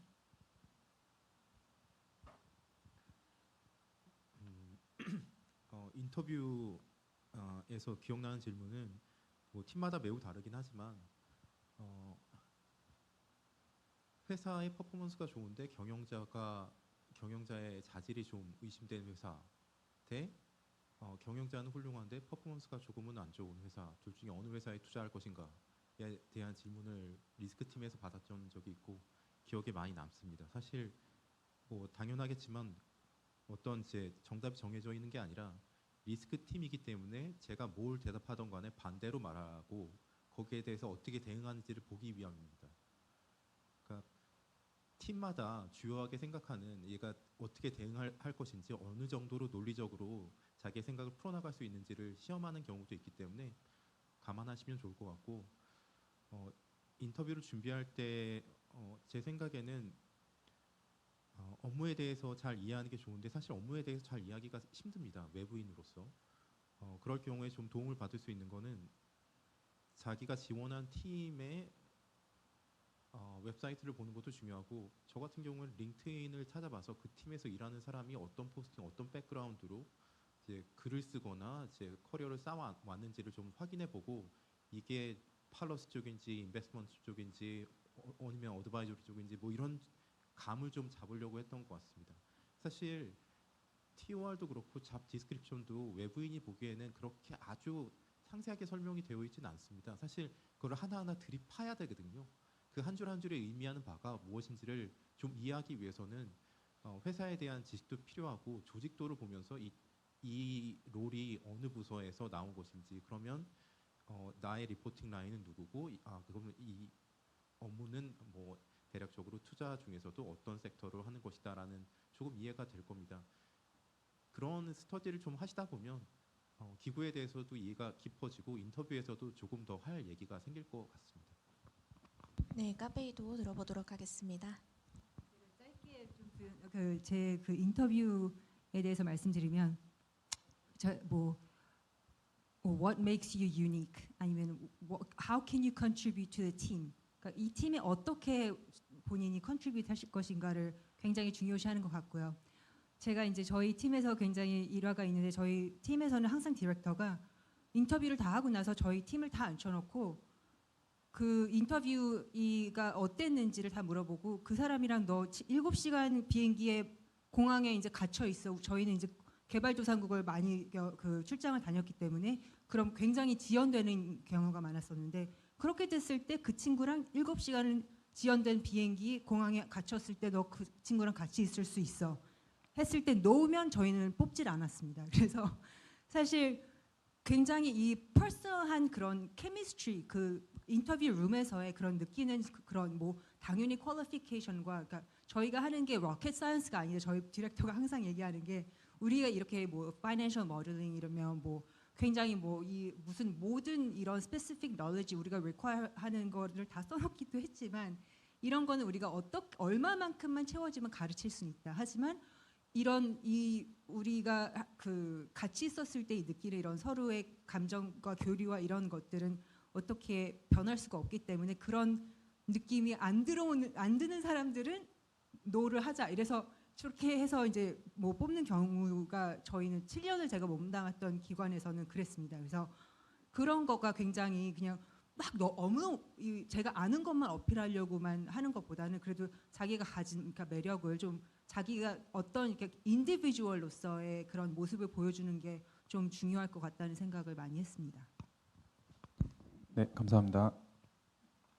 저 지금 JPO 관련해서 하나만 추가로 말씀드리면, 아시아개발은행 같은 경우는 이제 기획재정부 JPO가 작년에 24년 9월부터 두 분이 지금 근무를 하고 계십니다. 그래서 제가 그때 24년 9월에 갔는데 이제 같이 저랑 같은 달에 근무를 시작하셨고요. 그래서 아직은 이제 그 기간이 끝나지 않은, 제가 알기로는 보통 2+1으로 알고 있는데요.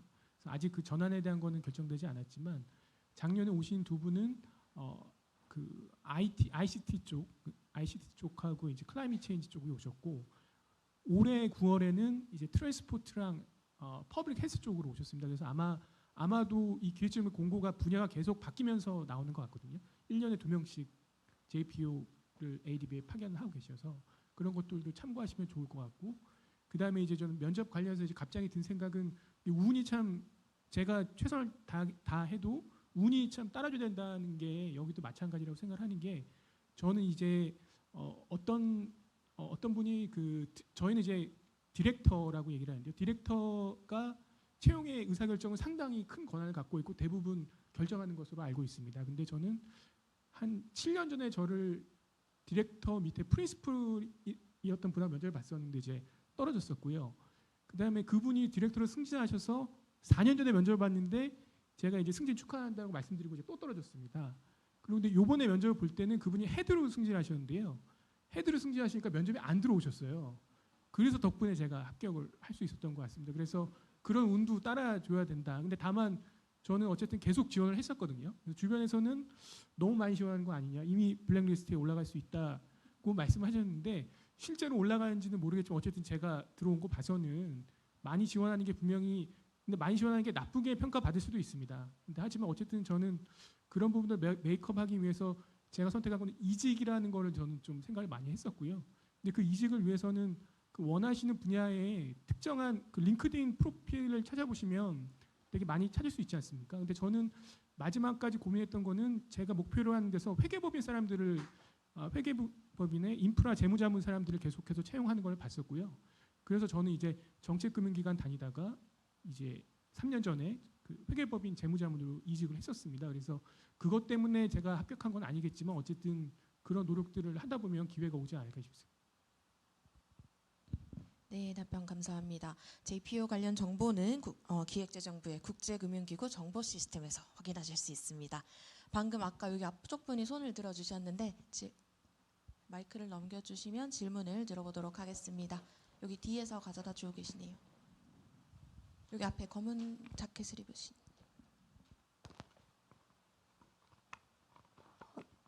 네, 안녕하세요. 저는 한국외국어대학교에 재학하고 있는 프랑스 EU 전공과 그리고 경제학을 이중 전공하고 있는 3학년 성지원이라고 합니다. 저는 관심사가 다양해서 석사를 어떤 전공을 할지 아직 선택을 하지 못해서 먼저 핀테크 관련 기업에 취업을 해서 경력을 쌓고 그 후에 저의 적성이 뭔지 더 파악을 하고 나서 경제학이나 아니면 데이터 사이언스 아니면 컴퓨터 공학 관련으로 석사를 딸 생각을 하고 있습니다. 그래서 제가 국제금융기구 채용 공고를 보았을 때 디지털 관련한 그런 직무가 꽤 열려 있는 것으로 보았는데 이 직무에서 어떤 경력을 보통 요하는지 그리고 그 능력이 학문적인 거를 좀 더 중시하는지 아니면 실무적인 거를 더 중시하는지 궁금합니다.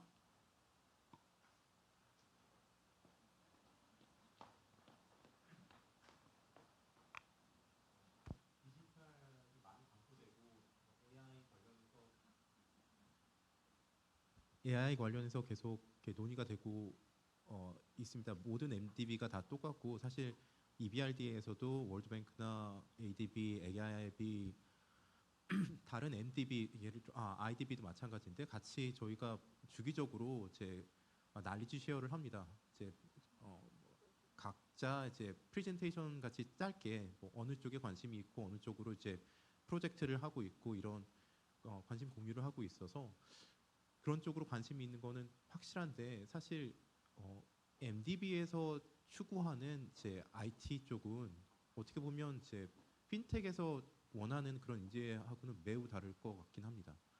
예를 들어서 저희가 제 채용하는 제 디지털 스페셜리스트나 사이버 시큐리티 스페셜리스트는 제 워킹 익스피리언스가 상당히 있어야 됩니다. 대개는 저희 쪽에서 원하는 거는 컨설팅을 원하는 것 같고요. 컨설팅 관련해서 제 경험이 어느 정도 있으신 분들이 저 EBRD에 와서 아무래도 EBRD는 디지털 관련해서 투자 어떤 그 이네이블러로서 이제 투자를 적극적으로 시작한 게 얼마 안 됐기 때문에 팔러스의 방향성을 잡아야 되고, 그리고 저희가 뱅킹 트랜잭션이 있을 때 디지털 쪽으로 어떻게 카펙스 인베스트먼트를 좀 늘릴지, 어떻게 보면 디지털 관련해서 어느 특정 분야에서만 관심이 있기보다는 이제 컨설턴트로서 좀 어떤 특정 분야의 좀 제너럴리스트라고 하긴 좀 그렇지만 디지털 트랜스포메이션에 예를 들어서 이제 다양한 섹터를 경험하시면 조금 그 경험을 유용하게 MDB에서 활용하실 수 있지 않을까 생각이 듭니다. 감사합니다.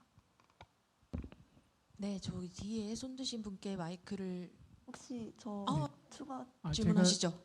제가 디지털은 아니지만 제가 최근에 디지털 저희도 ADB에도 근무하시는 한국 분들의 사례를 보면 일단 기본적으로 박사는 안 계시고요. 석사셨고 직장 경력이 상당히 중요한 것 같습니다. 그래서 한 분은 JPO로 오셨기 때문에 이제 상대적으로 경력이 좀 짧으신데 제가 알기로는 코이카에서 해외사무소에서도 경험을 하신 걸로 알고 있고, 또 한 분은 싱가포르에서 IT 관련 기업에서 근무를 하시다가 나중에 조인을 하신 걸로 알고 있습니다. 그래서 박사가 필수는 아닌 것 같습니다. 추가 질문 해주시면 될 것 같습니다. 네, 두 번째 추가 질문은 국제기구에서 강조해야 될 전반적인 인재상이 무엇인지, 그리고 대부분 JPO 그 지원자들의 나이대가 어느 정도 되는지 궁금합니다.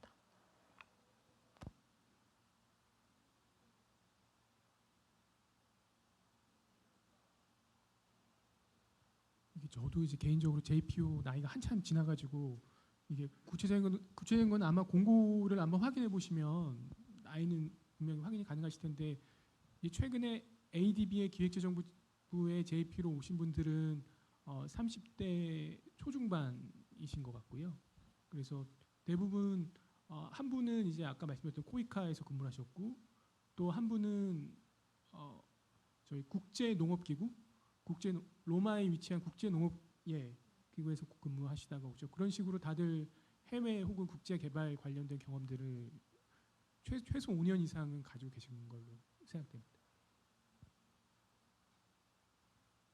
감사합니다. 아까 뒤에 손 드신 분, 저기 마이크 가지고 계시니까 바로 질문해 주시면 될 것 같습니다. 네, 안녕하세요. 저는 국내에서 경제학 학사와 지속가능성 관련 석사를 마치고 그 회계법인 컨설팅을 포함해서 이제 국내 지속가능성 공시와 관련된 한 3, 4년 정도의 경력을 가지고 있는데요. 이제 국내에서의 짧은 경력을 가지고 이제 금융기구의 지속가능성 공시나 아니면 탄소 배출량 산출 같이 이제 지속가능성 관련한 직무에서 내가 국제기구에서 좀 업무할 수 있지 않을까 하는 생각에 이제 지금 막 이제 고민을 시작하는 단계이긴 합니다. 이제 그런 점에서 기본적인 두 가지 질문을 드리려고 하는데 좀 수준이 낮을 수도 있습니다.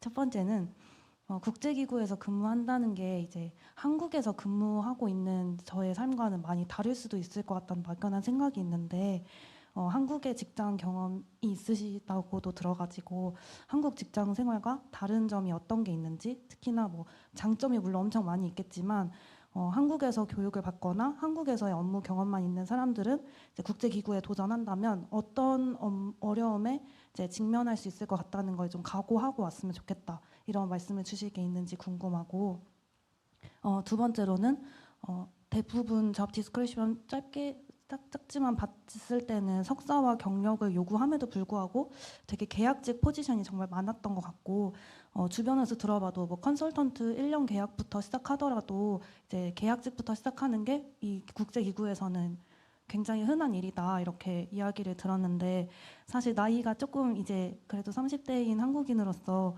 좀 그 계약직으로 다시 도전한다는 불안감이 조금 있습니다. 그래서 혹시 이런 불안감에 대해서는 어떻게 극복하면 좋을지 조언을 듣고 싶습니다.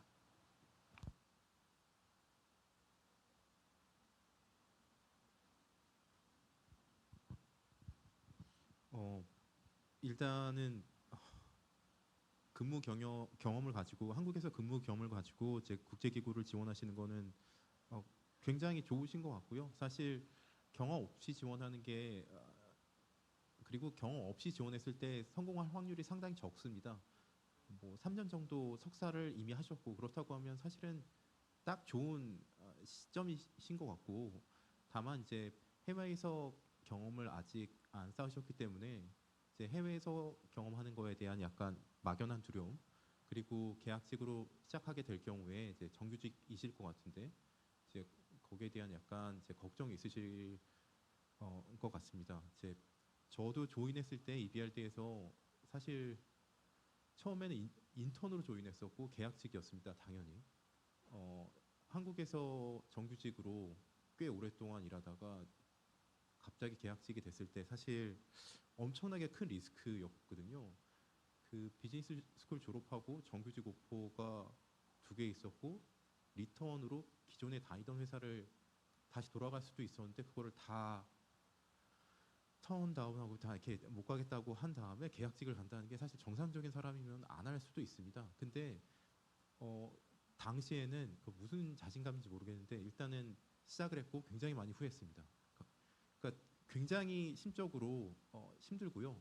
거기에 대해서 조금 대비를 하시는 게 좋을 것 같습니다. 왜냐하면 계약직이 상당히 많고 달리 말하면 정규직이나 이제 뱅크 펀디드 포지션으로 전환되지 않는 분들이 많습니다. 사실 그렇기 때문에 사실 뭐 정규직 버짓이 많으면 정규직으로 채용을 하겠죠. 근데 그렇지 않다는 것 자체가 의미하는 바가 있습니다. 그렇기 때문에 조금은 거기에 대한 계산이 좀 필요한 것 같습니다. 내가 어느 정도 리스크를 지고 이 경험을 할 것인지에 대해서, 그리고 이게 만약에 안 됐을 때도 내가 어느 쪽으로 돌아갈 수 있다는 최소한의 저는 이제 소트 프로세스가 이런 건데 최악의 상황이어도 뭐 이 정도는 할 수 있다, 뭐 이런 정도가 있으면 안심이 되거든요. 근데 사실 1년 동안은 좀 열심히 했던 것 같고요. 어찌됐건 굉장히 빠른 시간 내에 좋은 인상을 남겨야 여기 이 팀에서 안 된다 하더라도 다른 팀에서 기회를 잡을 수 있다고 생각했기 때문에, 그리고 첫인상을 만드는 거는 제가 생각할 때는 뭐 초반 6개월에서 1년인 것 같습니다. 그 시점에 조금은 다른 사람들보다 더 열심히 일하는 모습을 보이고 단순히 퍼포먼스뿐만 아니라 애티튜드까지 좀 생각을 하면, 그리고 그런 쪽에 있어서는 제 생각에 한국 분들이 준비가 잘 되어 있는 것 같습니다. 사실 한국 회사 생활이 결코 녹록하지 않고 그 경험이 이제 허투루 있는 게 아니기 때문에 어떤 초심을 조금 잃지 말고 적어도 세틀 다운하고 조금 뱅크 펀디드 포지션으로 좀 정규직 포지션으로 전환되기 전까지는 조금은 긴장하고 그 기간을 버틸 수 있다고 하면 제 생각에는 좋은 결과가 있을 수도 있습니다. 예. 프라미싱 할 수는 없지만 그 정도는 리스크 테이킹을 해야 좋은 결과가 있을 것 같습니다. 네, 저도 공감하는 바이고요. 아시다시피 컨설턴시 포지션이 워낙에 많기 때문에 스텝 포지션 하나가 뜨면 이제 전사에 있는 컨설턴트들이 거의 어플라이를 한다고 생각하셔도 무방합니다. 그래서 저는 우선 진짜 국제금융기구에 일하고 싶다, 그게 소명이 확실하시다면 진입을 목표로 하시는 거가 오히려 더 빠른 길이 아닐까라고 생각을 하는데, 앞서 이전에도 말씀해 주셨듯이 아니면 스텝 포지션으로 그냥 바로 다이렉트리 오시려면 경력을 많이 깎이는 경우가 되게 많아요. 네, 그래서 어떤 리스크를 본인이 질 건지 그 차이점이 있는 것 같습니다. 그리고 인재상에 관련해서는 국제기구는 앞서 말씀해 주셨듯이 좀 비저빌리티가 필요해요. 네, 그래서 한국인 직원들이 이제 한국 학생들이 특이한 점이 이제 열심히 하면 알아주겠지.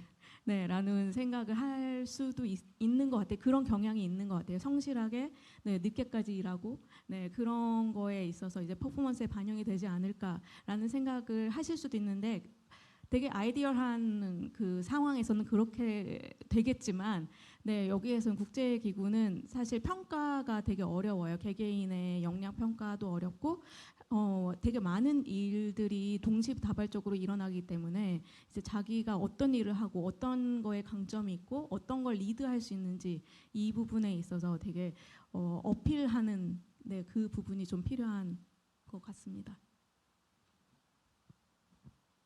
네, 저도 이제 말씀 주신 것과 제가 되게 상당히 비슷한 상황인 것 같은데요. 저는 이제 지난 18년 동안 한국에서 4개 직장을 다녔고 이제 1년 전에 이제 ADB에 조인을 했습니다. 그래서 실제 이제 가장 큰 차이는 결국 이제 영어로 업무한다는 게 이제 가장 큰 차이자 어려움인 것 같고요. 뭐 그 부분은 뭐 계속해서 노력해야 되는 것 같고, 다만 이제 업무적인 거에 대한 어려움보다는 오히려 저는 이제 한국 직장에서만 다니고 한국 학교에서만 다녔으니까 그런 스몰 토크가 오히려 더 어렵다는 생각이 많이 들었습니다. 그래서 그런 부분들은 확실히 유학 다녀오시거나 해외에서 학교 나오신 분들은 확실히 그런 것들은 더 자연스럽게 더 잘 하시는 것 같고요.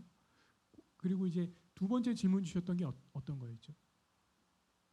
두 번째는 그 계약직으로 시작할 네네. 때 어떻게 저도 그런 고민을 많이 했어서 저는 10년 동안 계속 컨설턴트는 지원하지 않고 스텝 포지션만 계속 지원을 했습니다. 근데 그래서 이렇게 오래 걸렸는지도 모르겠지만 제가 이제 들어와서 보니까 저희 부서에 이제 국한에서 말씀드리면 저보다 먼저 들어온 두 명의 직원들은 모두 다 저희 부서에서 2년 이상 컨설턴트, 스텝 컨설턴트 일을 하고 채용 공고에 지원을 해서 합격을 하신 분들이고, 이제 그런 분들은 거의 이제 합격이 거의 결정된 거나 마찬가지인 거죠. 이제 그런 경우가 내부 경쟁이 워낙 많다 보니까 진짜 좀 생각이 있으면 컨설턴트를 도전하는 것도 방법일 수 있다. 근데 그거는 개인의 그런 리스크 성향에 따라 다를 수 있을 것 같아요. 저는 결국 그렇게 하지 못했지만 예, 다를 수 있을 것 같습니다.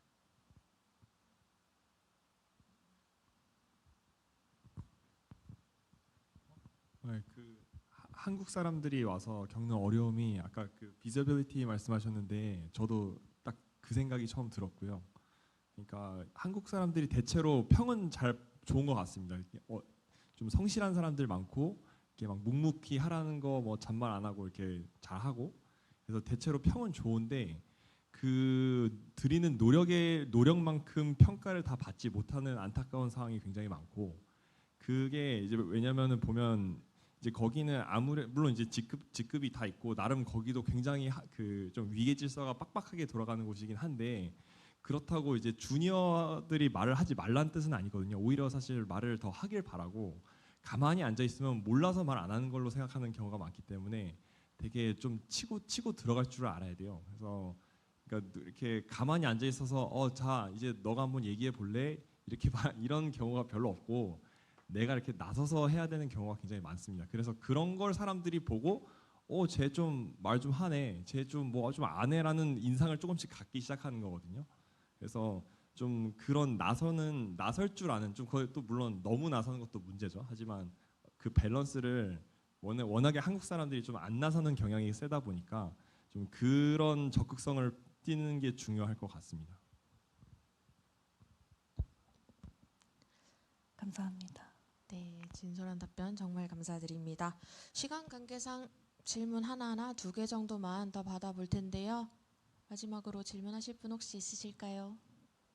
네, 여기 앞쪽에 마이크 전해주시겠어요?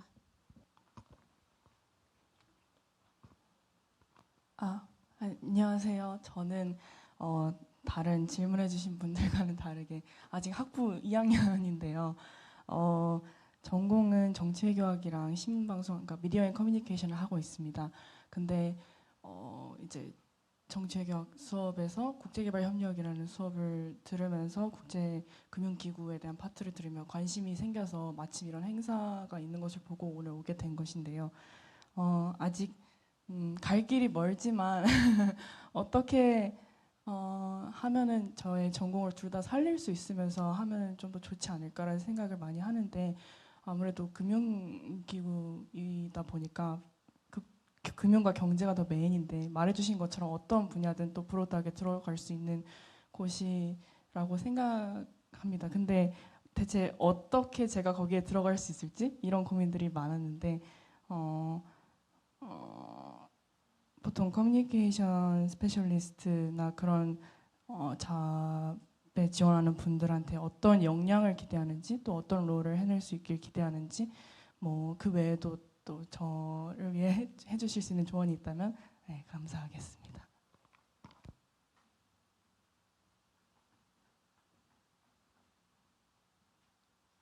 네, 우선 커뮤니케이션스를 저희 국제기구에서 한다는 것은 영어가 거의 네이티브인 사람들이 보통 맞는 경우가 많기 때문에 거의 제가 그 외국인들이 그 커뮤니케이션스 디파트먼트에 있는 걸 보는 거는 뭐 웹 디자인이나 다른 뭐 그런 관련된 뭐 일을 하시는 분이지 정말 그런 컨텐츠를 쓰는 사람들은 보통 많이 다 네이티브 스피커였고 사실 지금은 또 많이 바뀌었을 수 있어요. 지금 다 AI가 다 거의 리플레이스를 하고 있기 때문에 이미 그 에디팅을 다 보통 그런 커뮤니케이션 작업을 지금 거의 다 제가 알기로는 하고 있거든요. 그래서 앞으로는 그 커뮤니케이션 디파트먼트 자체가 어떻게 될지는 사실 저는 잘 모르겠습니다. 근데 어쨌든 국제기구에서는 영어나 이제 그 자기네 그 기구의 네이티브 랭귀지, 저희 기구 같은 거는 스페니쉬가 이제 오피셜 랭귀지이기 때문에 스페니쉬가 이제 네이티브인 사람들이 보통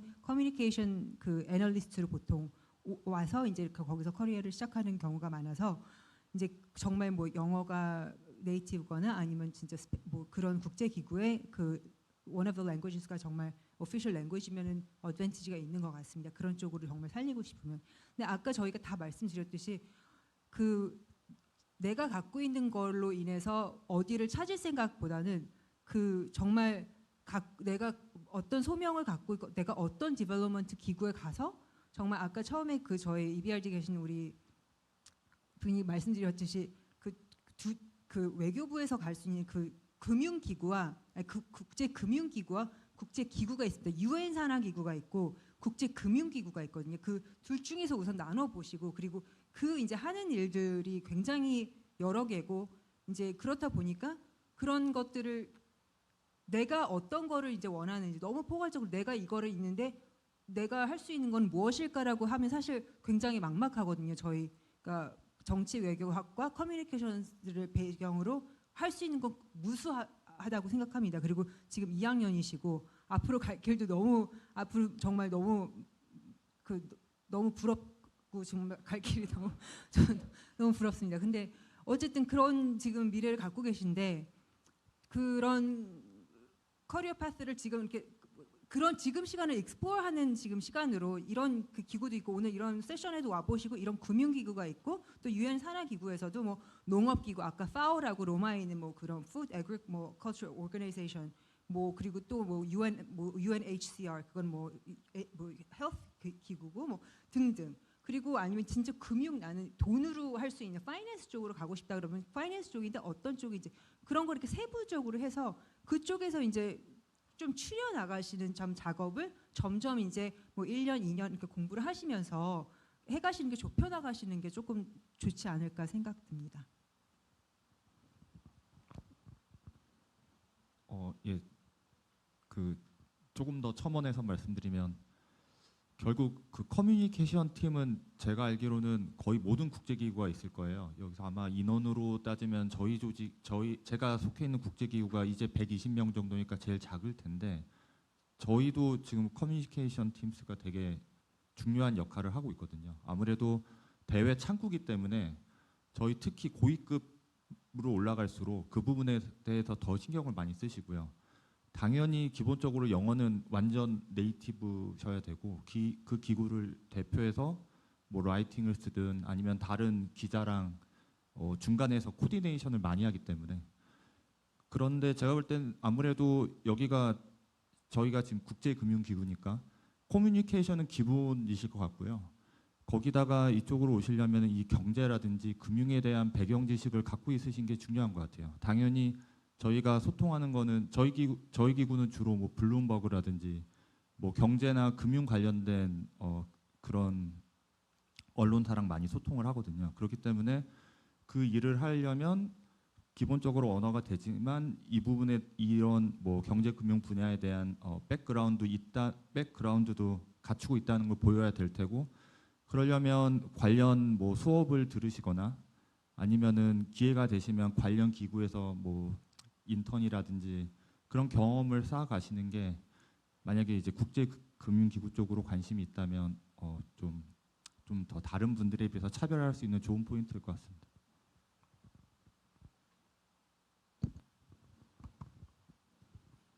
네, 저는 이제 지금 2학년이시니까 이제 장기적으로 보셨을 때 어떻게 보면 이제 저는 이제 한국 학교를 나와서 한국에서 직장 생활만 한 이제 지원자 입장에서 생각을 해보면 저는 이제 첫 번째 직장을 국제기구를 전혀 고려하지 않고 에너지 사기업에 들어갔었고 거기서 이제 국제기구를 생각하게 돼서 그런 생각을 하진 못했는데 이제 지금 들어와 생각해 보면 국제기구, 국제금융기구나 국제기구에 파견을 가는 직장들이 많이 있습니다. 그래서 그 파견을 가는 곳에 가서 기회를 보는 것도 충분히 한번 고려해 볼 만하다. 왜냐하면 실제로 많은 공고들이 뭐 8년, 뭐 짧으면 6년 공고가 나오는 경우도 있는 것 같은데요. 있다고 생각하면 그 기간 동안 내가 준비를 한국에서 한다고 한다면 직장 생활을 그 기관에 일단 들어가서 거기서 경력을 쌓으면서 그 기관들과 접점을 만들고 이제 물론 뭐 내부 공모를 해야 되겠지만 그렇게 국제금융기구 경험하는 것이 저처럼 외부에서 완전히 아웃사이더로 지원하는 것보다는 훨씬 가능성이 높은 것 같거든요. 그래서 그런 것들도 한번 좀 한국 내에서의 직장을 어떻게 할지도 고민해 보시면 좋을 것 같습니다. 네, 감사합니다. 이렇게 Q&A 세션을 마치게 되는데요. 오늘 이 자리에 함께해 주신 모든 분들께 혹시 응원의 말씀이나 또는 꿀팁이 있으시다면 한마디씩 좀 부탁드려도 괜찮을까요? 여기 제일 오른쪽에 있는 UBID부터 시작을 해보도록 하겠습니다. 자라나는 이 국제금융기구 꿈나무와 새싹분들에게 나눠주실 꿀팁과 응원의 말씀 부탁드립니다. 일단은 오늘 세션을 처음부터 끝까지 다 들으신 분 혹은 Q&A만 들으셔도 대략적으로 감을 잡으실 수 있는 부분이 있습니다.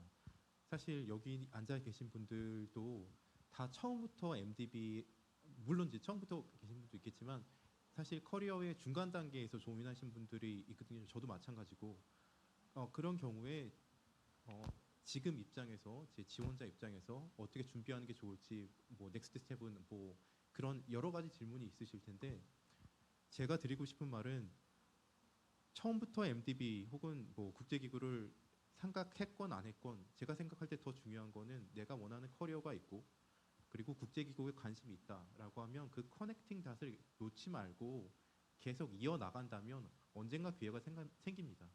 그게 운이 좋아서 처음 커리어가 MDB일 수도 있고요.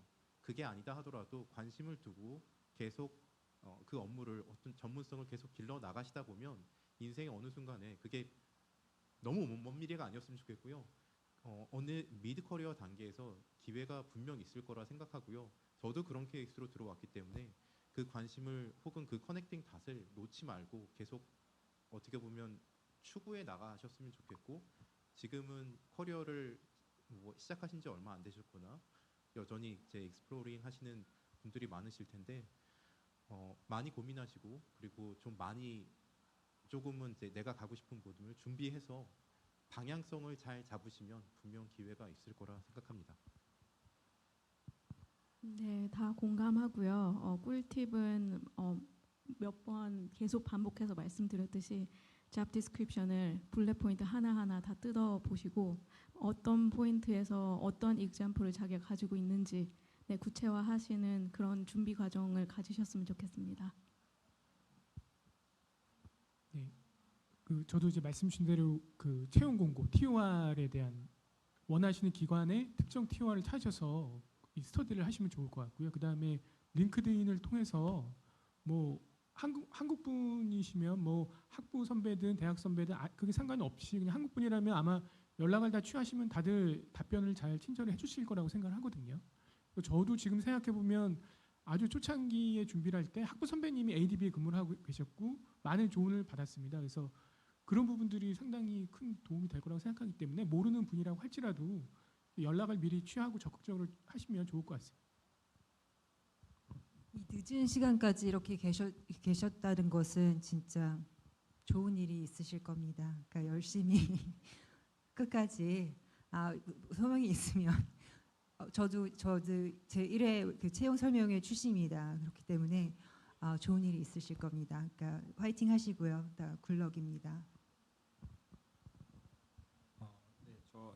저도 좀 어떻게 보면 되게 하이 레벨 하는 건데 제일 중요한 건 끈기인 것 같아요. 이게 결국에 이게 한 번에 안 될 거거든요. 대부분 거의 모든 사람이 한 번에 안 되고 두 번 해도 안 되고 세 번 해도 안 되고 10번 10년 걸리는 분도 분명히 굉장히 많고 그 10년 20년이 지나도 안 되는 분도 있어요.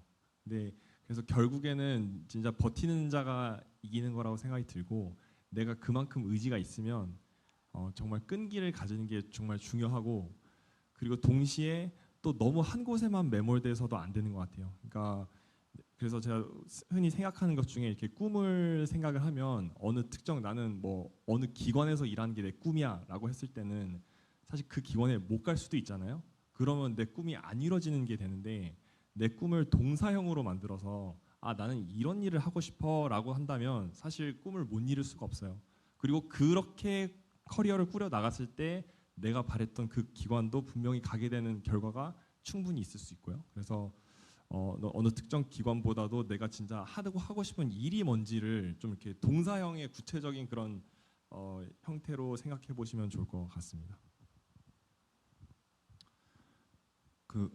앞서 다 너무 공감되는 말씀들을 많이 해주셔서 조금 더 좀 실질적으로 와닿게 말씀 주시면 이력서 쓰실 때 그 잡 디스크립션 잘 보시고 관련된 내용 위주로 강조를 하셔야지 그냥 병렬적으로 내가 많은 곳에서 있어봤다라고 쓰시면 오히려 감점이 되는 경우도 실제로 많이 봤습니다. 왜냐면은 뭐 자기가 10개 과에서 근무했다고 썼는데 실질적으로 그 직무랑 관련되는 뭐 과가 만약에 2개밖에 없다면 나머지 8개는 어떻게 보면은 그 저희 뽑는 기관 입장에서는 뭐 별로 필요 없는 경력이었던 걸로 볼 수 있기 때문에 그거보다는 차라리 자기가 했던 거를 훨씬 세부적으로 기술적으로 쓰는 게 도움이 되실 것 같아요. 나중에 이제 지원하실 때.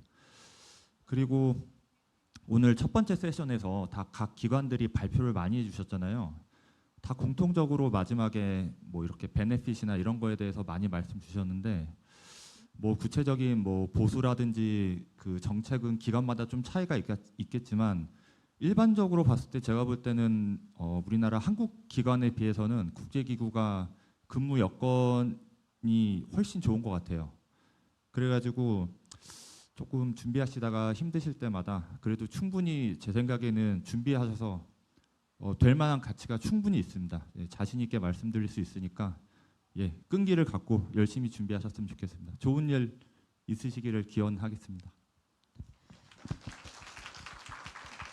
네, 늦은 시간까지 오늘 행사를 위해 좋은 귀중한 말씀 나눠주신 우리 직원분들께 다시 한번 큰 박수 부탁드립니다.